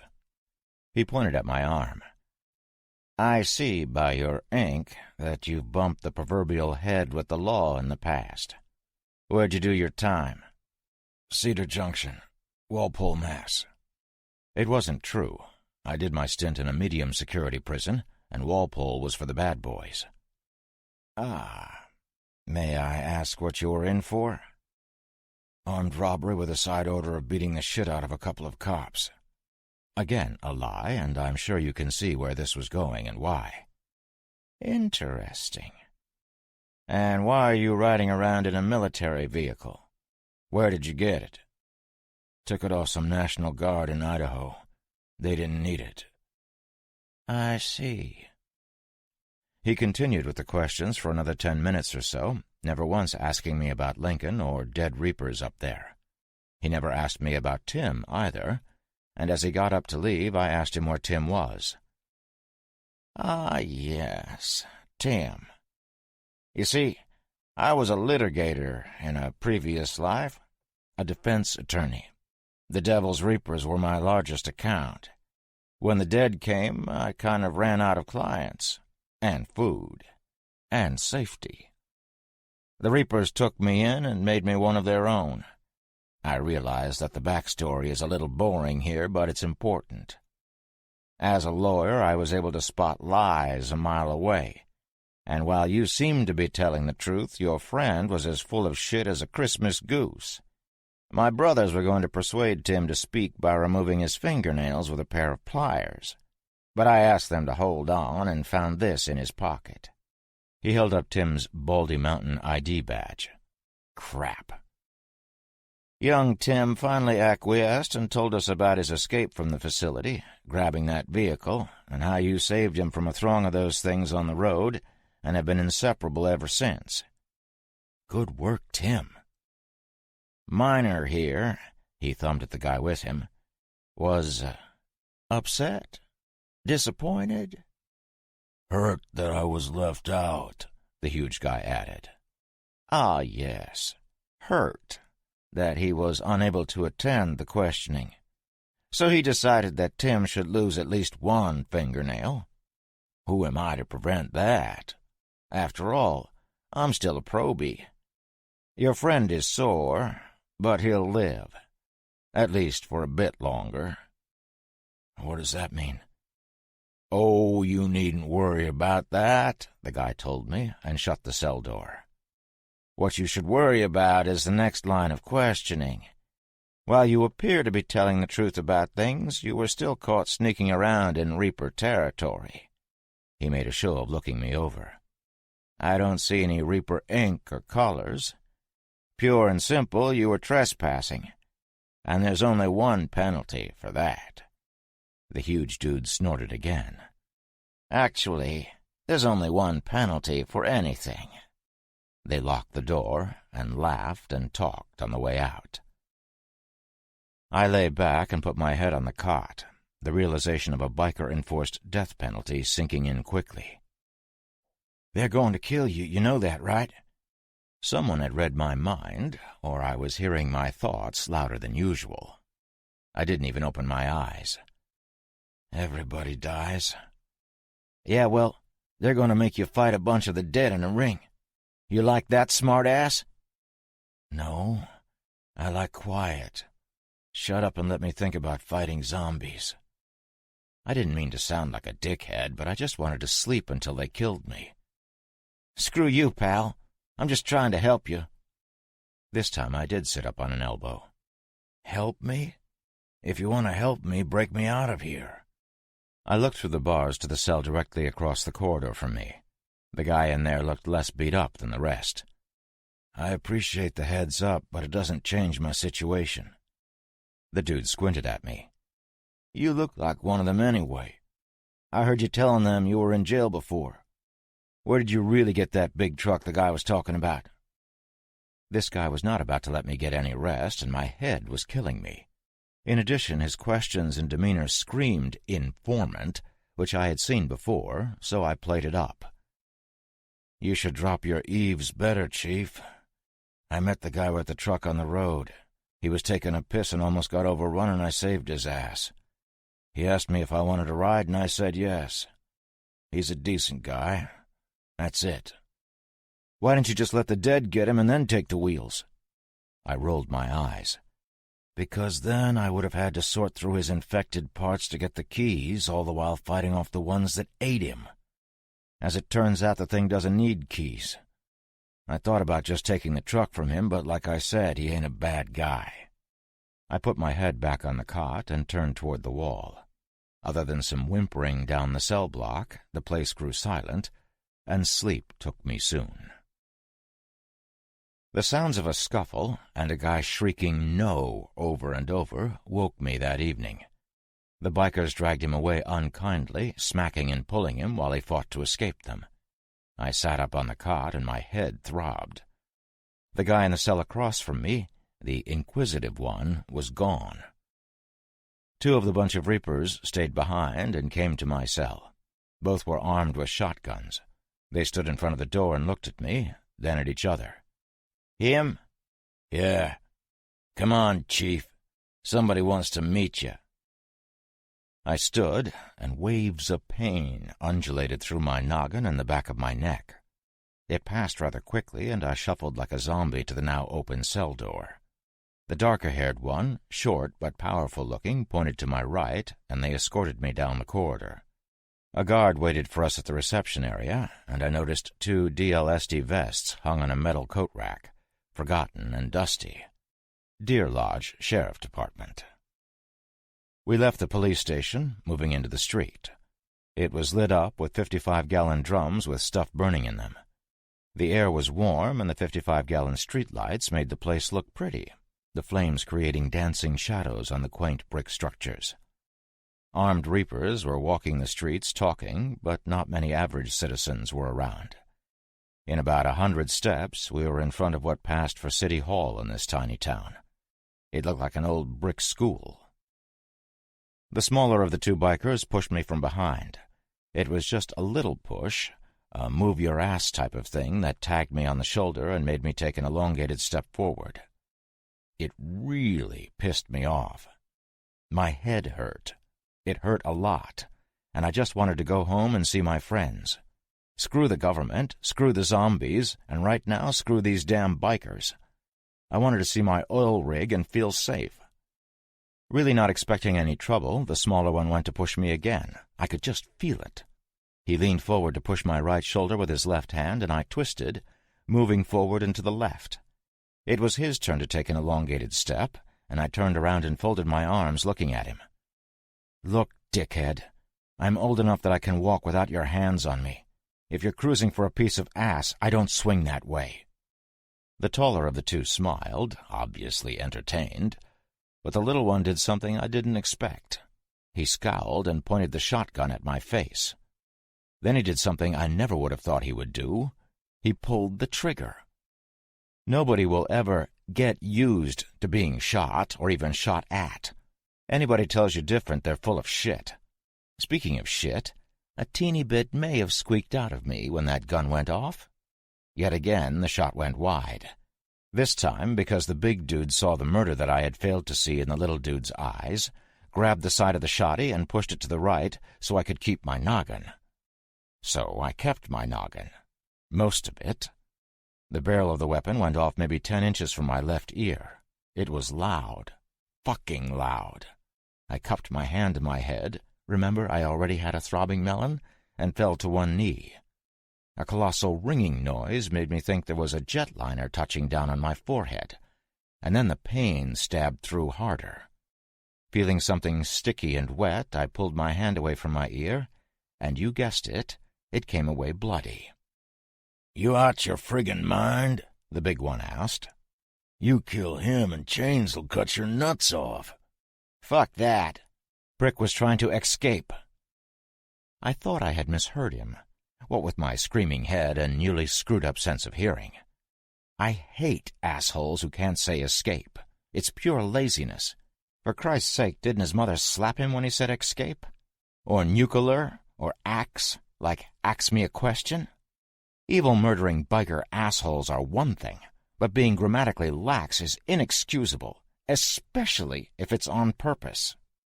I tried to stand, and the little one gave me a shove with his boot. I fell on my ass and rolled to the side, immediately nauseated. Damn, my head hurt. I retched.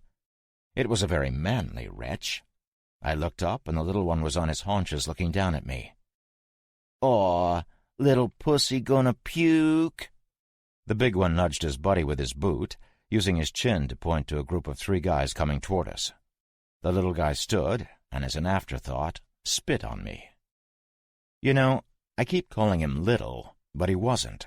He was short, but the kind of short that you know is tough. He just had that tank-like build to him, even if he was only like 5'6".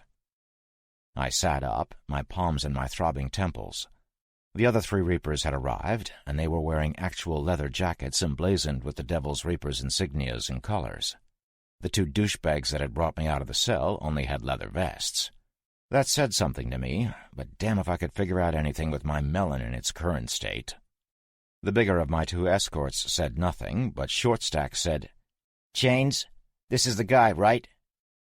The man he had addressed shuffled forward with a jab cross that knocked Shorty down. It was like lightning. My dulled senses picked up on the fact that this guy was the leader. In total contradiction of what I wrote moments ago about not being able to think straight, I admit that I instantly reckoned this guy, in addition to being in charge, was also extremely fit, a fighter, and brooked no bullshit. He reminded me of the Marsoc guys. He reminded me of Remo. Then my mind exploded with shitloads of thoughts, synapses firing willy-nilly. Where were the Marsoc boys? Why hadn't they rescued me?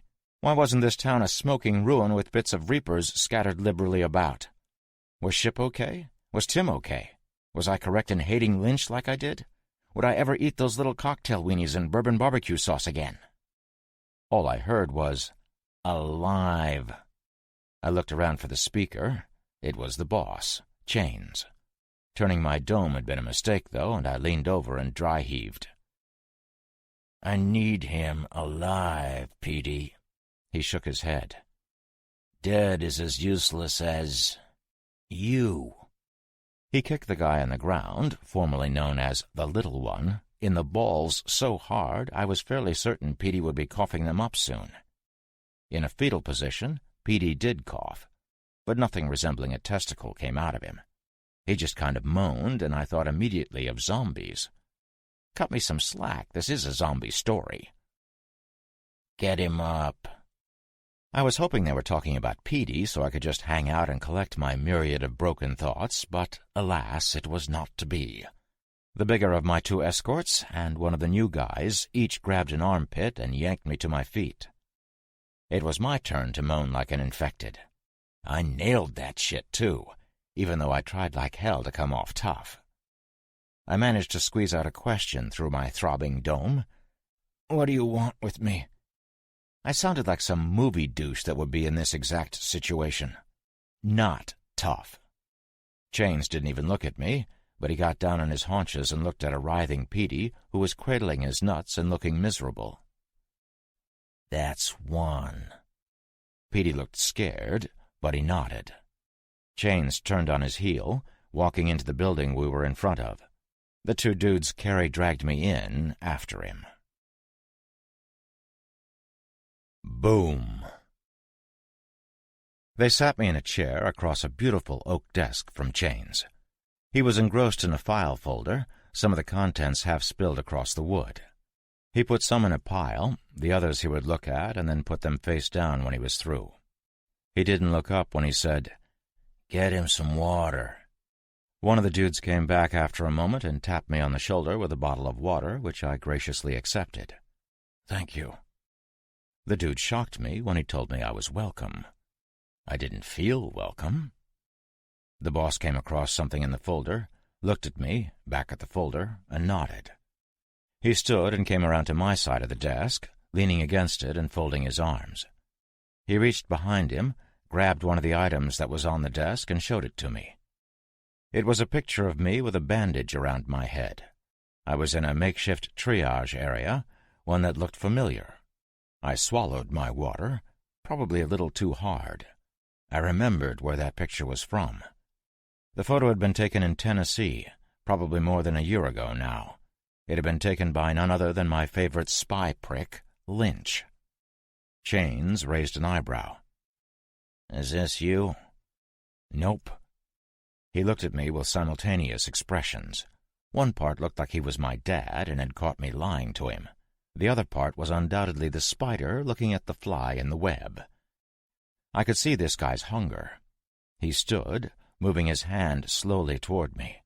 I thought for sure he was going to slap or punch me, but I didn't want to appear the pussy, so I let it come. I was surprised when he used 2 fingers to pull my T-shirt to the side, exposing a healed wound on my collarbone. He looked me in the eye, a half-smile appearing. I looked right back. "It's you."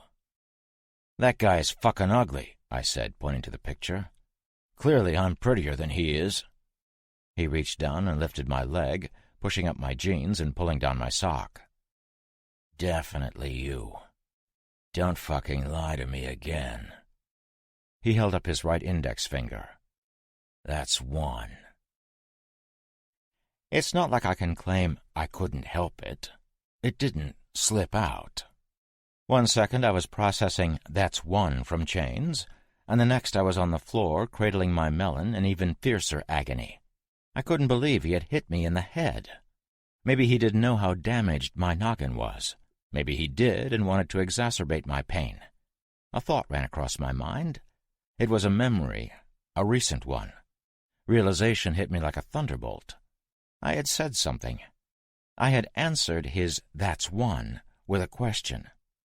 "How many do I get?" Surrounded by 3 bikers who were probably itching to kill me, I had back-talked the meanest of them instead of keeping my mouth shut. What a friggin' dumbass! The 2 guys were lifting me up again, and they dumped me unceremoniously back into the chair. "This asshole is public enemy number 1? Don't worry about it."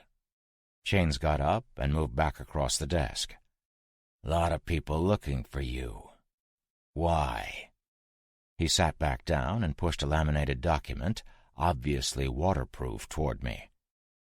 I picked it up and tried to read it, but couldn't focus right away. When I was able to concentrate, I saw that the sheet had a photo of me and some information on who I was, even the scars I had, but not what I was wanted for. There was a blue and white seal with a bird carrying a plant in one talon and a bunch of arrows in the other. Department of Homeland Security. What the fuck? Lynch. That spook asshole had reported me. To who? The president? Why was the government, what was left of it, working with crazy-ass murderers? I looked at him. "Where did you get this?" "They're all over the place. Flyers pushed out of a plane. Read the bottom." I looked down and saw the word "reward," and everything made sense. I nodded. "So I'm a payoff?" "Yes."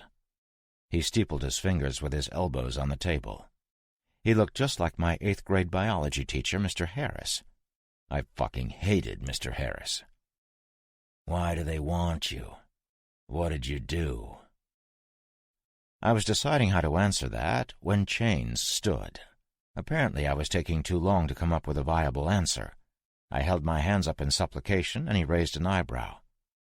"I can neither confirm nor deny that I may have appropriated some shit that wasn't technically mine. It was just lying around. How was I supposed to know it belonged to the government?" That piqued his interest.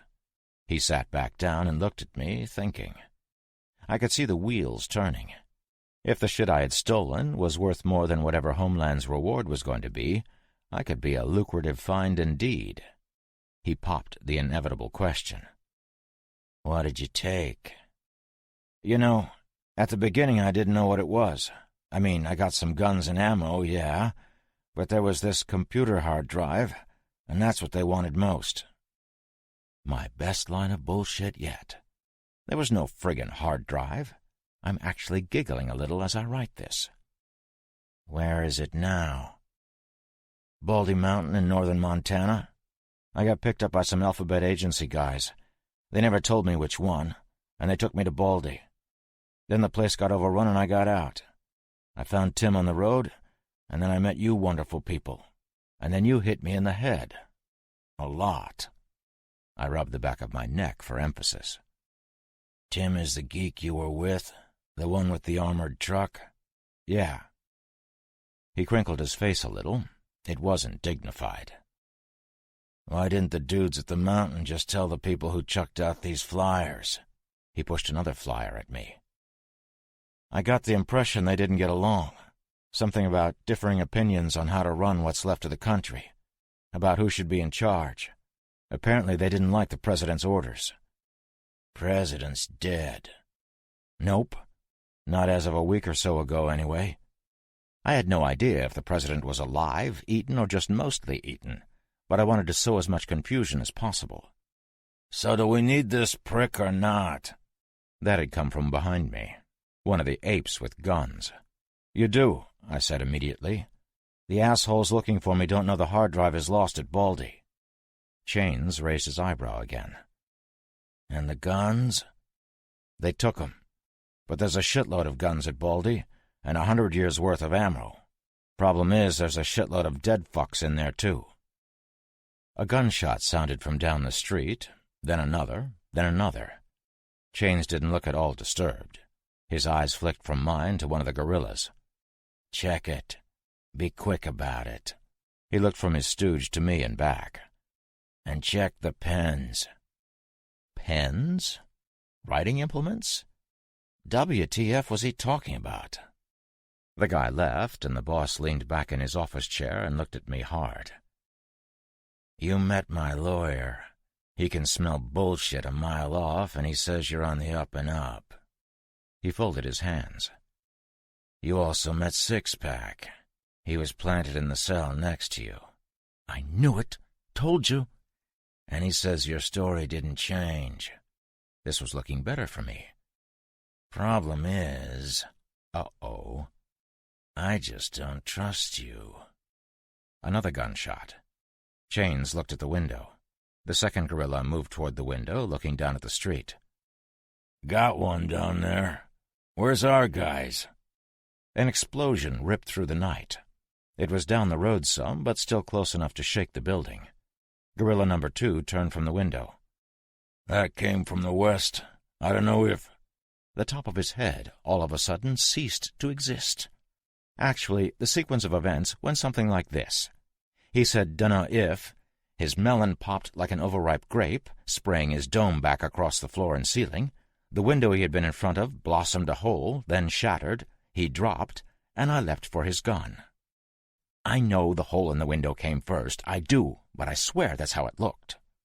I spun the weapon to get the drop on Chains, but he wasn't there. He was on his belly on the floor, a huge pistol pointed at me. "Don't. What the fuck is happening?" "How should I know? I'm a hostage, remember?" The door opened, and 3 guys came running in. One was Petey. "Get down!" the boss yelled. The 3 of them dropped to the floor and army-crawled over to us. "Chains," one of the dudes, not Petey, said. "We've got deaders, and somebody is shooting at us. So shoot back." His giant gun was still pointing at me. "How many deaders?" "I don't know, but Danny and Big Red ain't answering the radio." Everybody was yelling, and then Petey dropped the bombshell. "So this asshole shows up in his armored truck, and we suddenly have people shooting at us? Why does he have a gun?" Now everybody was quiet and looking at me. "Yeah, it's the fucking SEAL team I had hidden in the glove compartment, asshole. They were stashed next to the zombies that are hitting us. Airstrikes are next, you douche crust." I rolled my eyes, perhaps a little overdramatically. "I was going to help you pricks, but screw. Take your gun." I slittered across the floor to Chains, who started it for a second. I had thrown the us in there to see if I could buy some trust. Fat chance, I know, but still. If Remo and the Jarheads, holy crap, awesome band name, were here, lots of folks are going to die. Hopefully Tim and I weren't about to be lumped into that group. I felt as if I were actually on fire from the look that Petey was giving me, but if I was about to die, I wouldn't go down without a fight. even if it was only verbal in nature. One of the guys got on his knees and looked toward the window. He crawled over to it and used the reflection in a piece of broken glass he picked up to see out the window while keeping his head down. Smart. A bullet came through the plywood, sheetrock, muscle, and bone, skipping off the floor and shattering a glass something across the room. The guy slumped forward, chin on chest. Not smart. Motorcycle engines were roaring up and down the street, gunfire was roaring from several directions, and my ears were roaring from the fear and tension. Another round came into the room, and it was way closer than I would have liked. Petey looked up at me, eyes wide, and began backing up. He rolled over next to the guy who had just bought it, his shotgun pointing at the ceiling. I didn't think this was overly smart, but I also didn't think Petey was overly smart, and I didn't like him either.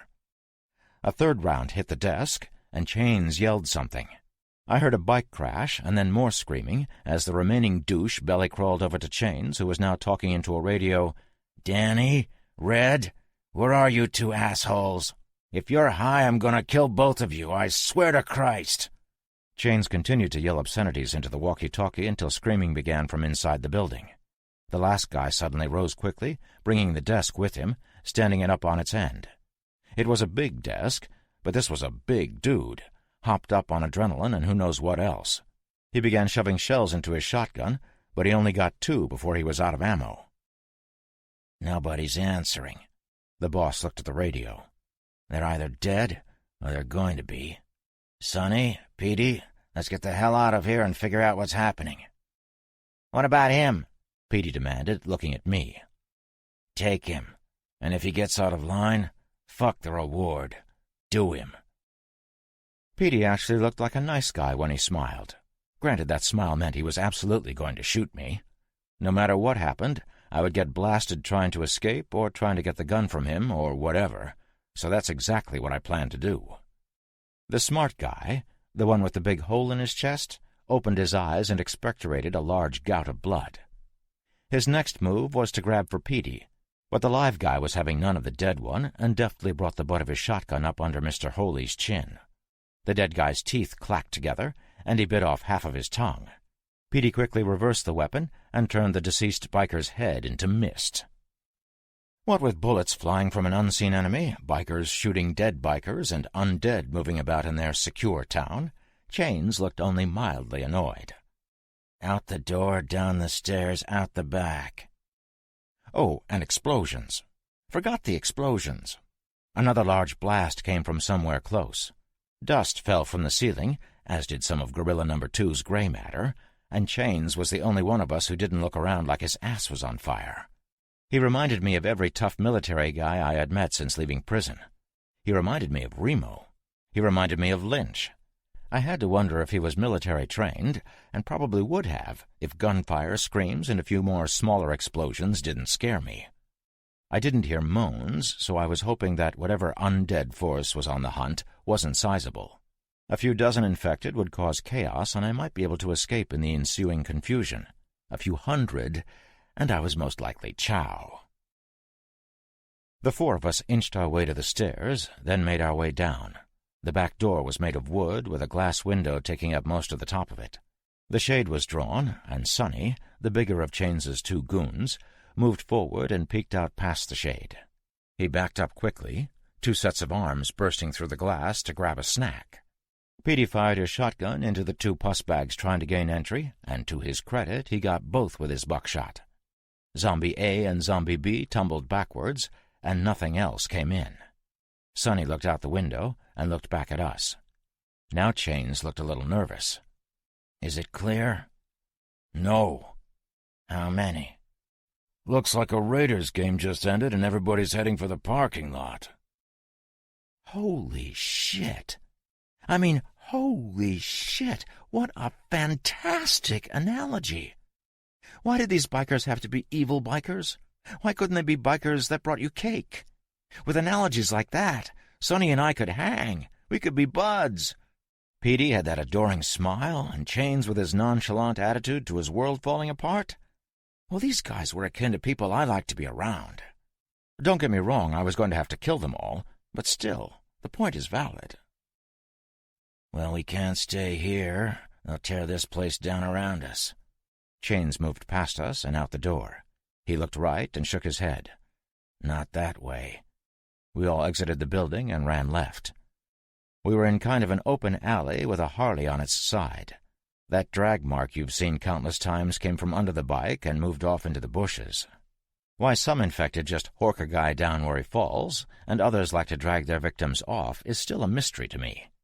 Maybe they like to eat in privacy? Regardless, we could hear that wet, ripping sound, and we knew what that meant. The sounds of chewing, multiple chewers actually, spurred us into action. We jogged down the alley thing and turned a corner, right into a band of undead that were shuffling in our direction. Either we were in amongst them, or they us, and it didn't really matter once the biting started.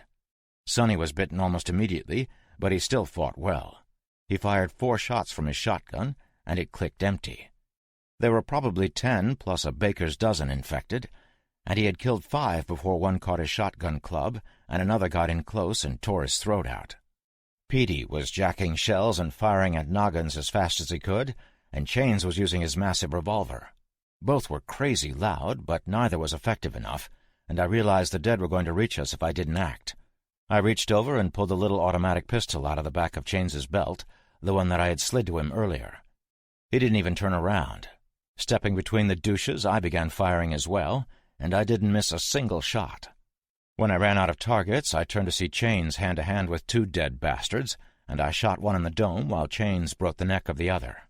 He looked at me, then at himself, then back at me. We had gotten them all, but more were on the way. Petey was loading his shotgun with shells from a bandolier across his chest. He looked up at me briefly, then back at his weapon. "I really thought you were an asshole. Maybe—" I shot him in the face, spun to shoot Chains, but he was already pointing his gun at me. He lowered it.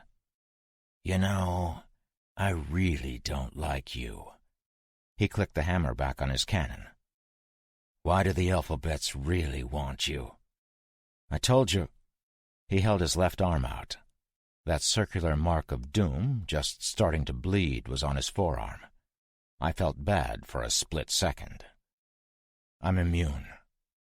He raised his eyebrows like we had been beer buddies for 20 years. "No shit?" "No shit." He sighed. "Then don't fucking die." He put his weapon under his chin and blew his head off. Seriously, the top of his head came off. I heard crunching behind me, spun, and saw 2 dead bastards coming for me across some gravel. I shot one, and the slide on the automatic stayed back. I discarded the weapon and went for Chains's gun. It, too, was empty, so I opted for Petey's gun, and did this super cool roll to get away from the dead thing that was reaching for me, while at the same time grabbing the gun. I brought it up quickly, and only had time for a chest shot on the first one. It flew back out of my immediate field of vision as I had to adjust for the second one.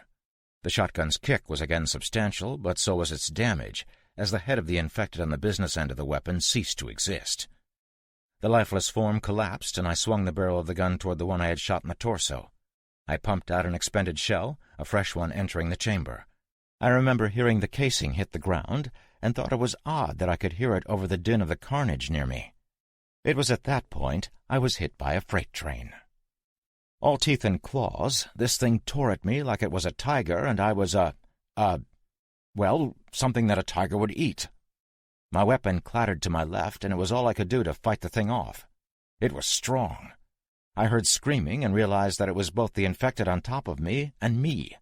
I took a nasty punch to the nose, becoming stunned for a half-second, and the thing wrapped both of its disease-ridden hands around my throat and squeezed. Fucker was choking me out. Cool went right out the proverbial window, and I began to panic. Air had taken a vacation from my windpipe, my lungs burning after just a moment or two. Where the hell was my adrenaline buddy now? I'm sure my eyes were bulging, too. They must have been about 8 feet out of the sockets, because that's the only way I could have possibly seen a zombie with a ragged hole in its chest cavity staggering toward us, its entrails dragging behind it.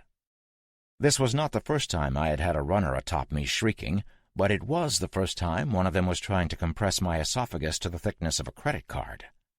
It leaned in to bite my nose off, so I felt it prudent to jam a forearm between us. I was starting to see stars, no shit, and the diseased prick astride me began to look like he was falling away down a long green tunnel. Or maybe I was. Either way, seconds were critical here, so I didn't delay. The last time this had happened to me, I had done something truly spectacular. This time I was in worse shape, so I brought my left hand around, grabbed the side of the prick's noggin, and jammed my thumb in its eye. It was my turn to squeeze, not that this asshole had let up, and I felt the eyeball go under the onslaught of my digit, goo squirting down on my face. Aqueous humor, if you remember from Baldy Mountain. Dickhead could have cared less, and actually squeezed harder if it were possible. I noticed the dead one had gotten close enough to get down on his knees, and was looking at me like an entree when everything went black. Pain. Ow! Thud, thud, thud. Ow! Thud, thud. Ow, damn it! Thud, thud, thud. For fuck's sake, ouch! Is he bitten? I don't know, but he's damn heavy. Pussy. Screw you. You carry him. He's dead weight. I can carry me. What? That was him. Put him down. The guy that had been running with me over his shoulder put me down. I was ecstatic to see that it was Kinga. I looked left, and through my haze and the darkness I could see Brick. Well, 2 bricks. I was seeing double. That shit can happen. I put my palms over my throbbing eyes. My head was throbbing, too. Hell, everything was throbbing. My neck was sore and my throat dry. I tried to clear my head by blinking and realized that I couldn't see out of my right eye. That was unsettling, so I reached up to probe it with my fingers. I found it was crusted with blood, which is when the cuts on my face started to sting. Not for nothing, but the damn zombie apocalypse really sucks. What the hell took you assholes so long? The 2 Marsoc guys looked at each other. Brick thumbed at me and spoke to Kinga. This fucking guy. He looked at me, smiling. They were both smiling. We ain't the ones who got our asses handed to us by a teenage girl. Nope. No. I did not battle a girl. It was a man, infected with the most horrible disease ever. This particular man was the exceptionally massive mutant spawn of a couple of Lees, Bruce and Muhammad Ah. Okay, so you didn't get that. Bruce Lee and Muhammad Ali. It was funny, you're just dumb. Bottom line is that the infected asswipe that had tried to make me dead was not a 90-pound chick. Both of those dick noses pointed to my left. I glanced over at an overturned 55-gallon drum that had been being used as a lamppost. Around it, drenched in gore and full of holes, were the zombies and bikers that I had just battled against, battled with, and subsequently killed. One had been, in fact, a young blonde girl. Crap. The fight felt like it was 5 years ago and 5,000 miles from here, but the carnage was a mere 50 feet away, and the proximity spoke as to the time as well. We can't stay here, Brick said and pointed.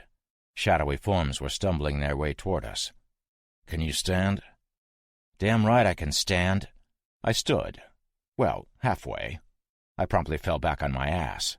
I dry-heaved, sending tendrils of agony through my head and into my shoulders. Shit. Help me get him up. Brick looked at his watch. We need to be at high 2 in 5. They helped me up, and I've got to tell you, I didn't like it. I would probably have enjoyed being eaten less, but this still sucked. Where's Tim? Remo and Ray-Ban have him and a bunch of the townsfolk. Townsfolk? Ha! He sounded lame for a professional killer. We crept along a low stone wall near a pharmacy, my arm over Kinga's shoulder. Brick looked in all directions at once, and it still awed me how these guys were so calm. My cracked melon had a thought, and it was that these guys aren't afraid because they don't know how to be. They're true heroes, and if whoever finds this journal, and is undoubtedly standing over my eviscerated corpse, was ever in the military, I would just like to say thanks. Thanks for everything, and I hope you make it. A small group of stumblers shuffled past us while we were crouched in the shadows, and I decided that I had been carried enough. I removed my arm from my date's shoulder, and he nodded, passing me a pistol butt first. There were plenty of dead roaming about, but we seemed to be running low on bikers. Apparently the reapers had been reaped. We crossed in front of a few of those big green recycle bins when Brick, moving like lightning, grabbed something, beating the shit out of it with about 3 quick punches. A gun went off, not in our direction, and then the thing was on the ground. It had been the thing's gun, and it was now disarmed. Brick simultaneously aimed his weapon at a new noggin while checking the new weapon. Kinga looked around. "They'll have heard that. Let's bug." Brick made to shoot the man on the ground, but he put his hands up in supplication. "Please, I'm not one of them. I'm not a reaper." It was obviously true. He wasn't a badass biker. We were looking at a skinny guy who had never been in a fight in his life. He had probably never held a gun before the one Brick had taken from him. He had been a lawyer, though, in another life. "He's not a reaper," I told them. The guy stood and looked at me. "He's worse." I shot him in the leg, and the bastard screamed loud. Brick and Kinga looked at each other, then at me. The douche I had just ventilated was back on the ground, holding his thigh. I got down on my haunches and stared at him, almost losing my balance. "Maybe you can litigate yourself out of this one, counselor."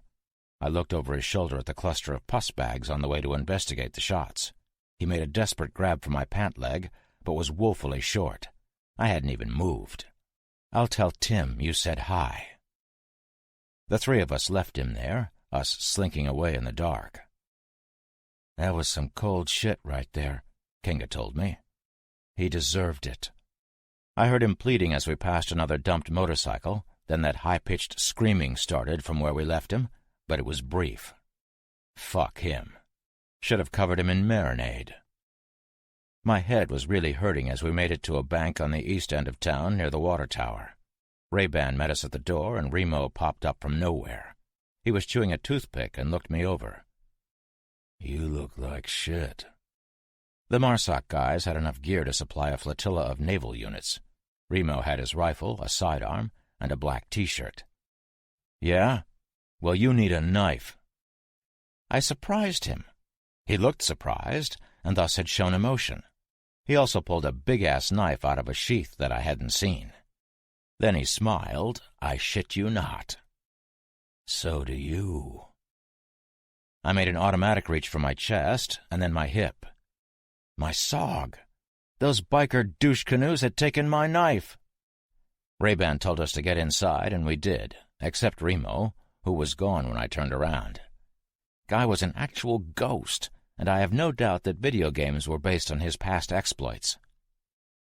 The bank was full of people. There must have been 30 of them. Townsfolk, as Brick had said. Someone wormed their way through the crowd toward me. It was Tim. He had a bandage on his finger, and I suddenly felt no shame about shooting that prick lawyer. Not that I had shame aplenty up to now. He must have just had a poop sandwich because he was wearing a shit-eating grin. "You look like crap." I get that a lot. Then he did something I didn't expect. He hugged me. I've been in prison. You know this.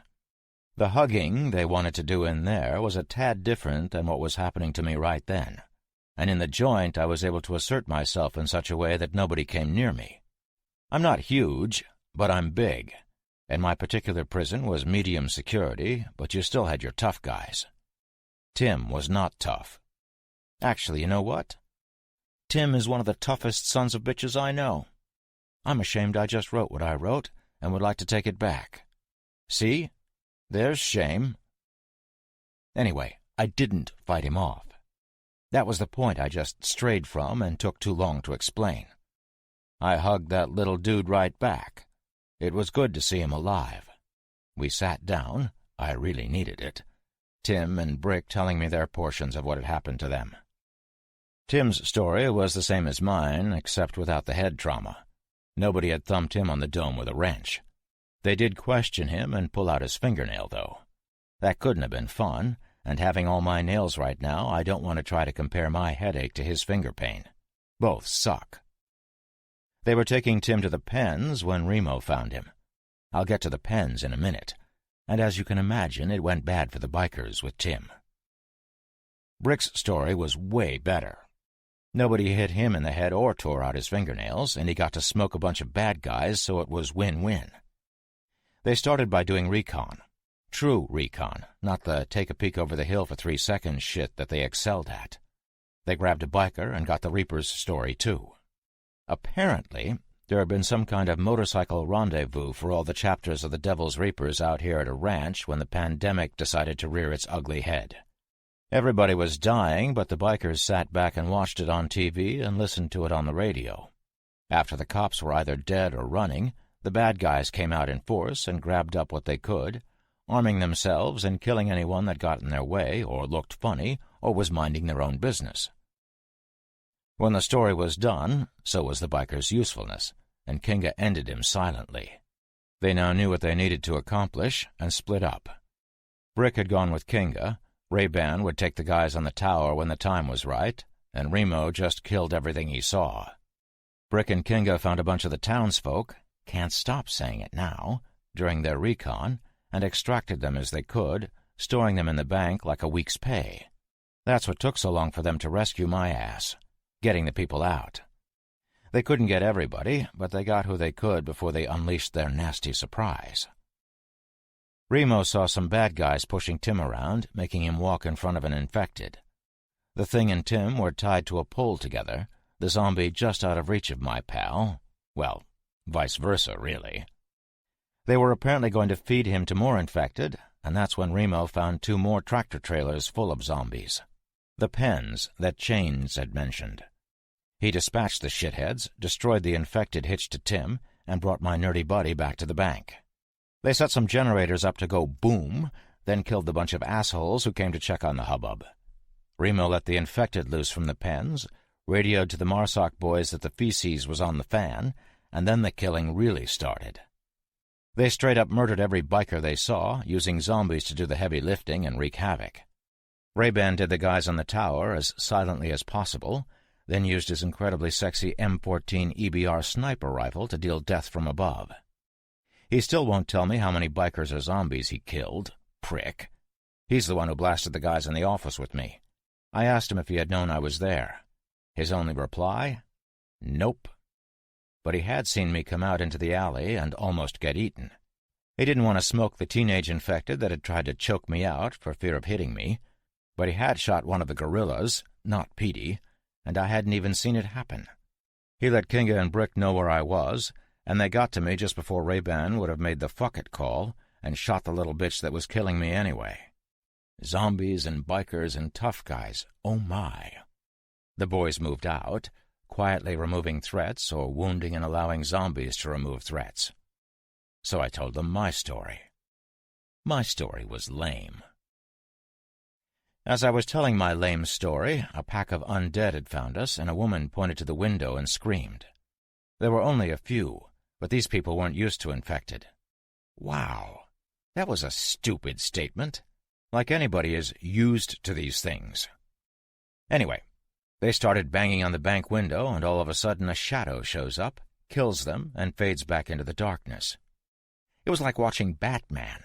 Not the 1970s or 80s or 90s pussy Batman, the mid to late 2000s Batman that killed everybody. One guess on who it was. We sat there for a few hours, and I got tired. Tim and Kinga had tried to keep me awake, stating that head injuries were bad, and sleeping with a possible concussion wasn't the best thing. I told them to screw, and that if I were going to survive a zombie apocalypse, giants, bikers, rednecks, rogue militaries, underground installations, and a super spy, I would not allow sleep to kill me.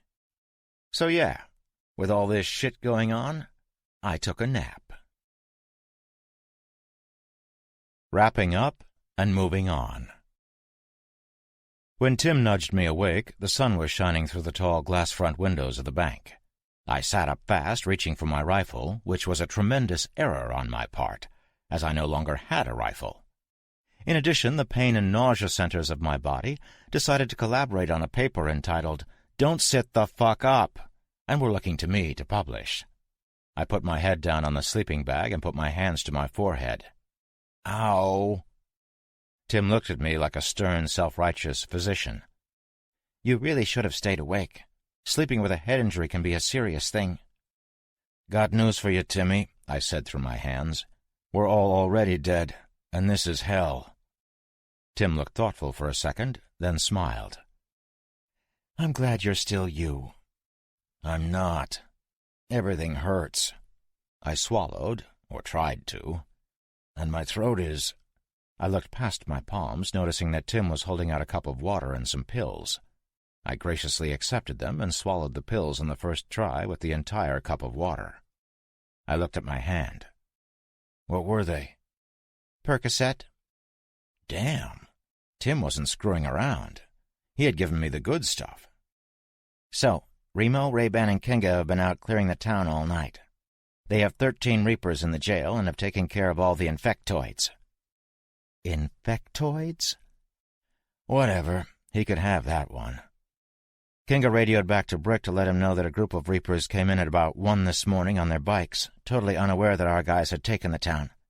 Marsoc took care of it, and added some of the bad guys to the jail and some to the morgue. And the town? Totally safe, and with the homeowners in control. Well, those that are left. The Reapers did a number on this place. Our guys found a bunch of girls in a room in the barracks. He looked away. It was bad. Wait. Remo allowed prisoners? It was his idea. He thinks that the town should have a trial. I perked up at that. That's a good idea. Although I can only see one penalty for those assholes. A guy appeared to my left. "May I sit down?" I palm-pointed to the floor next to the sleeping bag I was on. He sat. "My name is Ed Parsons. I was the town assessor. When the Devil's Reapers showed up after the plague started, they killed the sheriff and the 3 deputies he had." It was almost like I had just heard this shit. Blah, blah, zombies ate my dog, blah, blah, bikers killed my goldfish. Sorry, reader, if I seem a tad insensitive, but my head hurts right now. I've heard all this guy's bullshit before, and I just refigured out that if you're reading this, then I'm probably dead. So I'm pissy. Parsons was going to be the new mayor. Death penalty for all bikers. Thanks for saving us. Will you please stay and help us? That last one was new.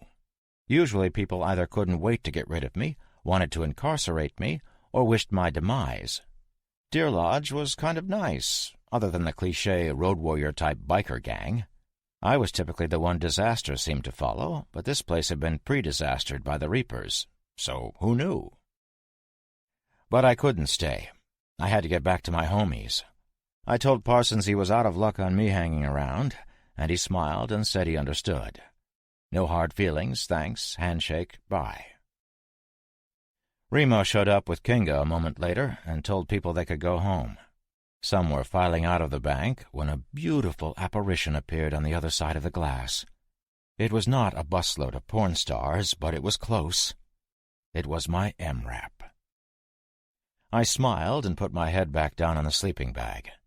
This was going to be a good day. They let me rest for a day while the jarheads taught some of the folks in Deer Lodge some tactics. The bikers had appropriated an incredible arsenal, and the military guys showed the ordinary folks how to shoot as well. I thought for sure at least one of the Marsoc boys would stay behind, but they all said that wasn't part of the mission. Brick had radioed to the Carney camp to let the other military dudes know that the Reapers had been dealt a huge blow. They weren't completely gone, but their numbers were now significantly lower. Brick wouldn't tell Deer Lodge where the camp was, but he told the camp that Deer Lodge could use some help. My noggin felt better the next day. Kind of like a bad hangover, but not the throb session it had been. Baldy Mountain had seemed like 1,000,000 years ago, but it had been only a few weeks past. All those people, all the people here, the death just kept coming. Our gear and weapons had been stored at the sheriff's office, so I got most of it back. My .416 was fully loaded with my extra 6 magazines. I laid her out on the sleeping bag and cleaned her before it was time to leave. All the stuff from the MRAP was still in it, and the grateful folks of Deer Lodge gave us some more supplies, and we now had a shit-ton of ammo. I was sad I didn't get my SOG back. That was as important to me as my rifle, or even the truck. I didn't really know anybody, as I had slept while the Leathernecks schooled the townsfolk. Damn, hard not to say that now. So I didn't really have anybody to say goodbye to. That was good. I waved and got in the truck. Remo was on one bench chewing a piece of gum. Ray-Ban looked back from the driver's seat, not a little chagrined when he saw the look I gave him, but I smiled and told him the driver's seat was all his today. He nodded, and when the door slammed behind us, he fired that mother up and we drove off. I-90 sunk south through the map for about 20 miles. I wanted to sound cool and write clicks right there, but I don't know what a click is. I will have to ask the boys. Then hooked to the east, and in another 10 or so miles went right through Butte. Butte once had a population of about 35,000, the atlas told me, so we decided to head south on I-15 prior to heading into that particular nightmare. I-15 had been bombed. Nothing else could have accomplished the destruction we were seeing. The highway was simply gone. We saw the occasional car and the occasional stumbling corpse, but no crowds. Passing signs for Beaverhead National Forest, we saw a group of about 30 live people. They were heading down the forest road on foot and hid in the grass when we drove by. We left them alone and within the hour passed into Idaho. We stopped the first night after Deer Lodge about 15 miles north of Idaho Falls. It was dark, and we decided to eat outside with a real fire, as there wasn't anything around us but the flat landscape for miles. We were tired of the MRE heaters, and had some of the provisions that the folks in Deer Lodge had given us as a going-away present. We pulled a big log, which had no business being anywhere around here, as there wasn't a tree in sight, over onto the side of the road and sat on it. Brick built a fire out of some trash and a few choice pieces of wood hacked off the log. Remo was chewing on a piece of jerky when he sat down next to me. He looked at me and nodded, then reached into his webbing and pulled something out. He handed it to me, and even in the firelight I knew what it was. It was my SOG. This jarhead bastard had had my knife the whole time. Everybody, even Tim, started chuckling. Sons of bitches! Of course I started laughing too, and soon we had a great guffaw. Then we talked. Not about our current world, but about shit before. We talked. It was great. These guys were guys I would have hung out with prior to this little tiny undead issue, except I had been in prison. Brick told us about his surfing buddies in California. He told us about endless parties and tanned legs before he left for the Navy. Kinga was on the opposite coast and was at Holy Cross in Massachusetts before serving.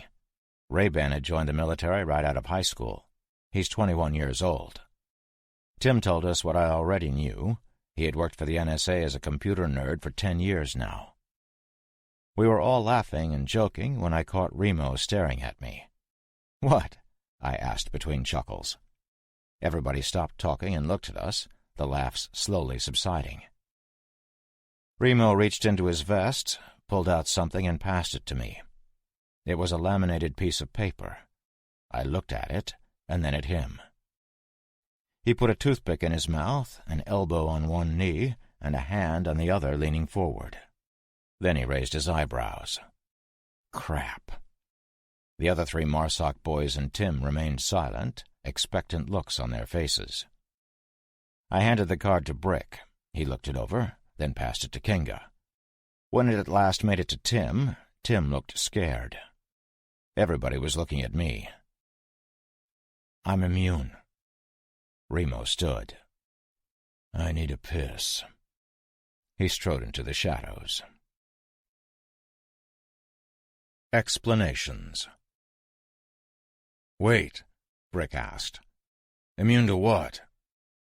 It was his turn to raise his eyebrows. "The plague? Bullshit." "Been bitten 3 times. I pulled my pant leg up and put my leg closer to the fire. Kinga, Brick, and Ray-Ban all looked at my bite, then at each other. It was an unmistakable bite wound. I pulled the collar of my T-shirt down and showed them the scar there, too, but that looked like I had lost a battle with a belt sander. Kinga took the laminated sheet from Tim. "What the hell is this? Why is Homeland looking for you?" "I may have mentioned that I'm immune." "He did," Tim added quickly. "Thanks for the support there, Tim Old Sock. A CIA spook found out, tracked me to Atlantis, and carted me to Baldy Mountain at gunpoint. Baldy fell apart, I escaped, and then I met you wonderful people." Remo came back and sat on his log. The three Marsoc guys looked at him, and Ray-Ban popped the inevitable question. "What do we do now?" Remo held his hand out to Kinga, who gave him the laminated paper with my mug all over it. The tough bastard didn't even look at it before he threw it in the fire. Then he spit. "We finished the mission." Ray-Ban thumbed at me. "But he—" "Doesn't change the mission," interrupted Remo. "What I want to know is how you let 3 of them get close enough to bite you." He hadn't asked, he just said it and expected an answer. Now everybody's eyes, except you-know-whose, he was poking at the fire with a stick he pulled out of somewhere, were on me, even Tim's. "Well," I started, "the first time I was working on a broken-down truck and the fucker was underneath it." "You didn't check first?" demanded both Brick and Kinga at the same time. "No, I'm not a fucking SEAL. I wasn't trained to look under vehicles for undead cannibals. Besides, it was like day 2 of the outbreak, and nobody knew shit yet.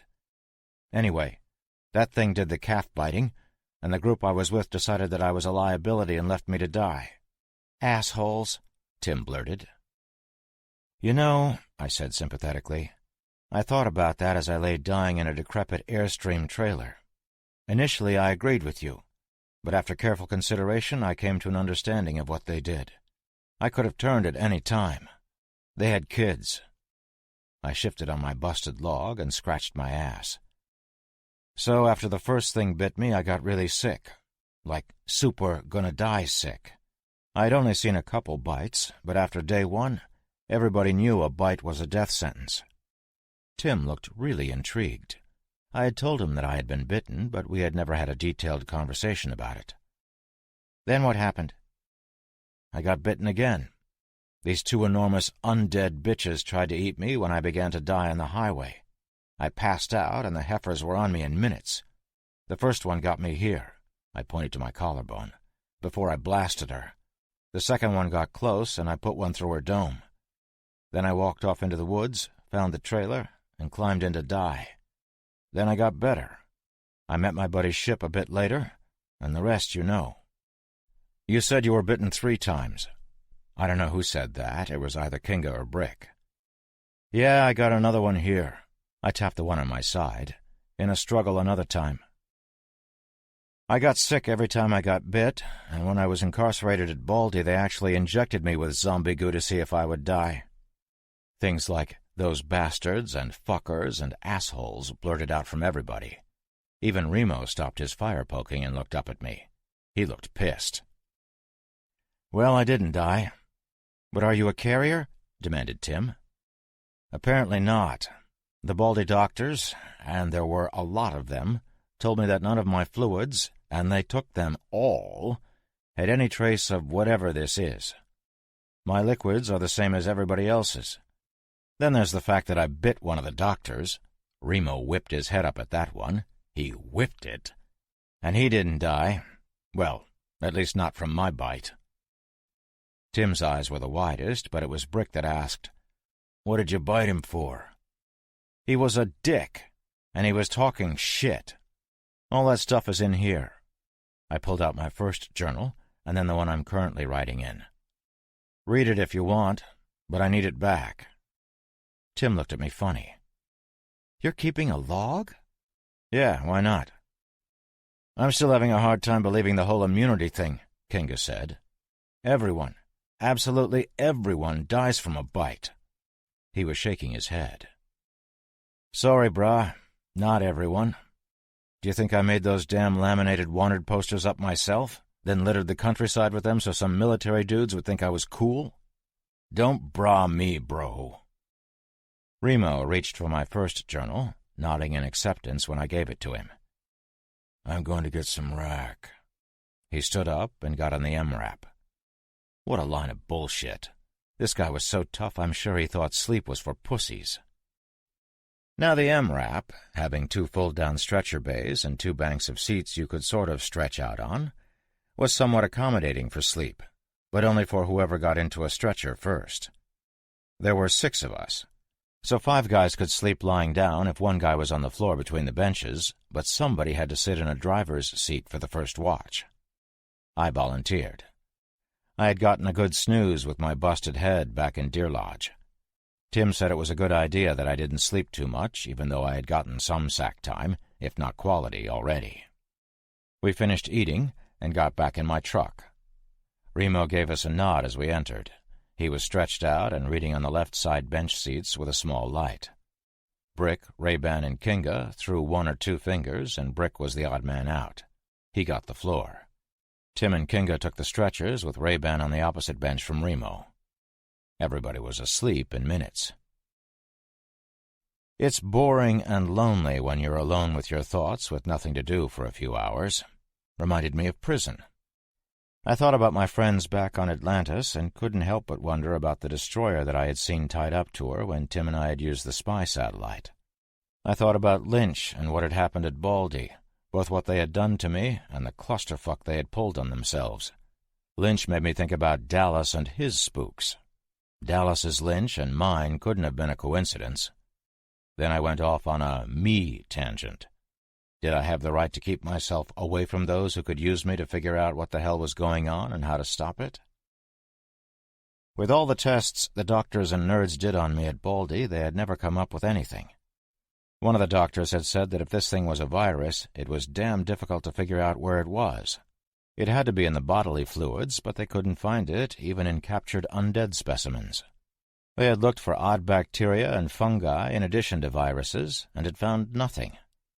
That was about the extent of what I knew, but I still mulled it over until Remo scared the ever-loving shit out of me with a tap on the shoulder. He handed me the journal. That was some funny shit. How much of it really happened? I was groggy, but I got what he was asking. All of it. And that Lynch guy was a real badass, huh? He was. He called himself an asset. I prefer ass-hat. If you read the second journal, somewhere in there I say I wouldn't have minded seeing you and him duke it out. Huh. He nodded to the side like he wanted me to follow him. What's up? Time you learned some shit, he said, and moved to wake up Brick for second watch. I got up and followed him out of the MRAP as Brick woke up with alarming alacrity and took my seat up front. Nobody else even stirred. We closed the door and it locked behind us. He pulled his giant knife and handed it to me hilt first. "Kill me," he said. Planning. I lifted an eyebrow and looked at him in a no-way manner. I may be dumb, but I'm not stupid. I try to stick you with this thing, and shortly thereafter it resides in my anus. Exactly. Don't you want to learn how to do that? Guy had a point. How had I lived on Earth so long without learning the skill to put a big knife in some dude's pooper? How would you come at me? Do it slow. I held the knife so I could come at him with a downward stabbing motion and did just that. He put his hands up in a sort of an X and caught my wrist. Ever so slowly, he rolled one hand over the other, gripping my wrist with his right hand and using his left forearm to push down just above my elbow. He did it gradually so as not to hurt me, and show me what he was doing at the same time. Grip the wrist here and exert pressure above the elbow. Below the elbow and you lose most of your effectiveness. I ended up facing down. He took the knife from me, and I was looking at the butt end of it half an inch from my face in half a second. Now you try. Slowly. He came at me with an exaggeratedly slow attack, the knife coming down toward my skull the same way I had done it to him. I mimicked his movements, and to my surprise had him face down with his arm bent up in a moment. Now pull the knife from my hand with a slight twist, but don't grab the blade. This last part was trickier, but he walked me through it until I had it. He sheathed the knife, and we worked at it without the knife again and again, over and over until I could do it quickly and effectively. It was awesome. We worked a few more techniques, as he called them, until I could defend multiple forms of knife attack, He taught me to attack the weapon, not the man, if I could. He said that club attacks were almost the same thing, and we would learn those as we moved south. And we did. We moved overland to bypass Idaho Falls to our east. Like almost everywhere else, the dead had claimed it. The Reapers may have been more evil than this plague, but at least they had kept Deer Lodge zombie-free. Moving southwest, we crossed over Route 26, west of a town called Blackfoot, then did the same at Pocatello, where we crossed over Interstate 86, then swung south. There were small rural roads that we took until we reached Interstate 84. We stopped there to have a powwow. Salt Lake City was to the south, then Provo. Two big cities for the middle of nowhere. Provo had about 100,000 people pre-plague, but Salt Lake City, when you figured in all the surrounding boroughs, was a headliner with about 1.2 million. We hadn't seen any infected in 2 days. We were cooking chow when we decided that we would have to go overland to the west, then hook south and run parallel with Interstate 15. That was about 200 miles of flatland to the west of the Rocky Mountains. State parks all over.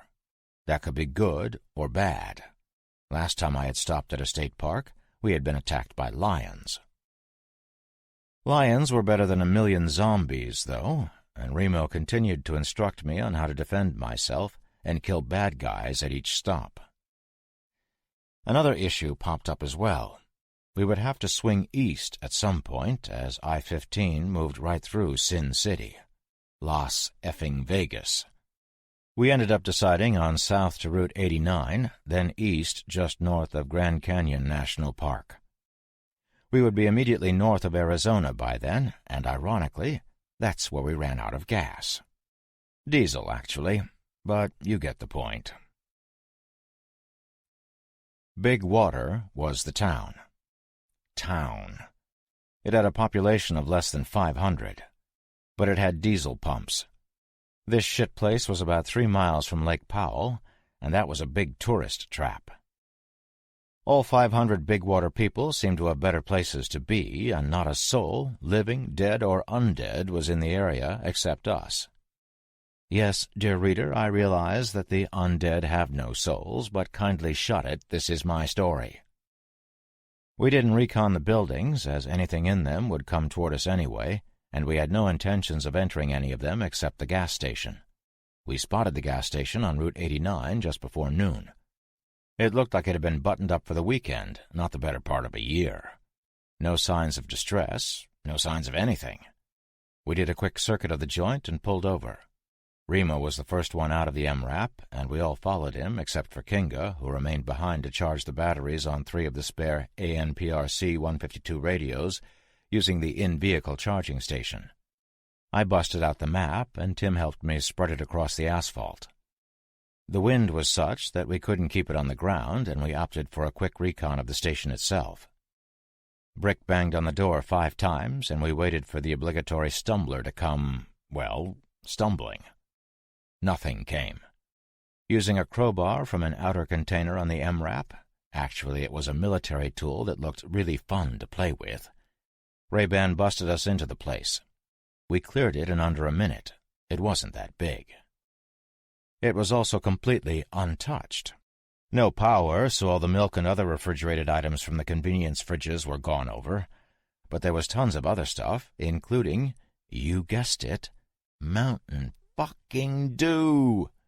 I grabbed a 20-ouncer and did half of it in one tilt.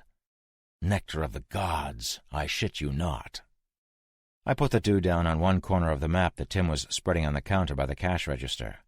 I snapped into a Slim Jim, and we studied the chart. Route 89 to 98, overland to 264, through the Hopi Indian Reservation, south on 87, west on 40. Holy shit! I remember Dallas talking to me about traversing the U.S. from west to east, and that took 3 months. We were going north to south, and I had been away 5 months at least already. I looked out the window at the MRAP, then back at the scale of miles on the map. Shit. Team huddle, I said aloud. Everybody perked up and came over.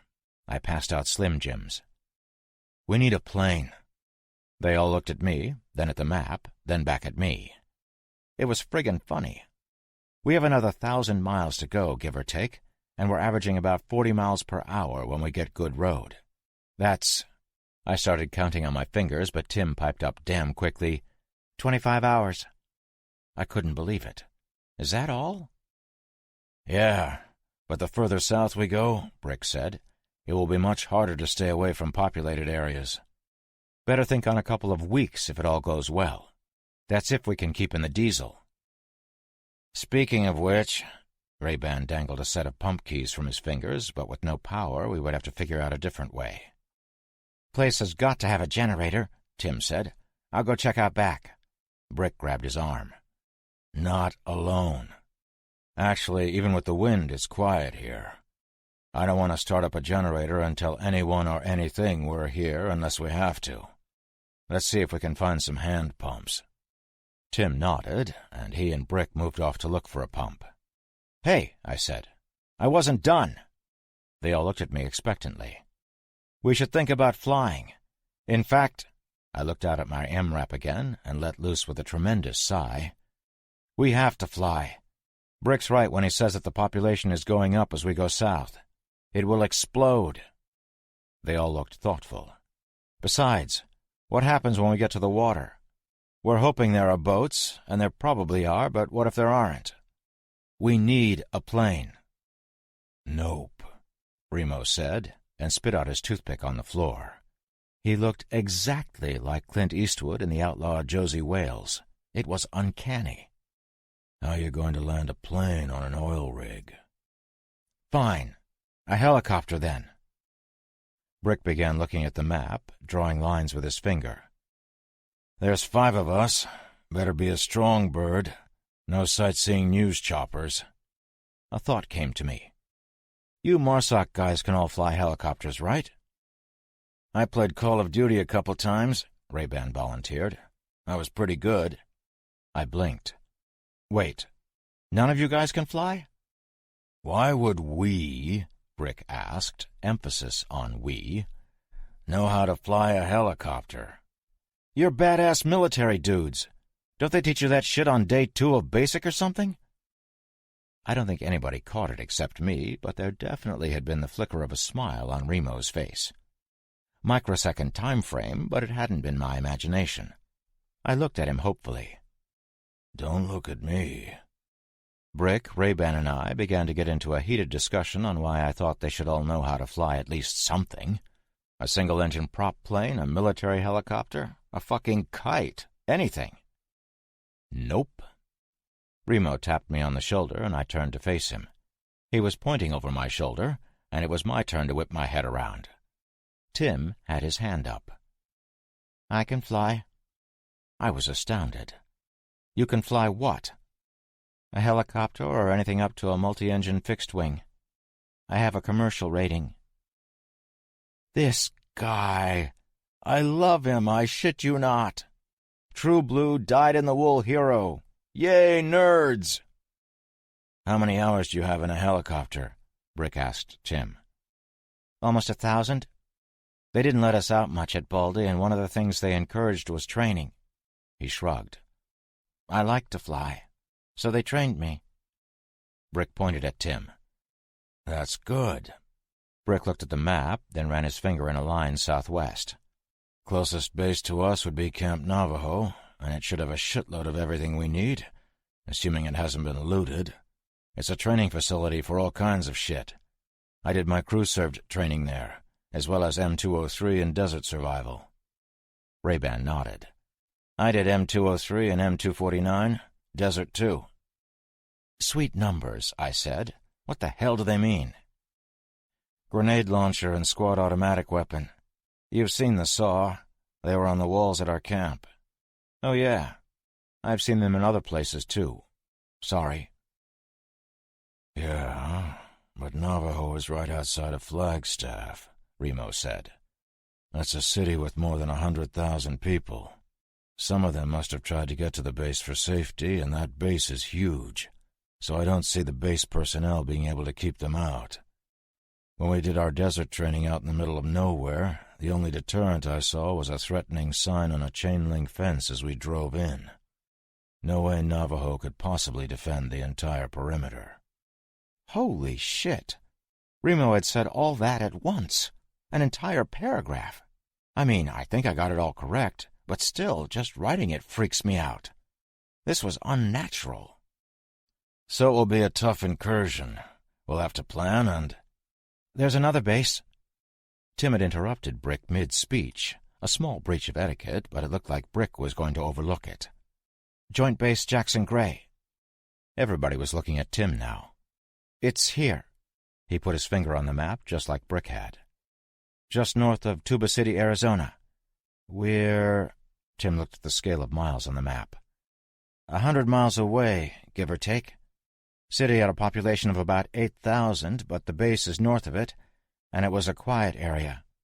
We could head due south on Route 89 and be there in a few hours if 89 is clear. Never heard of it. Brick's brows were furrowed as he looked where Tim had touched the map. Ray-Ban shook his head. Me neither. I looked at Remo expectantly. He nodded in the negative. Back to his silent self, apparently. We all redirected our gazes back at the Timster. It's there. We used to communicate with them all the time. We got spare parts for our helicopters from them. They have a huge machine shop way bigger than we did at Baldy. But I was ordered to check on them using my Sentinel sats when they didn't respond to us a few months ago. He sighed. It looked abandoned. He perked up a little. There were several helicopters there, though. 4 Chinooks and some other smaller birds. Ray-Ban looked at Brick. Operational range of a Chinook is about, what, 200 miles?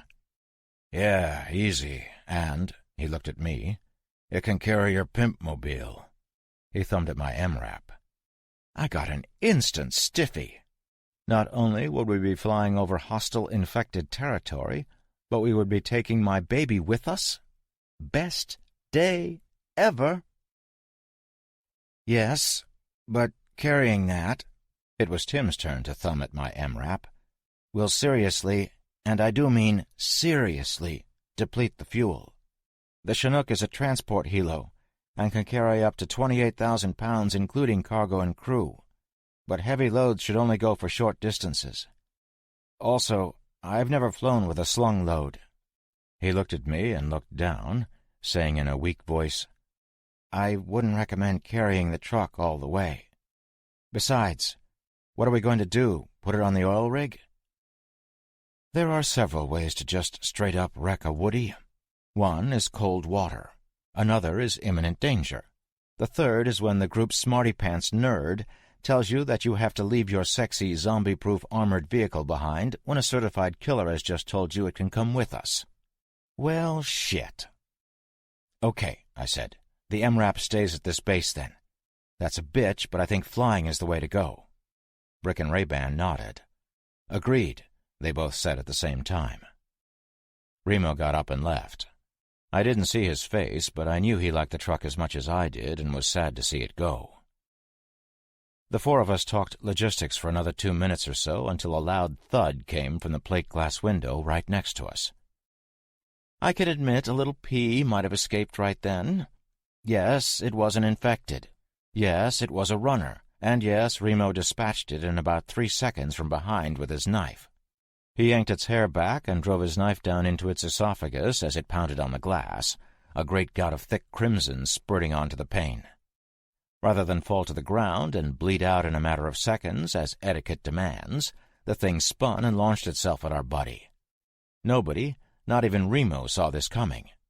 The thing grabbed him by his T-shirt and tried to gnaw his face off. The uninfected got his forearm across the infected's ruined throat, and in only a few terrifying seconds we could see through the blood-smeared window that the thing's strength was spent. It collapsed/was thrown to the ground, no doubt gurgling before we could get outside to help. Before we could react at all, really. My eyes were still wide from the initial impact of the thing against the glass. We got to him as he was coup de graceing the infected by driving his blade into the creature's eye. He stood, a disgusted look on his face. Ripped my shirt. He went to drag his forearm across his face, and I screamed at him, "Stop!" which he immediately did. Frozen with his arm in midair, he looked at me. I pointed at his appendage. It was literally dripping with tainted blood. He looked at his arm, then at me, giving me a curt nod. "Let's wipe that shit off of you, okay, Chief?" He nodded again. That was about the time we heard the screaming. Big water. Population? Lots. When I was a kid, maybe 8, I went to stay with my grandfather for a week in Maine. It was a great trip. He lived alone on a lake in the middle of nowhere. We went fishing and hiking. We swam in the lake, and he showed me how to make a fire and which plants were edible. I got to see some great wildlife that you just don't see in Massachusetts. Round about 9 o'clock on night 2, we're sitting around the campfire, just he and I, cooking the fish we had caught in the lake earlier that day. Not a lot tastes better than landlocked salmon and largemouth bass that had been swimming around not 5 hours before, especially when you had caught them with your granddad. So I reach over to grab a Coke out of the cooler, and I hear this caterwauling scream that scared the ever-loving shit out of me. I looked around as a terrified 8-year-old does when confronted with something that unnerves them. I half expected some horrible apparition to come crashing through the woods to gobble me up. Grandpa put his rock-steady hand on my shoulder as I searched and pointed to the tree across the fire from us. Perched on a branch not 30 feet from where we sat was a bird about the size of a beer can. It let loose with another scream, and I thought it impossible that such a loud noise could come from so small a critter. That was the year I learned about screech owls. The terror I felt as an 8-year-old hearing that screech returned as I stood looking at Remo's dripping arm. The scream I was hearing now was not unlike that screech owl, but this time I knew what it was. Even though I had access to what was basically a tank against infected, and was surrounded by 4 of the toughest guys on planet Earth, my oversized nuts shriveled up into my stomach. I was again scared shitless.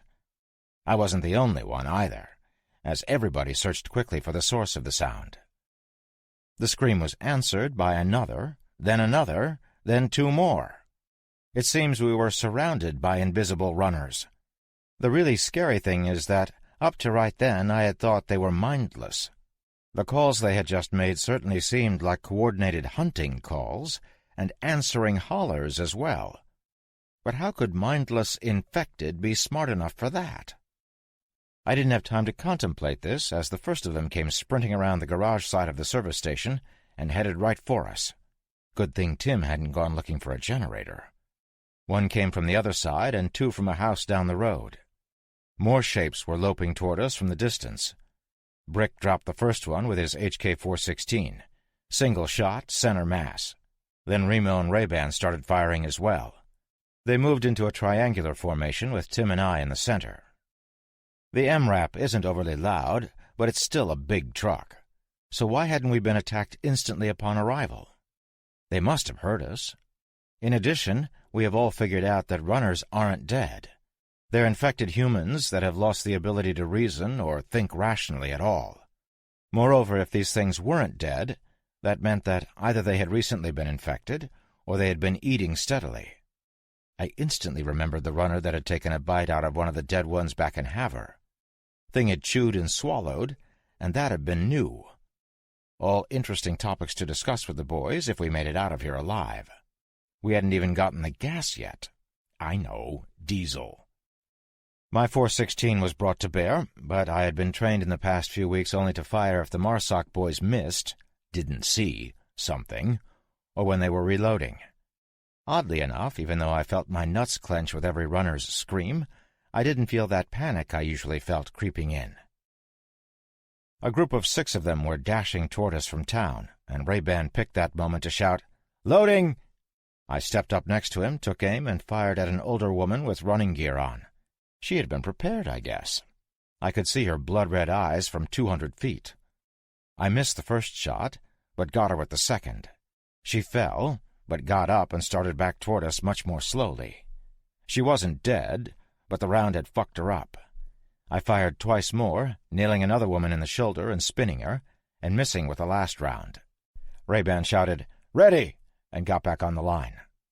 The dead ones were beginning to come out, and I had to wonder again why they hadn't attacked when we first pulled in. "Negative," I heard Brick shout. "Stay inside. If we need a quick out, we can fall back to you. Cover the back." He must have been shouting into the radio to Kinga, who was still in the MRAP.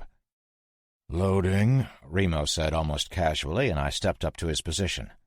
He did this tactical reload that was so fast it was almost done before he had finished speaking. I hadn't fired a round. Tim was standing in the center of us with his pistol, and to his credit he looked as not terrified as I felt. In about a minute, all the runners were down. Not all dead, but hurt enough that they could no longer run. Brick switched magazines. "Pack it up and let's refuel before they get here." Several dozen undead were on the way, and it was then I realized that Big Water was as dead as every other place we'd been to. It just looked better. These dead things had flair. Kinga had pulled the truck up to the pumps, and it was then we grasped the fact that we hadn't had the chance to get any hand pumps. Remo and Ray-Ban ran off to find a generator, Brick, Tim, and I setting the jerry cans out and removing the caps. The vanguard of the dead would be on us in 30 seconds. Brick grabbed an entrenching tool off the side of the MRAP, passing it to me, and he hefted his crowbar-like apparatus. Tim grabbed a piece of pipe that was lying next to one of the pumps. "Don't get too close," Brick told us. "They're damn fast when they get near you," I reminded him. He nodded. The first to reach us, a fat guy and a thing so mauled I couldn't tell what sex it had been, received equally as deadly thumps on the noggin from Brick and I. I'd used the side of the shovel end of the tool so as not to get it stuck in Fat Dude's head. We got through about 6 more before we realized that this wasn't going to work. There seemed to be many more undead coming from the surrounding area than the 500 or so that were supposed to make up this town. The 3 of us heard shots, and soon Remo and Ray-Ban were running back around the side of the station. They both skidded to a stop when they saw what was shuffling toward us. "We are leaving!" Brick yelled. We were sprinting back to the MRAP, Kinga waiting with the door open, firing Ray-Ban's EBR. With the sound of the .308 rounds, he couldn't see the dozen or so stumblers that were right on him. I did the only thing I could think of. I shot at him. Well, I shot at the glass window with fresh runner goo on it. It imploded, and he jerked his head to the left. Seeing the pus bags that were already reaching for him, he fired into them and was able to get the door to the truck closed after a brief but victorious tug-of-war with a dead girl wearing only a bikini bottom. The dead bastards began beating their rotting fists against the side of the vehicle until they noticed the 4 meat popsicles in the middle of the road, then started toward us. At the same time, dead began to flood around both sides of the station. We were in some deep shit. The MRAP fired up and Kinga took right off. He barreled down the road, turning anything in his way into bad-smelling strawberry jam. But while I was looking at the new stains on my MRAP, all the stainees and their pals were looking at me. They looked hungry. Except the ones that had come apart at the seams when they got run over. They looked like the aforementioned strawberry jam. It didn't take long for Kinga to turn the truck around and flatten some more pus bags on the way back to us. He made it just as the main force got to us, but we had already dropped quite a few of the vanguard. I had an extra 2 magazines on me, but we were starting to burn through ammo. A particularly skinny woman pushed up to Brick and he hit her with the butt of his rifle. She didn't give a shit and latched onto his forearm with her nasty paws. I was in mid-swing with the entrenching tool when Dead Bitch's head snapped back, goo shooting out of her as Tim's 40-cal round exited her melon. I overswung and took an involuntary step forward, right into the reaching claws of a half-naked young guy with horrible wounds on his neck and shoulder. This guy had no doubt been one of those dickhead tool bags, complete with gold chains and 50 selfies on his phone of himself and the other shitheads he hung out with. Shirtless, muscles flexing, and baseball caps on sideways. The claws were on the left hand only. The right arm was nowhere to be seen. I wonder if he was popping a selfie as the thing tore his arm off. The thing fell forward, teeth first, to rob me of my schnoz. Off balance, I was able to get the blade of the tool in front of my face, and his teeth smashed into the other side of it, both of us going down in a heap. I kicked away and tried to roll back into the relative safety of my friends, but the dead douche grabbed my .416, and the sling choked me when he started pulling me back toward him. I spun and tried to fight him off, but Tim shot this one too, and it let go of my rifle. If anything, there were more of the dead here than 3 minutes ago. Kinga drove right past us and skidded to a halt. The back door to safety opened up, and we rushed over to it, Kinga firing his rifle over us at the closest ones. "Save it!" yelled Brick. "We're good." We piled in the back of the truck, Remo closing the door in a bunch of dead faces. The truck jolted forward a little, and we were off. No, dear reader, I haven't forgotten about the lack of fuel in our vehicle, but driving away from this particular event with almost no diesel in the tanks was better than hanging around being trapped in the MRAP with 1,000 fists pounding on the steel. The only road was the one into town, and we barreled down that for another quarter-mile before the MRAP began to shudder. "Fuck!"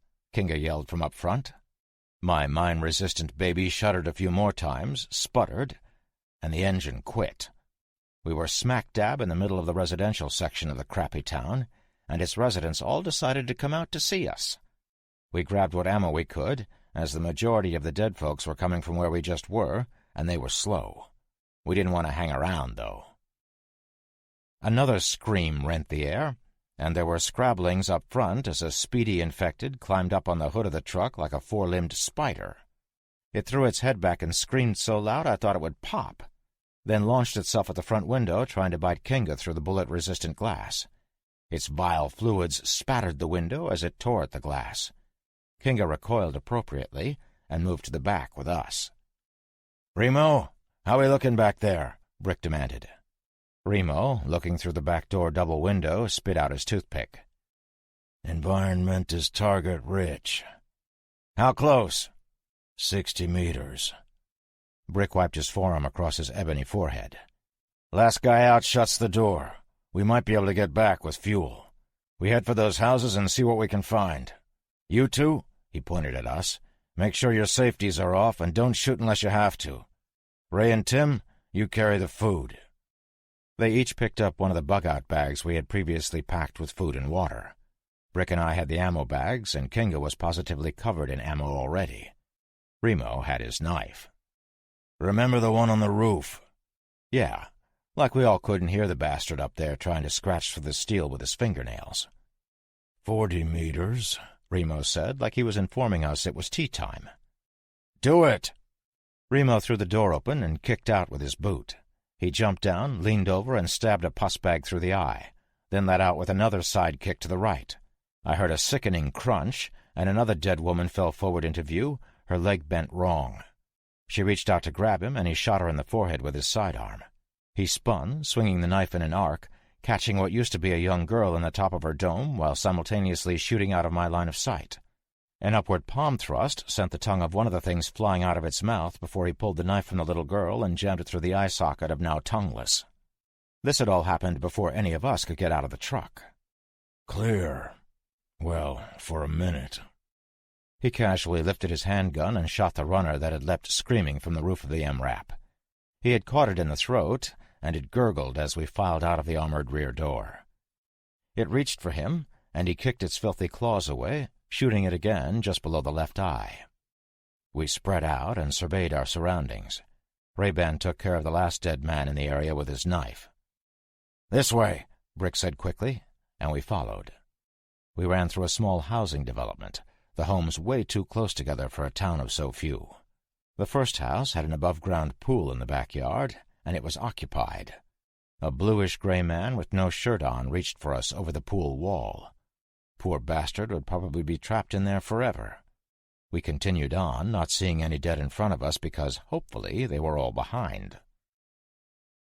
Continuing on blindly, we rounded the corner of the next house, and my hopes proved fruitless. Brick ran into a group of 6 of them.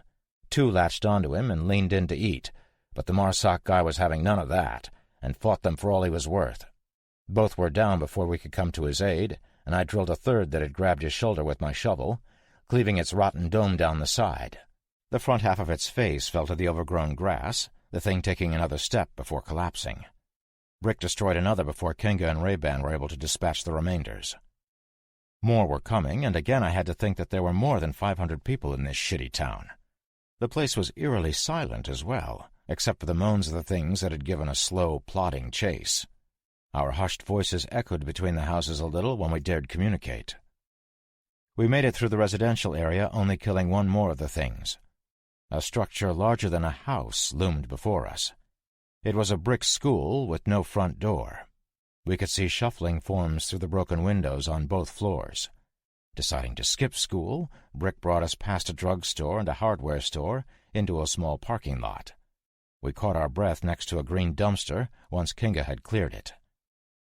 "They don't give up," Kinga said, pointing. We turned to look and noticed that a smaller group of infected were closing from behind the school. "Circle back through the neighborhood," Brick told us between breaths. "Break into 2 teams, one to distract and one to fuel up. Distraction team meets back up with the MRAP when it starts. 1 civvy with each group. My group gets to distract. You 2, with me." He looked at Ray and me. He shook Kinga's hand and nodded to Remo. "Come on," Remo said, and he jogged off to the right of the way we had come with Tim and Kinga. I remember thinking right then that I hoped I would be able to write about what happened to us later that evening. "Hey, assholes!" I shouted. "Eat this!" I extended my middle finger as high as it would go. I totally pulled something in my shoulder when I did it, too. "Did it now?" Brick shook his head, and we moved double time in the opposite direction of Remo's team. We took a right between 2 houses, one with aluminum siding and the other a brick frontage. The houses were maybe 15 feet apart, which didn't make any sense to me, as there was more land here than you could ever need. Why did these folks want to be on top of each other? As I pondered the possible reasons for the proximity of the homes in this neighborhood, a mottled, filthy arm snaked slowly out from a broken window. Ray saw it and tried to juke around it, but we were moving quickly and the thing latched onto his tack webbing. The arm was attached to a dead teenager, and he came through the window without letting go of Ray. Ray-Ban gave the thing a side kick, but it didn't concern itself with the trivialities of a broken collarbone, and threw its other arm around his leg. This was enough for him to stumble, and they both went down in a heap. The dead boy really wanted a piece of my buddy, and he was lazily snapping his jaws as Ray held his rotten head in check with a hand on the kid's throat. I grabbed the kid's hair and stabbed down with my sawg into air. The boy's scalp peeled off like an orange skin. Tossing my nasty prize to the side, I stabbed a second time into bare skull, and my knife skidded off. The thing was still snapping as Ray jabbed his own blade into the right side eye socket. The dead teen stopped moving immediately. I looked up and noticed that in the 10 seconds the last paragraph took to transpire, 50 or so undead had shuffled close enough to the front of us that we wouldn't be able to make it between the houses to safety before they got to us. Ray pushed the kid off him, and I reached down to help him up. "Back," Brick hissed, and he meant we needed to retreat the way we had come. Ray stood and started yelling. The re-killed dead kid wasn't re-killed, and it latched onto Ray's leg. The thing pulled its mouth to Ray's calf and bit him. Ray kicked it off and stomped on its head. My knife had failed to penetrate the kid's dome, but Ray's size 12 made nasty black and gray shit spew out of 3 sides of a crushed skull. Brick began firing behind us, and right then I knew we were all dead. Ray wasn't thinking that, and he grabbed me, pointing to the window the kid had come out of. He gave me 10 fingers and yelled to Brick, "First Sergeant, up!" I didn't see what was happening or even think of what could be on the other side of that dark window. I accepted the 10 fingers and pulled myself into the house, cutting my shoulder on a shard of glass. I quickly cleared the room. It was a bathroom, small, maybe 8 feet by 12, and I was standing in a tub. The door was open, and I immediately closed it, spinning around to help Brick through the window. I got him in and reached out to help Ray. The dead had closed, and they were reaching for him as he reached up to me. Ray climbed, and I pulled like hell, but several hands began pulling him back. Ray didn't look scared, but crazy pissed off as he kicked for all he was worth. Brick leaned out and shot the 2 pus bags that had grabbed our pal, and we managed to yank him through the window, falling on shards of glass that were littering the floor. The dead outside really wanted in, and the ones that weren't fighting each other to futilely gain entrance through the window were beginning to bang on the side of the house. I didn't bother putting my ear to the door to see what was on the other side. I just yanked it open. We didn't have time to dick around. Those infected bastards knew we were in here, which meant they would be in here in short order. I was really hoping the zombie teenagers folks weren't home. A quick pan right and left told me the hallway was clear. I took a step to the right, Ray limping out to the left. "This way," I hissed, seeing the hallway in my direction open into a kitchen. The other way must lead to bedrooms and no door. I moved forward, trusting that my Marsoc buddies would cover my rear. The banging on the house was getting unnerving, but it didn't mask the creak of a floorboard around the corner to my left. I held my left fist up as I had seen these military boys do countless times, and although I wasn't looking at them, I'm sure they froze as I did. I heard that odd rasping sound that the dead sometimes make just before a horror that used to be a younger woman stepped into view. She saw me at the same time and lunged, grabbing me by the shirt and my single-point sling before I could react, even though I knew she had been there. I let go of the rifle and brought my right forearm crashing across my body into her forearms. There was an audible snap as her left ulna broke, and she let go with both hands. I brought my forearm up as her head came forward, and I caught her perfectly under the chin. I gave her a right side kick to the knee, and as she started to fall forward, I brought my left boot up, catching her under her chin again. Her head snapped back, and her frail body followed. She ended up on her back. She tried to stand, and I kicked her as hard as I could in the forehead. Her eyes rolled back in her head, and she stopped moving. I had just used some of Remo's training, and I felt great. So great that I didn't see the second monster until he was pulling my face toward his. The sound of Brick's sidearm was deafening in the hallway, and it was a dinner bell for the critters outside not already aware of us, but if he hadn't shot this thing, I would be missing a large chunk of face. Let's not forget I'm pretty, and I would like to thank Brick right now for preserving my pretty. Destroyed, the thing's legs just evaporated, and it fell straight down. The bastard didn't let go even in second death, and I went with him, landing chest first, technically weapon first, then chest, on his stink. Dead guy was big. I fought with his clenched fingers for a few seconds before I was able to pry them off. We all heard a window break in front of us and knew that we had issues there. Brick pushed past me and into the kitchen, taking a quick recon. He moved left and we followed. The side door, now behind us, was wide open, but we could see what was out there and opted for the front door. What was out there had seen us too and was now doing the moan shuffle in our direction. Brick made it to the front door, but looking through the two small front windows, I could tell it was a no-go. The penguins were waddling fiercely out front. "Shit! Back!" Brick yelled. Ray sprinted to the side door and closed it in the face of a fat guy with one cowboy boot on, big belly all but eaten through on one side. The glass in the door was pushed in immediately, hands reaching for us. The left side front window gave way with a crash, and this one was lower, allowing access. The dead began to crawl in instantly. The window over the kitchen sink was full of dead faces, as were the three small diagonal panes in the front door.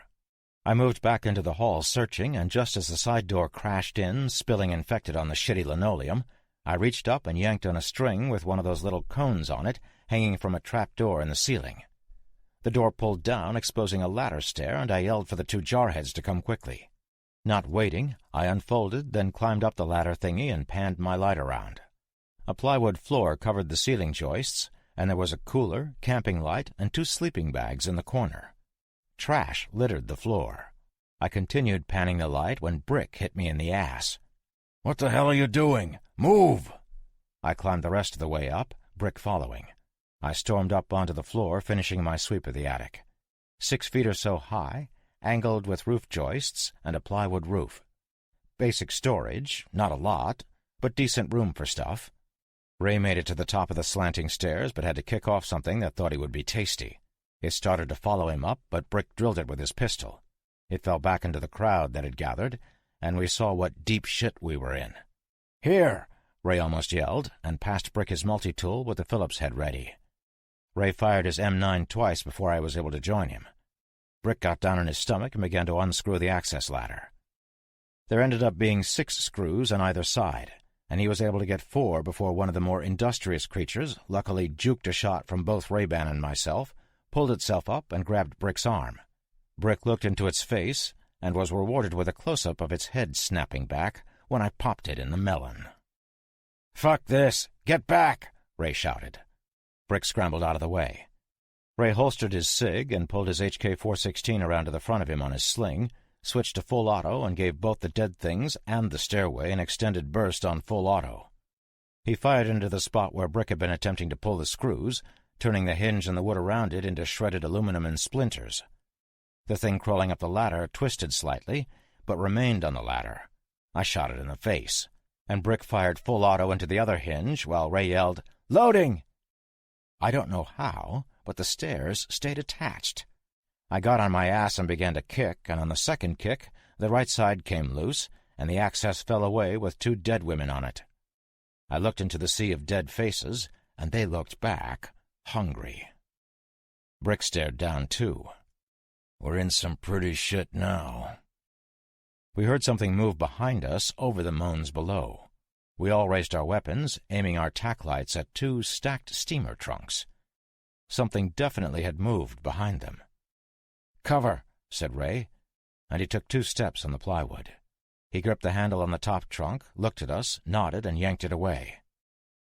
2 sets of terrified eyes stared back at us as we stared disbelievingly at them.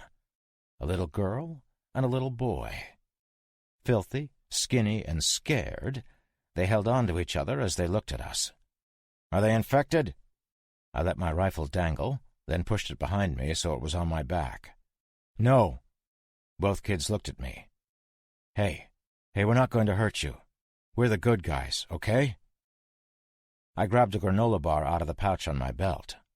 "You hungry?" The girl perked up and looked like she was about to stand, but the boy held her fast and narrowed his eyes. He had a ball-peen hammer in his left hand. "Kids, it's okay," Ray said. "We won't hurt you, and we aren't infected." I looked at Ray-Ban as he took a step forward. On the plywood where he had just been standing was a bloody boot print, illuminated by the side window. Twins. "Roger that. Kids. 2. Boy and a girl." Ray looked over at Brick, who had just put away his small med kit and was checking the bandage he had put on the boy's hand. "They're getting checked now." "Negative. They'd be dead or worse." "ETA?" "First light confirmed. Rogue One copies, all out." Damn, he sounded like some dude from Star Wars. Ray sat on a steamer trunk and put the radio down. He rubbed his calf. I pointed at it. "Want me to have a look?" "Would it help?" I looked at the floor. "How long?" he asked. "How long what?" "You've been through this. How long till I'm useless?" "I'm a different case." Ray froze me with a glare, and I sighed. "You'll start to get sick in about an hour. You should feel something is off sooner. In 5 hours you'll be wishing for death, but it won't come for another 3 to 5 after that. You won't be able to do much in about 6 hours. I looked at the floor again. Nobody makes a day. Except you. Except me. What's so special about you? I harumphed. Dunno. Been asking myself that since my night in an Airstream trailer a year ago. If there is a God, he sure as shit picked the wrong guy to make immune. I pointed at his leg again. Want me to have a look? Brick stood, ruffled the boy's hair, and smiled. He came over quickly. Sit rep. Ray started to stand, but Brick put his hand on his shoulder, forestalling him. Ray nodded, drawing his wrist across his forehead. Kinga says they have the fuel.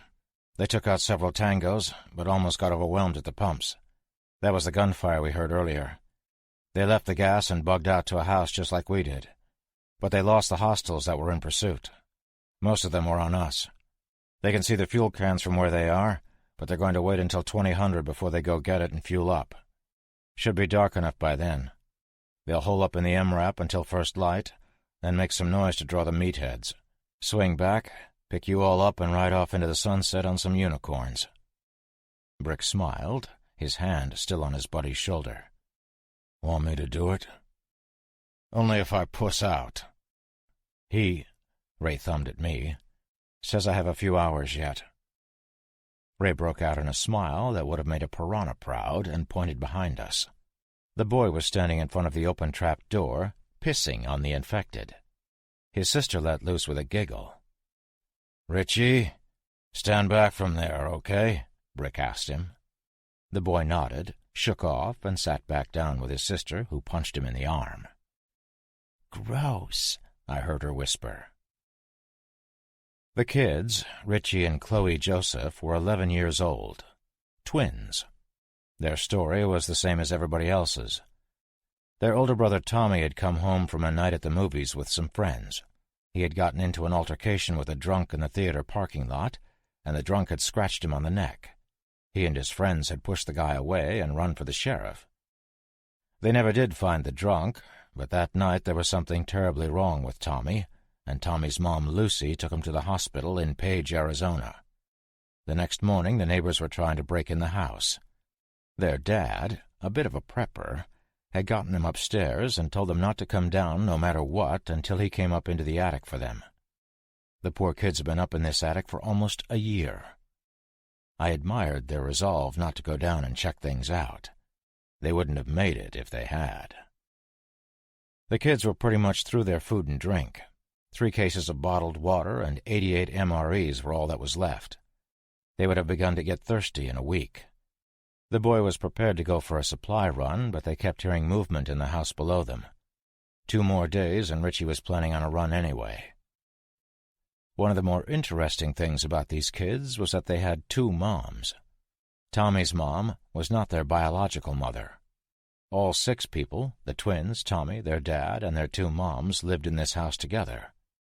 They didn't seem to think anything was different about having 2 moms and a dad, and who am I to judge? This is Utah. The scariest part was that we could hear the zombies making noise all the time, the little girl said.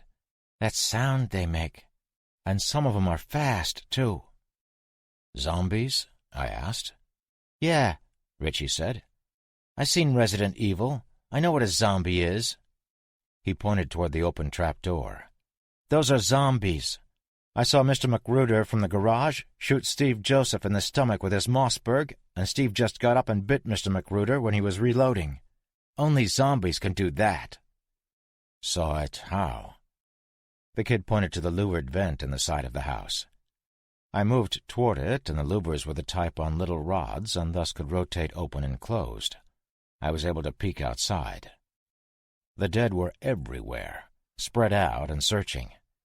They usually grouped together, and what I didn't understand was why they weren't all in this house trying to get to us.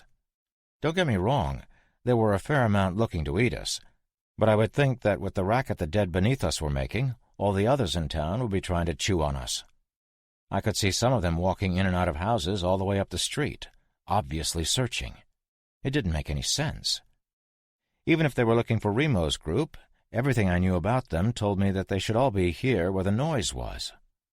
I sat back down on an overturned Home Depot bucket. Do you guys want to come with us when we leave? No! Richie almost shouted. Everybody was looking at us. Okay. We won't make you come. Just think about it, okay? We're waiting for someone to rescue us, Chloe told me. Sweetie, that's us. We're here to rescue you. Chloe nudged her brother. See? Yeah, but they're strangers. I need to protect you. They got guns, Rich, and food and a truck.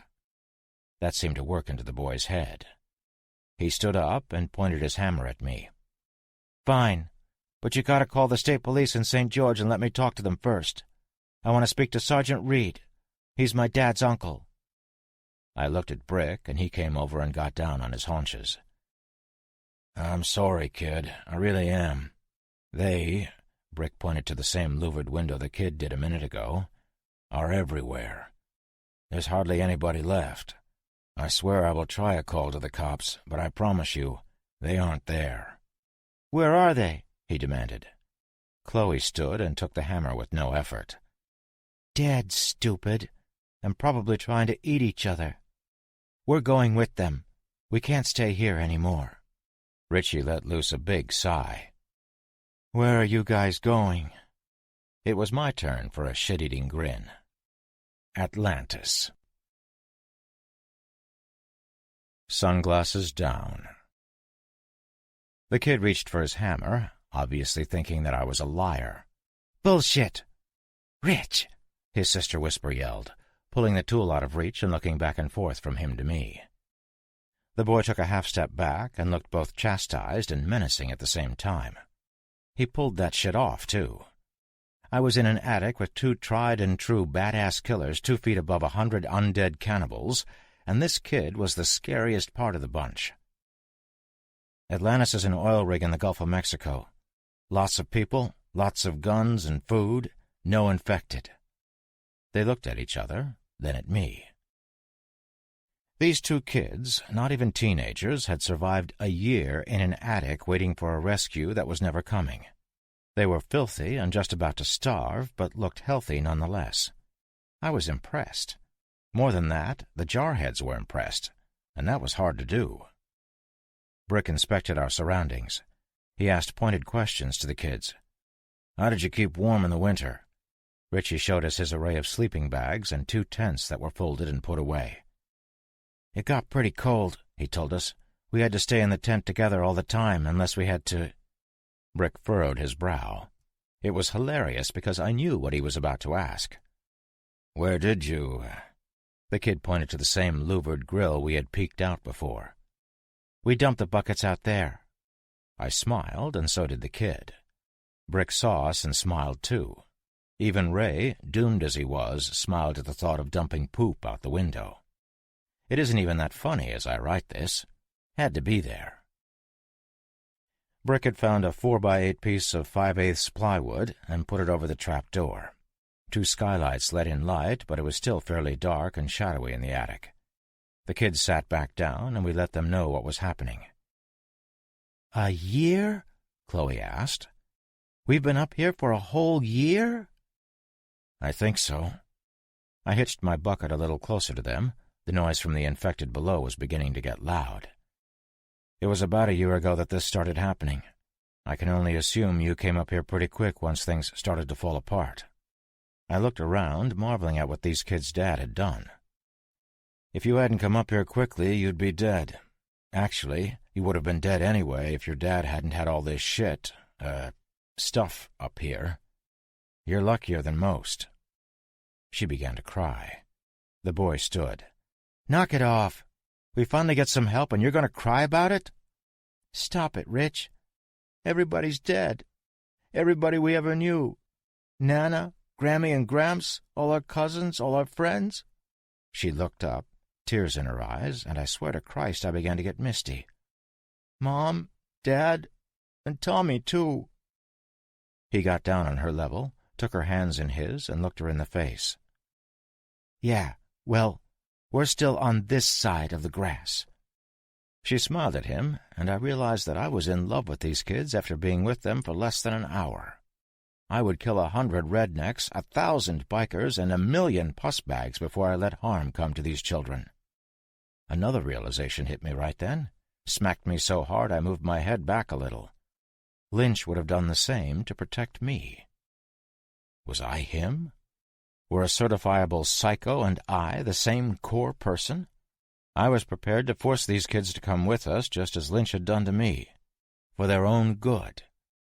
Were that prick Spook and I the same? No, we were not.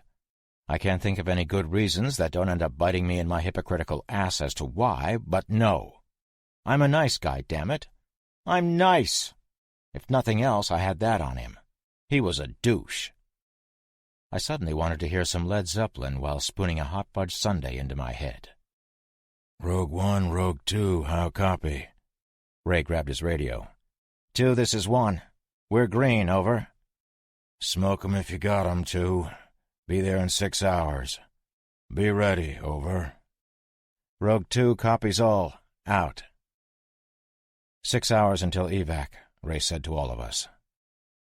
Brick sat down, leaning back against 2 crates of stuff.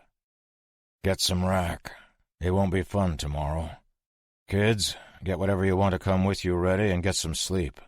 We're leaving in a few hours." Each kid had a Condor assault pack already kitted out, and they pulled them close, each using it as a pillow. They were out in just under a minute, sleeping soundly. How they pulled that shit off I will never know. Probably from being in an attic surrounded by undead for a year.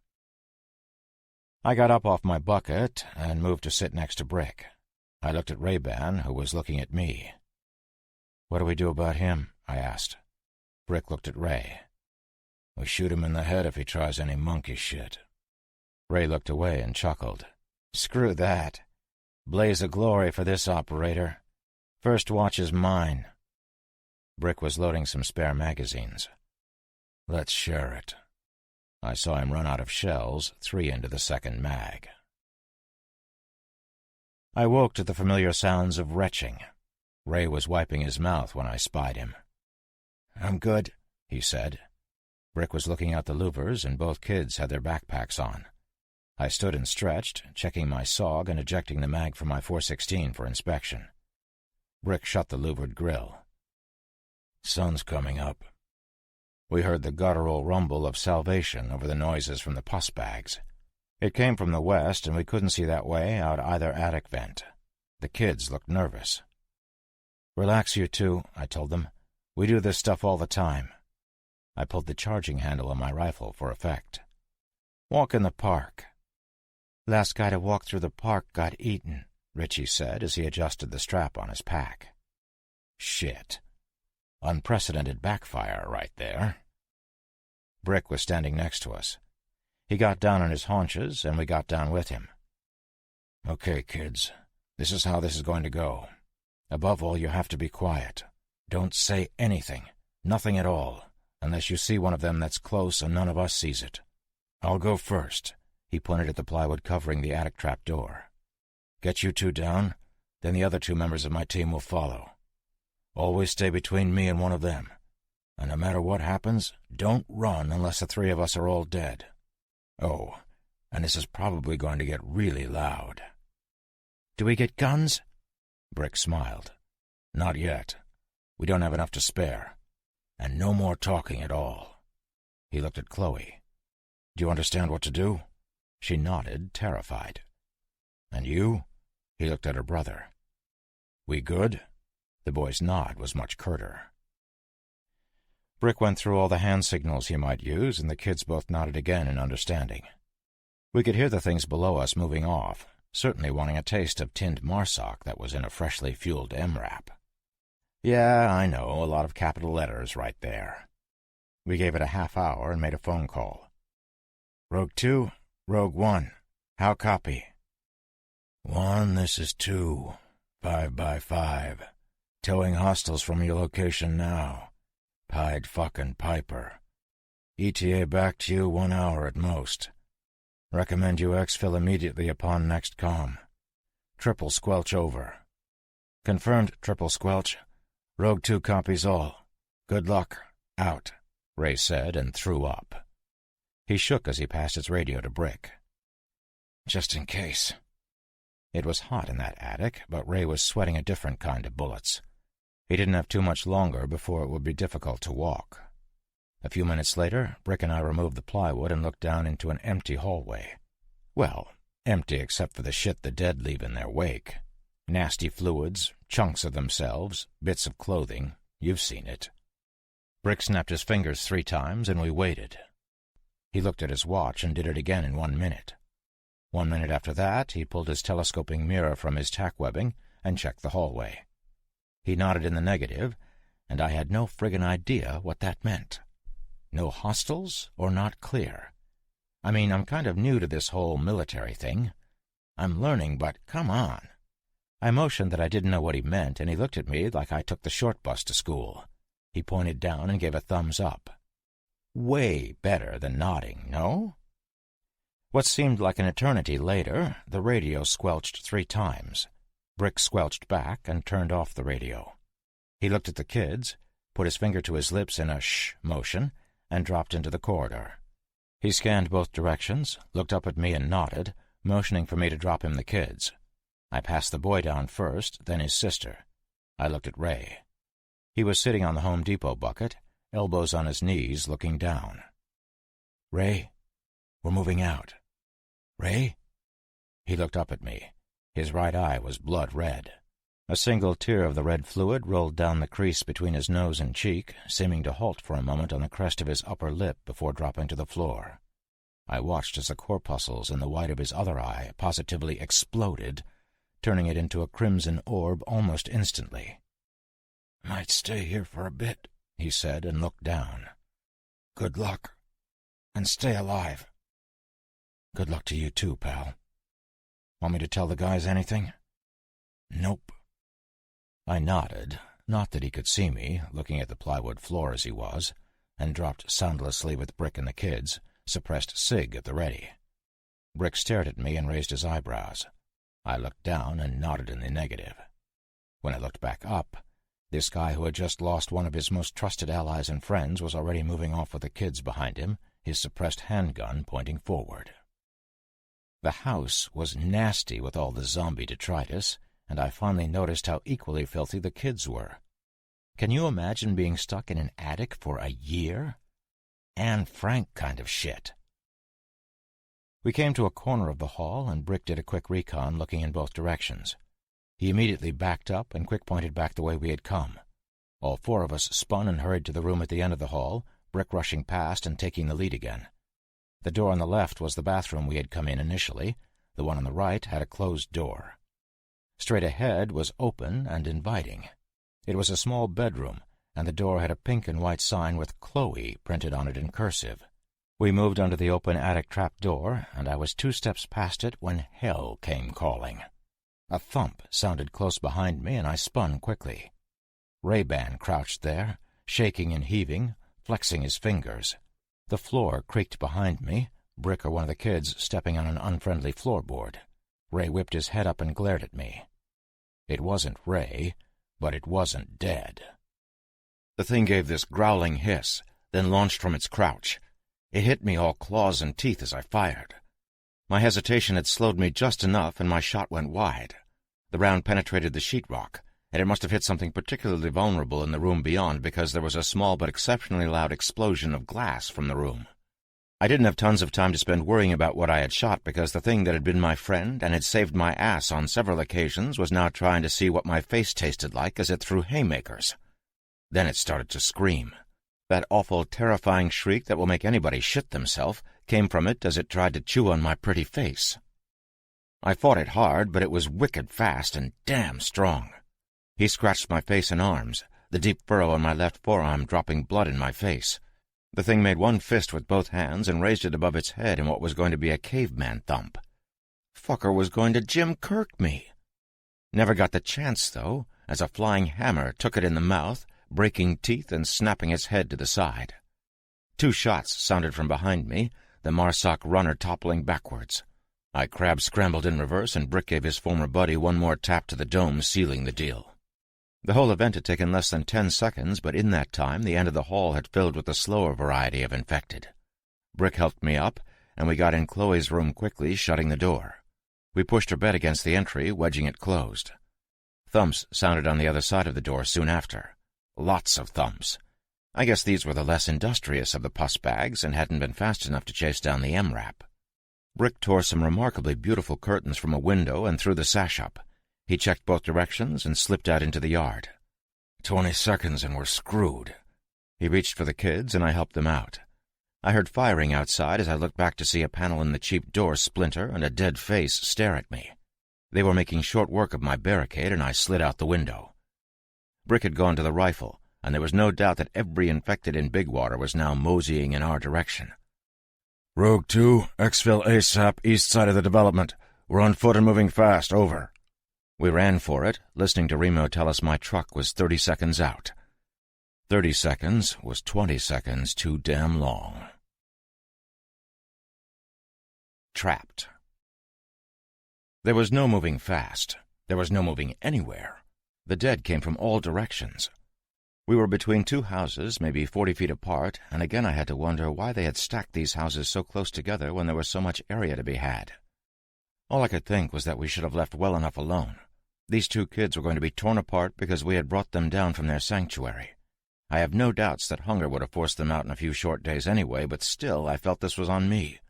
I looked at the 2 of them as the dead closed. I knew for sure I had killed them.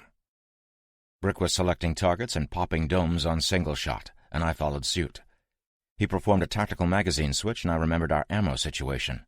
3 shots later, and his rifle was hanging on its single-point sling, dangling while he pulled the suppressed Sig Sauer he had just put away. I did my best to imitate his reloading technique and pulled it off, but not as quickly. I had 16 shots, and I was out.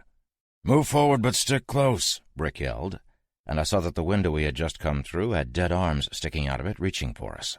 I glanced behind and noted that the pus bags were 40 feet away, arranged 20 deep, and spanning the width of the houses. The ones in front were 20 feet in front of us, but there were gaps in their line. I clicked empty, and I thought the pride I felt for dropping a solid 20 of these dead fucks wasn't misplaced, even though I would be eviscerated in moments. The good thing, there were too many of them for any of us to rise when they were through. There would be little left, and I considered that a consolation. Brick tried to holster his pistol, but he caught the suppressor on the leather, and it dropped to the ground. He pulled his entrenching tool, and I drew the best weapon on planet Earth, my SOG. The MRAP pulled up in front of us, 60 feet from our position, and the back door exploded outward, spilling Remo and Tim. Remo had the EBR rifle and began dropping undead as he moved forward slowly. Tim shot a few as well, but it was too little too late. Brick looked at me. "Get 'em out! Shoot that gap!" He pointed his tool at a 5-foot break between the dead, then ran headlong into them, hacking. He had cleared another 5 feet for us. I grabbed Chloe's hand, and we ran. We almost made it, too. We were at the very end of the procession, most of the infected turning as we ran past. One shot its stinking paw out and latched onto the strap of Chloe's pack. She screamed, and before I could react, Richie put his left hand on the thing's wrist and used a right palm heel strike to snap the creature's arm at the elbow.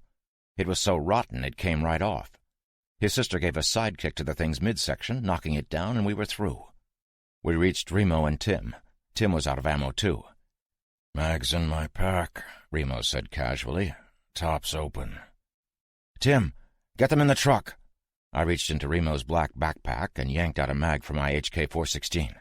Slapping it in, I glanced at Brick, who looked like a cross between a gravedigger and a samurai, slashing with his shovel, kicking, punching, then poking with the tool. The kids and Tim ran for the vehicle, but all the dead were far from them. They were damn close to me, though, and Brick was hand-to-hand. The bass boom-boom of the EBR was louder than my HK, and both Remo and I moved forward as we mowed the things down. I saw my partner charge his weapon. The mag switch had been so fast that I had missed it. One of the things encircling Brick locked its mid on the entrenching tool, and that momentary lapse in speed was enough for the others to swarm my buddy. He went down swinging, disappearing beneath the throng. I started to run forward, but Remo put his hand in my chest. There were just too many, and he was 50 feet away from us. Several of the infected decided we were tasty-looking and began their slow plod toward us. Remo passed me the EBR, and I took it by the shoulder sling. He pulled something from his tack webbing, and it made a ting sound. "Frag out!" He tossed a black baseball in an arc into the fray of them, right where Brick had gone down, and he pulled me back toward the truck. We made it all the way to the back door before the grenade detonated with a mighty whoomp, tossing infected like rag dolls and blowing in the unbroken windows of the houses. The blast knocked the ones stumbling after us over on their faces, but they immediately began to get up. "Get in," he said, and I did. He followed, and I looked at the kids, who were hugging each other, sitting on one of the benches and crying softly. The door slammed, and Remo shouted for Kinga to go. I sat down next to Chloe, and Tim sat next to me. "Brick and Ray-Ban?" I looked at my boots, nodding my head side to side slowly. Tim put his head in his hands and sobbed. "All we wanted was gas." It occurred to me that this was the first time Tim had lost anyone he really cared about since this thing had started. Sure, everybody in Baldy was Chow, and his family were undoubtedly gone, but this was the first time a comrade that he had spent time with had bought it. The first time someone who he'd saved the life of and had been saved by had been claimed by the dead. He hadn't even seen a zombie up close until a few weeks ago. Remo sat down across from us and pulled something out of his shirt pocket, offering it to Tim. It was an individually wrapped toothpick. Tim took it. Boring. Joint Base Jackson Gray was not as deserted as Tim's Sentinel satellite would have led us to believe. At least, not now. Several corpses were shuffling towards us from an open hangar as we pulled in. Kinga took them out with the MRAP. We got there just as the afternoon cool began to hit us. It had been hot during the day, but it was getting cold at night. I didn't know that the Southwest could get chilly in the summertime until I had experienced it in the attic in Utah. Here in Arizona it was friggin' hot in the daytime, but really nice in the late afternoon. The heat of the day must drive the zombies inside as well as the humans, because when we showed up at JBJG, there were no zombies, or strippers, waiting for us at the gate. There was no gate, either. It had been smashed down from the inside. Whoever had left in a hurry, driving something enormous, as the tube steel gate was crushed and bent like a pretzel baked in the crazy factory. This did not fill me with confidence, but we needed an aircraft. We had also decided to bag the idea of a helicopter in lieu of a large plane. The helicopter would need to be a flying gas tank in order for us to make it the 1,400 or so miles to Atlantis, and there was still no guarantee of making it. We would have to take too much fuel, and then our operational range would drop because of the weight of said fuel. Tim calculated 160 miles per tank instead of the 200 we thought we had if we took a gassed-up Chinook helicopter. He didn't know how big the fuel tank was, or the miles per gallon the bird averaged. He only knew the range of a full tank. JBJG had a bunch of planes, though, and while Tim could only fly a couple of them, he had been training in a C-130J, which the base happened to have. It had two, actually, but one was in pieces in an open hangar. The other one was very much not in pieces, and very much not in a hangar. It had two very undead SOBs in the back of it when we got there, though. They stumbled down the ramp when we pulled up next to it. Kinga backed over them with the MRAP, which was becoming one of our best zombie dispatching tools.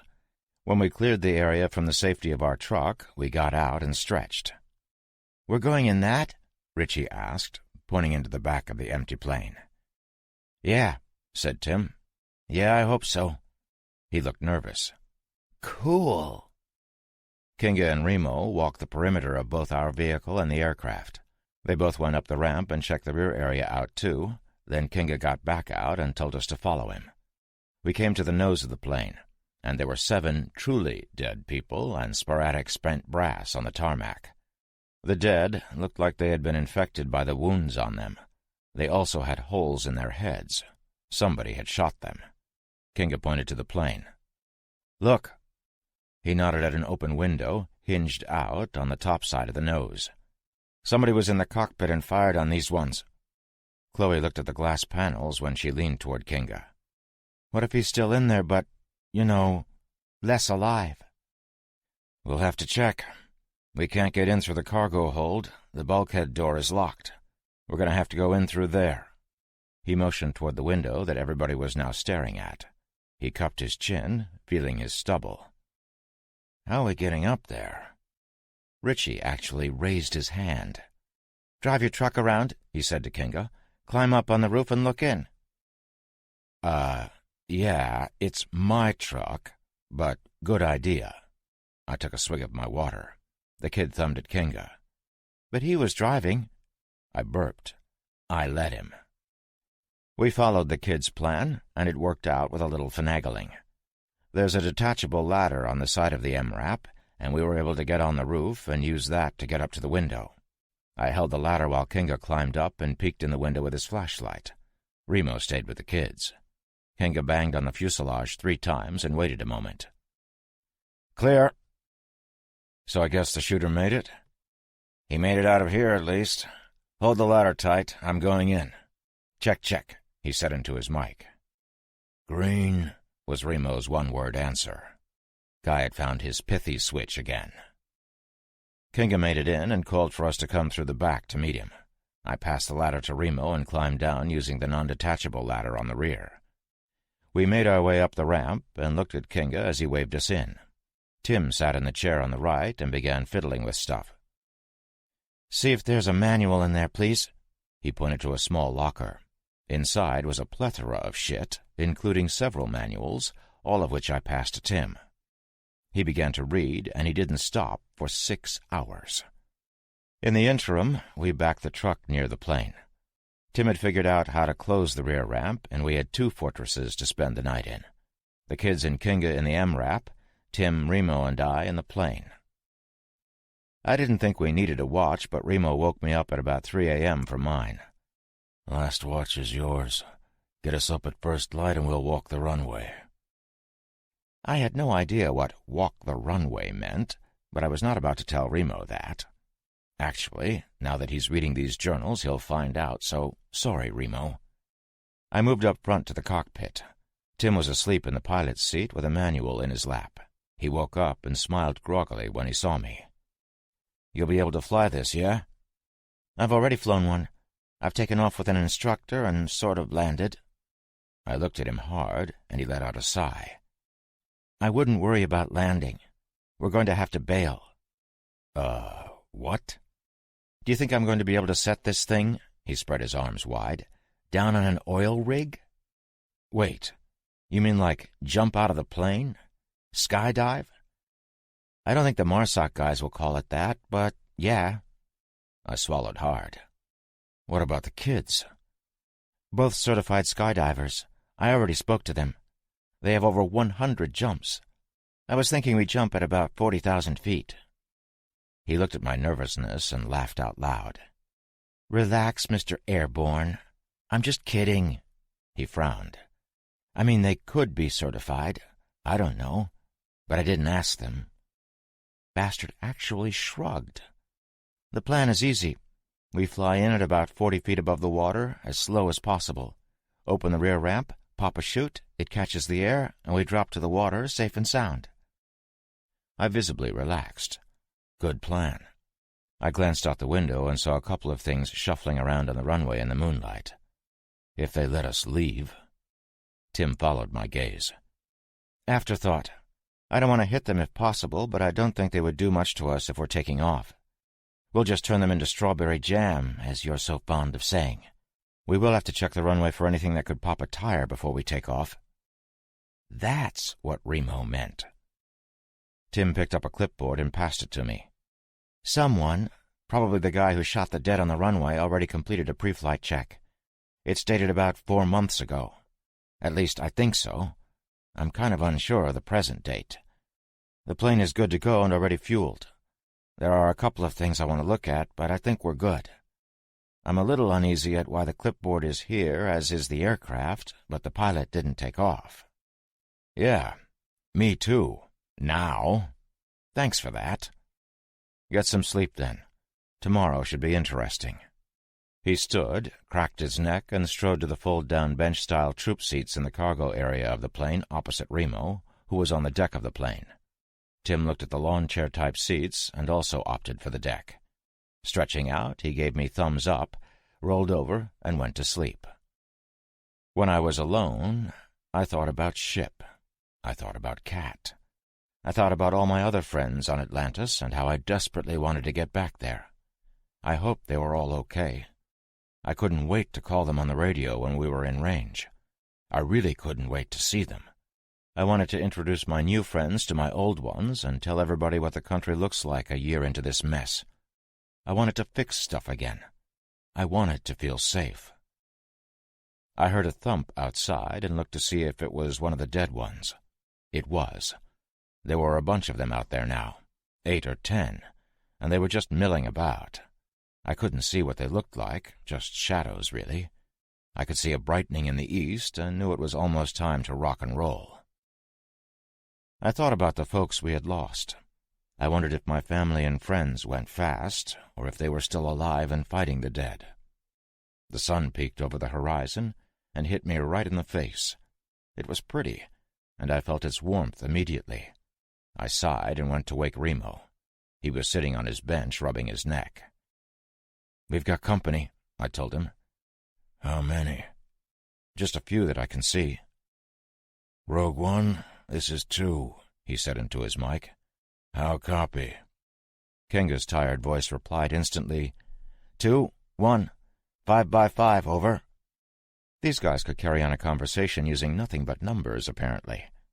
Remo said something unexpected right then, and it was hard for me not to smile.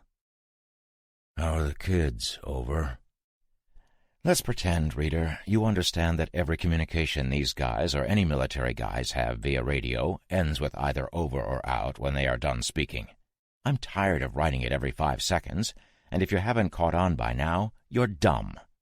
For a great demonstration of this, see the 1950s movie Them, if you can find it and have power. Great flick about giant ants in the New Mexico desert. Up and rearing to go. We had some hostiles knocking for about an hour. Nothing to worry about yet. "Copy that one. We see and hear them." Actually, I could hear them now. "We'll reveille and get on mission. Call you back in 10. I woke Tim, not knowing what the hell reveille was. He sat up immediately, rubbing his arm where the lion had tried to relieve him of it. I must admit I never thought I would write a sentence like that. Tim looked rested, even though he had only gotten a few hours of sleep on a floor. We prepped the inside of the plane as best we could, but that was just trying to clean up the shit the zombies had left behind. I didn't want the kids sitting in any of that crap or having it get on any of us. There was a push broom stuck between two metal braces, and I used that. It was still a bit messy. I was sitting down on one of the fold-outs, finally noticing that the plane had a bit of a death odor to it, when Remo tapped me on the shoulder. "Time to make the donuts." WTF? Did he just say that? The guy had made a joke? Right then, the weirdest thing happening was not that there were dead people trying to eat us. I nodded and began to check over my gear. I had 1 full mag in my rifle, 1 full mag in reserve, and a mag with 4 rounds in it. I had a total of 7 rounds for my sidearm. Shit was getting bleak, but hey, my knife was beautiful. I told Remo I was ready, and he called Kinga. "Rogue One, this is Rogue 2. We are ready for Operation Tow Truck." 2 jokes. The time-space continuum was broken. Rips in the fabric of reality and shit. "Rogue One copies. Commencing drag-away. Call you back when we're far enough away." Huh. Decidedly unmilitary talk, but hey, what do I know? He called back in 10 minutes and told us we were clear. Tim lowered the ramp, and we walked the runway side by side until the pus bags decided to come back. There were 9 of them. Kinga had run over another few. We dispatched them quickly, one of them getting almost close enough to grab me before Remo shot it. After we dragged the bodies off of the runway, we met Kinga and the kids at the plane. It took 15 minutes to load everything from the MRAP into our new ride, including the kids. I drove my beauty to the open hangar and parked it about 50 feet away from the maw, not wanting to go in there for hell or high water. I had previously written a note and put it in a plastic baggie, which I attached to the door handle with a zip tie. To whoever finds this vehicle, it's yours now. Don't be a dick and use it to hurt people. This thing is completely zombie-proof, but it isn't a tank. Medium arms fire can penetrate the glass. You'll never get a flat tire, and it runs on diesel. I wish you the best of luck, but if you've made it this far, luck has been on your side. Hope it doesn't run out. I was 100 yards away from the aircraft when it started up. It's a fat plane when you're standing behind it, and I liked looking at its butt. The C-130 has 4 props, and they started quickly. I could feel the wash from this far out. They were loud, but the area was clear, and I was enjoying my stroll. I saw Remo dart out of the plane and look around for a sec before he saw me. He waved his right arm frantically, pointing at me. I assumed he wanted me to hurry now that the vehicle had started up, so I started jogging toward him. I was perplexed when he raised Kinga's EBR, aiming it at me. Even more so when he pulled the trigger. LAPES. Lapes. I'm unsure if anywhere in these journals I've ever written, "I felt the bullet go right past my head." You probably know by now, if you put in the time to read all of this stuff, that I've actually been shot in the head. Grazed is the word, as it didn't penetrate my skull, but did leave a significant scar. I was shot at pretty much on a daily basis for a while, and I've returned fire, too. Being shot at sucks. Being shot is worse. Hopefully you are reading this while both of us are sitting someplace safe where the infected can't get to us. You're probably also thinking to yourself that these journals are bullshit, and I'm playing myself up to look cool. I'm not. Wait. No, I am cool. I'm just not amping up the story. Everything I've written has really happened. More than likely you have just shot me in my zombie dome and are reading this, but I really do hope it's the first option. Regardless, take your hand, make a flat palm, and move it quickly past your ear. Don't hit yourself or it stings. I know this because I just did it. Do it a few times, and you're bound to hear the sound of your mitt whipping past you. Take that sound, add a whining "soo" to it, and that's the sound of a .308 round almost drilling you in the melon. Now add a half-pound of shit to your drawers, drop to the ground, and the experience is complete. Now, as previously discussed above, I am cool. I do not cower or faint or plead. At least I haven't yet. Not that any of these things make one cool. It's how you act during the times when those actions are not being performed but should that makes you fashionably attractive. So Remo shoots at me, I drop to the ground, fumbling for my weapon, and he shoots again. This second time, I feel more than hear a bit of a thump behind me. Keep in mind that about 250 feet in front of me is a freshly started C-130J Hercules aircraft, and it's loud. I glance at the thump and see two infected, one about 15 feet away on its back, sort of rolling around. The other is also on the ground, on its front, just touching my boot. It has a hole in its right shoulder that if it wasn't spewing infected fluids, I would be able to put a broomstick through. It is a runner, and it is exceptionally messed up. Now these damn things, runners, really don't give a shit about pain. However, where their dead cousins are not bound to the same results of trauma and injury other than to the brain, these speedy sons of bitches will drop or fall over or in some other way go down when shot. At least, usually. What they will also do is expend their very last energies in an attempt to rip into any living thing in close proximity until death comes. Actually, proximity has nothing to do with it. They'll bleed out trying to get to you if you're a half a mile away. Also, once they expire, they tell death to take a hike, get up, and come for you. Slower, but significantly more durable.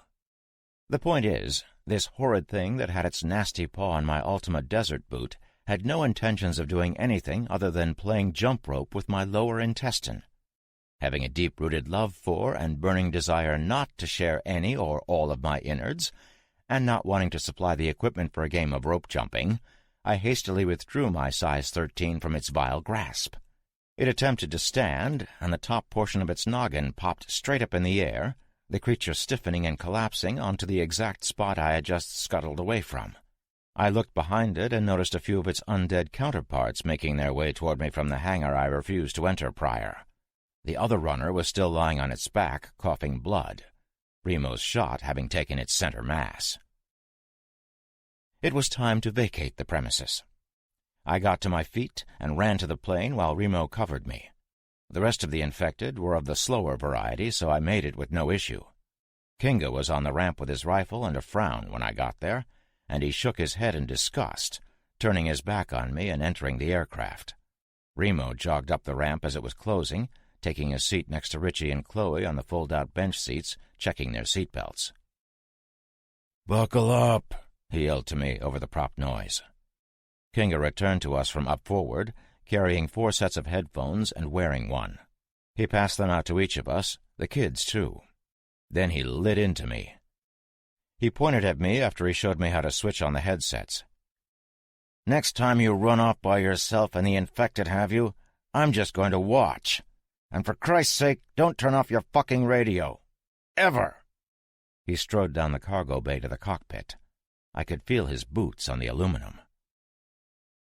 It was at that point, chastised by the MARSOC guy in front of the kids, that I realized I had royally screwed up. Guess I'm not as cool as I thought. Remo wouldn't even look at me. Damn, what a douche. Me, not him. I'd wanted to leave a message with the MRAP, and it had almost become a banquet. I should have taken one of the boys with me, or better yet, just left the truck where it was. Cool to fool in under 10 seconds. We felt the plane lurch forward a little, then it began moving slowly. The nose turned to face a different direction, then we all heard the engines speed up. I heard Tim's tinny voice over the radio. "There are a few newcomers on the runway in front of us, and we seem to have gathered a bit of a crowd behind. We're taking off in 30 seconds, so make sure your seat backs and tray tables are in their upright positions." True to his word, the plane shot forward, jerking us a bit. It sped down the runway, and suddenly there was a small thump, followed by 2 more, then 1 more. In no time we felt the ground disappear beneath us, and we were airborne. The angle on this takeoff was like nothing I'd ever experienced. It was crazy steep after such a quick departure, and I was a bit nervous after Tim had just told me the day before he was a newbie with this aircraft. The steepness continued for a solid 2 minutes, then Tim leveled us out. Kinga came back to speak with Remo, and I shamefacedly moved to the cockpit to talk with Tim. I sat down in the right side seat. "Well, you got us in the air, buddy." "I did. Yeah." He sounded distant. "Aren't you happy? You're flying this giant plane." I looked around. "Which we're going to jump out of." He looked at me. "You're a dumbass. We get this far and you go and try to get yourself killed." "You're right." I totally disarmed him. He had been expecting a fight. Knowing Tim, he had probably gone over 50 different conversations in his head, but he hadn't accounted for instant acquiescence of dumbassery from me. Yeah, so quit being dumb and stay alive. We need you." "Aw, shucks, buddy." I punched him lightly in the arm. It was the lion arm, and he gave me death eyes while he rubbed his boo-boo. "Sorry." "Jackass." I smiled. "Jerk." At least it wasn't my idea to jump out of a perfectly good airplane. He took in a huge breath of air and turned to face me again. "Yeah, about that. Remo says it's a bad idea. He says the landing will be much harder than I thought, even in the water. He changed the plan." I was quizzical nervous, and he picked up on it. "So what's the plan now, Captain Tim?" "A water landing." "A water landing? You mean like we land in the water?" "Yes." "Dude, what the fuck? Your plan was great. What do these jarheads know anyway?" He put his finger to his lips, like they could hear me over the noise of the plane. "Remo said that a tapes extraction could kill us." "Lapes," Kinga said over the radio. "Low-altitude parachute extraction system. Lapes. And we can hear everything you say. You're on the radio, dickhead." "But I like Lapes," I yelled into the radio. "Lapes sounds good. In fact, Lapes is now my favorite. Do you know why it's my favorite? Because it doesn't involve crashing a goddamn airplane that I am now on into the ocean." Tim coughed. "A crash would indicate the pilot isn't in control. I will be performing a water landing." "Water landing," Kinga repeated. "It's our best option. We exfil through the top hatch and pop the rafts." It was my turn to repeat. "Pop the rafts? Pop the rafts? Do you have any idea how dumb that sounds? Pop the rafts?" "Technical term. You don't like it? Stay in the plane." Holy shit. They were serious. I stood up and looked back at Kinga with my hands out as if to ask WTF. Kinga looked at the twins. "You kids okay with a water landing?" Both kids gave a thumbs up. Kinga looked at me. "Pussy." Chloe giggled and Richie smiled as they looked at me too. Remo was asleep. Splash. "Our economy speed is about 340 knots, Tim told me. "Yeah, like I know what a damn knot is. Give me that in miles per hour, homie." "Just under 400. 390, I think." I blinked. "But if we were about 1,200 miles away and we're going 400 miles per hour... "Yeah," Tim looked at me. "I know. We've been in the air a little more than 2 hours. We'll be there in under an hour." I was both excited and terrified. Excited to see my friends, terrified to be an integral part of a plane crash. Hey, if I had survived all the shit I had survived, a plane crash would be cake, right? Besides, it was going to be a water landing, remember? When we were 60 miles out, I made a phone call. Okay, so it was a radio, but you get it. "Atlantis, this is Hercules, come in." They came back immediately, and I almost cried. "Read you, Hercules, this is Atlantis. What can we do for you?" "Ted? Ted, is that you?" "Yeah," the voice said. "Who's this?" "I've been known by many names, Teddy. Last year you bastards on board all of those floating asylums were calling me Captain." "Cap?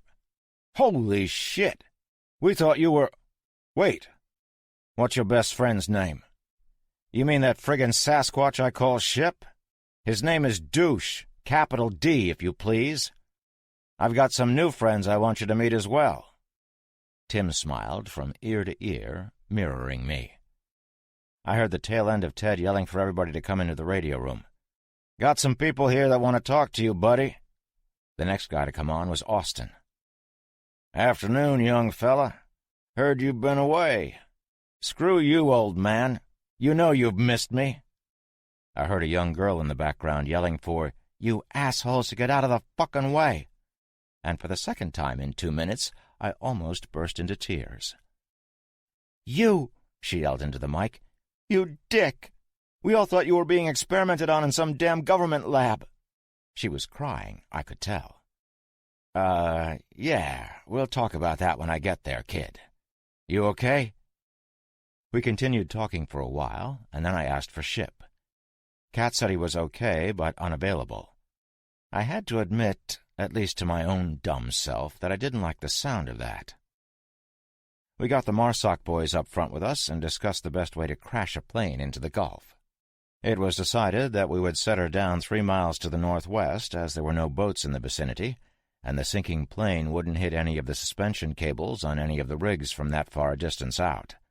Atlantis would have 2 rescue vessels and a full crew of scuba divers just in case. In another 10 minutes, I saw my home. It looked small.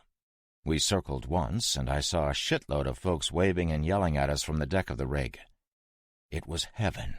I couldn't stop smiling. Until Tim said it was time to buckle up. "We'll be touching down in 2 minutes," he said over the radio.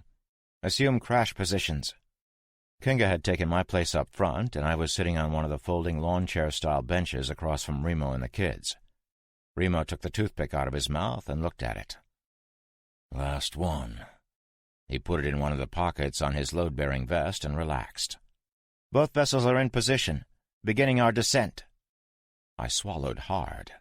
I was really hoping there wouldn't be a handful of zombies in a sunken plane at the bottom of the Gulf of Mexico in a half hour. You know how when you're on a plane and they tell you to put your head between your knees? There was none of that on this plane. We all had these X-style harnesses as seat belts that came over our shoulders and met in the middle with a round buckle. Remo tightened it so much I could barely breathe. The plane began to get lower, and we slowed down. We could all feel it just like a jetliner. Unlike a jetliner, there wasn't one friggin' window to look out. 10 seconds. 9. 8. We hit the water at 2. To this day, I don't know if Tim did that on purpose or if he just miscalculated his altitude. The ass of the plane hit, and the nose jolted down. Then there was a tremendous splash, and our nose spun to the right a bit. I felt like I was going to tear in half for a couple of seconds, and it was over. I looked at the kids, and they were both smiling. Remo was already out of his harness and opening a small compartment near the exterior door by the cockpit. He pulled out a small orange cylinder. "Let's go." "Let's go?" That's all he had to say? The cockpit bulkhead door opened, and Kinga got out, followed by Tim. Kinga was bleeding over his right eye.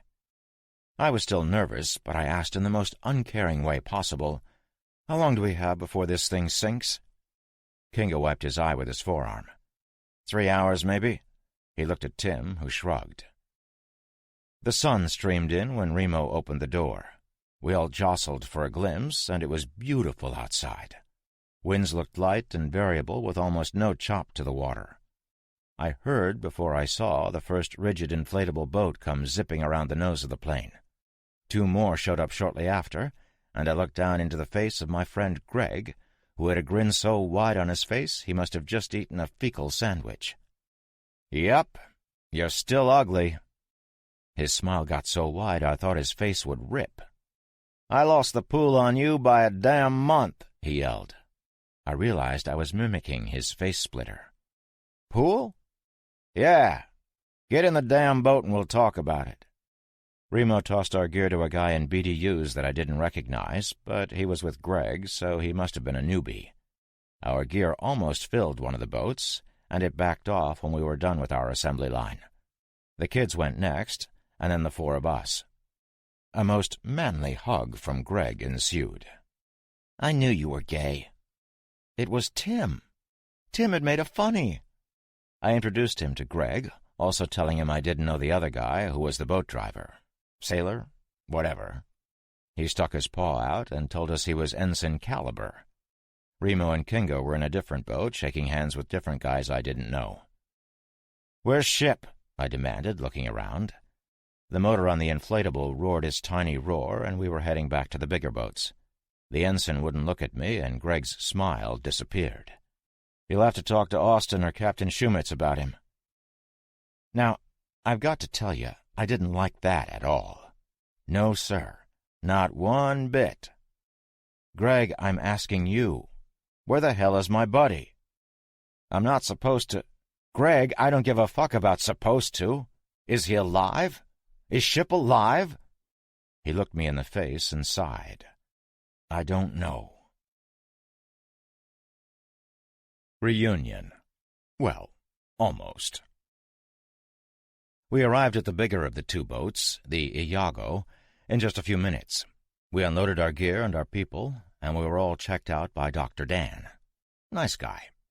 We were cleared of infection, but still escorted everywhere by armed folks. Greg stayed with us, and we were allowed to keep our weapons, even during the bite exam. I was anxious to get back to Atlantis so I could ask Austin what all the secrecy surrounding Ship was. I was thinking, and saying quite loudly, that he had better have a damn good reason why he wouldn't allow anybody to talk about Ship. As it turns out, he did. In 45 minutes, I was hugging Kat on the lower dock of the Atlantis. I asked her about Alvarez, and she said, "We should talk upstairs." She looked sad, and that scared the shit out of me. I was a little hurt that Austin and Donna, my lady friend, weren't there to greet me on the dock, but when I got up on the main deck, it was busy up there. All of us, the kids too, were escorted to Austin's office, and I got a good look at the leader of Atlantis for the first time in a year. He looked rough. Haggard is the word. He was standing with a man I didn't recognize. Average height and indeterminate age. Austin smiled at me from across the room and came almost running to me. He gave me a great bear hug that reminded me of everybody's favorite hillbilly, Dallas. But where Dallas resembled a grizzly bear, Austin was thin, albeit tall. "It's really good to see you." "You too, buddy. Where's Ship?" Smile vanished. Look of sadness mixed with a little anger. Oh, shit. "Ship is on the Majestic Maersk with 2 squads of my men." While I tried to process that statement, I turned to look at the other guy in the room who had spoken, my eyes quite literally bugging out of my head. "What the fuck did you just say?" I stabbed a finger at him, but spoke to Austin. "What did he fucking say to me?" I was boiling with anger. Pissed. Livid. And if I had a damn thesaurus right now, I would use every single word for mad that damn book would provide. Austin raised his hands in supplication. "Hang on. We can explain. Who's he?" Again I pointed at the new guy. I'm asking you." I must admit my voice had a hint of scream to it, but I had my reasons, and I was about to lose my shit. Kat put her hand on my shoulder. "This is Captain Shumitz of the USS Destroyer Stockdale," Austin told me. "He's a friend." "A friend who put my friend on board a floating fucking death trap, which incidentally should have been rammed right up Mexico's ass by now." I looked back at Austin. "Explain." "Ship volunteered," Austin revealed quickly. "Survivors on the Majestic radioed a distress call. One of them made it to a radio, but he was bitten. There are a few people alive on the Majestic. Ship went to go to assist in their rescue. He's well protected." "Austin, you weren't on that tub. Trust me, there's no such thing as well protected. Where's Alvarez?" I demanded, looking around. "He shouldn't have allowed this." I looked at Kat and knew before Austin told me. "He led the team." I shook my head. "Course he did. And I bet you needed an extra medic, too, which is why my girl isn't here." I put my bag down and started going through it, tossing some items I didn't think I would need right on Austin's office floor. "Austin, Captain Shumitz, this is Tim, Kinga, Remo, Richie, and Chloe. Tim is a hero, Remo and Kinga are Marsoc, and the other 2 are the toughest kids on planet Earth." I looked at the kids, and they were beaming. I glanced at Tim, and he was too. "Find them rooms or stick them in mine, assuming you haven't given it away." "Listen, son," began the captain. "Nope. You listen, shithead. I'm not your son, your soldier, or your friend. I just crossed the U.S. of fucking A to get back to my family, and I find out that 3 of the 4 of them are now in the worst place possible. You're going to stand there and tell me it was to save some survivors, and I'm going to agree to disagree. I bet Bob did find some people, but I also know that they're your second priority. There's another objective that you didn't tell half your team about, and that's what's going to get them killed." The captain looked at Austin, who was smiling. "Told you." Shumitz sighed. "There's something on that boat we need." "Me too. And you sent them there." I shouldered my pack and noticed that Remo and Kingo were sorting through their packs as well. "Captain, I need 6 magazines for my HK and another 100 rounds loose. I'll also need 4 mags for my SIG. I looked at Tim and the kids. "You're staying here." Remo and Kingo looked ready. "Captain, get these boys what they need. Their needs will be considerable." "Where the hell do you think you're going?" Kat demanded. She already knew. "I'm going to that ship to get, well, ship." "Son, I'm sure they're fine. Probably just a communications problem." "Yeah. The problem is that their communications are in the rotting stomachs of a bunch of zombies, just like most of your men. If you're lucky, very, very lucky, then my friends are not. Please don't call me son again. I liked my father. Are you going to give me the shit I asked for? Oh, I will also need their position in a boat." "Boat won't get there soon enough." I cut him off. "Then I'll fucking swim." "But we have a helicopter." "Even better. These 2 jarheads have some info for you, Captain. As soon as it's been transferred, I want to go." "You can have a team of—" "Don't want 'em. You already sent 2 teams. Them," I pointed at my MARSOC buddies, "and me. That's it. Oh, and a pilot. That's it. What is it you sent your men to die for?" Shumitz honestly didn't know what to make of me. I could see it on his face. "May we have the room, gentlemen? Austin, please remain." Everyone but the captain, Remo, Kinga, Austin, and I left. Kat was pissed. Tim looked hurt, but he had been through enough. Captain Shumitz put his hands on the desk and looked up at us. "There's data on that boat that I need. A colonel from USA MRIID had some journals that I want, but more than that, she has one of these." He pulled a little red key from around his neck. It was shaped oddly, with ridges and depressions. "You mean a Dr. Colonel called Callis? She's dead." Shumitz blinked. "How?" "Been on the Majestic, Captain. Remember? I read the ship's log. Captain by the name of Peterson. He wrote how you assholes took over his ship, carted throngs of infected on there for study, and how they, shockingly, got loose and killed everybody." The MARSOC boys looked pissed. "They put infected on a ship to study them?" asked Kinga. "They did," the captain returned. "Anything else?"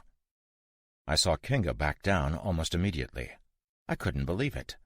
This guy could kill everybody in the room except probably Remo, and he backed down in an instant. He was still mad, but he wasn't going to question this Navy captain again. "I've got something else," I said. "It seems that you military assholes—" I looked at Remo and Kinga. "Sorry. You military assholes aren't so bright, because you did exactly the same thing inside a secure facility in Montana. Brought in a bunch of infected, they got loose, and they killed everybody." It was the captain's turn to get angry. I'm guessing he wasn't accustomed to being called names and having his authority questioned. "Frankly, I don't give a shit about your problems. I'm a naval officer and I follow orders. That having been said, neither I nor anyone under my command had anything to do with what happened on the Majestic Maersk. I'm allowing you on this mission because you can help me. That's it. Get the data, the key, and the survivors, and we will take it from there." "Take it from there. Right. And how long until you're ordered to fill Atlantis with 100 infected to study?" That took him aback. Literally, he stepped back. That wouldn't—" "Wouldn't what?" I snapped. "Happen? Occur? Give me a break. Let me ask you a question, Captain. Would you follow orders if you were ordered to bring infected here?" Remo put his hand on my shoulder, and I glanced in his direction. "Easy," was all he said. I turned and looked at him. Easy? Remo, he's going to do the same thing they've done to me twice. They won't be satisfied until everybody's dead. "They won't." Clearly this man isn't military, the captain thought out loud in reference to yours truly. Bastard shook his head like he was better than me. "Neither am I," Remo followed, and I almost shit myself. I looked at him expectantly, WTF all over my face. 2 years retired. I was on base dealing with some insurance crap when the shit hit the fan. Hooked up with these boys, he thumbed at Kinga, and now I'm here. Shumitz looked at me. I have no plans on bringing infected to Atlantis, son. But you would if ordered. Forget it. Let's just go. You and I can talk when I get back. Remo and Kinga stayed behind while I went in search of Kat. End. It took almost an hour to get to Kat. Everybody wanted to know how I was and what was done to me and how I escaped and everything else. My friends and folks I didn't even know stopped me to ask me those questions. They asked others, too, like how were the roads and did I pass through insert state and town here, and how many infected had I seen and killed. I answered patiently, even when one of the roughnecks, Bear, grabbed me around the middle and hoisted me in the air like a sock puppet, telling me how good it was to have me back. I got to my room, and Kat was waiting with Tim and the kids. "You're not really leaving, are you?" asked Chloe, a bit scared. "I have to help my friend. Actually, he's more like my brother. And if Richie was in trouble, wouldn't you want to go help him?" She looked down and nodded. Kat had already packed a bag and was checking her shotgun. "Kat," she didn't look at me. "Kat!" She looked up. "Don't. I'm coming. Kat, I need you and Tim to watch out for the kids while I'm gone. I don't trust that Shumitz guy as far as I can throw him." "But No, Kat. No, I need you here." I grabbed her hands in mine. She was still holding the shotgun, so it was weird. "This isn't me trying to keep you safe. It's me trying to keep everybody safe. You're a badass, and that's what I need right now. I've already spoken to Greg, and he and a few of the boys we came in here with are going to keep an eye on the sailors from that destroyer, especially its captain. This guy," I nodded at Tim, "is also a badass, and he will do whatever is necessary. I not only trust him with my life, but with yours." Her eyes welled up, and a single tear rolled down her cheek. "You just got back." "You'll be saying that again tomorrow, maybe even tonight." She threw her arms around me, crushing me with an embrace. If I wasn't so friggin' tough, I might have followed suit on the tear thing. I heard a sound behind me, and Austin was there with Kinga. Kinga nodded. "It's time." I nodded back and held Kat at arm's length. "I want striped bass, grilled with garlic, salt, and pepper when I get back. You be safe, watch the kids, and bring Tim up to speed on this place. If anybody tries to bring a shipping container on this rig, you shoot them." "I will." I hugged her, the kids, and Tim. "Watch your ass out there, hero," he said to me. "Remo will be with me." "Then I pity those zombies." He smiled. I looked at the people in my shack once more and followed Kinga out into the sun. It smelled like metal, grease, and sweat on the deck. I took a deep breath. I love that smell. This concludes Conspiracy Theory by Rich Restucci. Narrated by Michael Kramer. Copyright 2015 by Rich Restucci. This unabridged audiobook is published by arrangement with Severed Press and was produced in the year 2016 by Tantor Media, Incorporated, a division of Recorded Books, which holds the copyright thereto. Please visit tantor.com for more information on our growing library of unabridged audiobooks and to take advantage of special offers.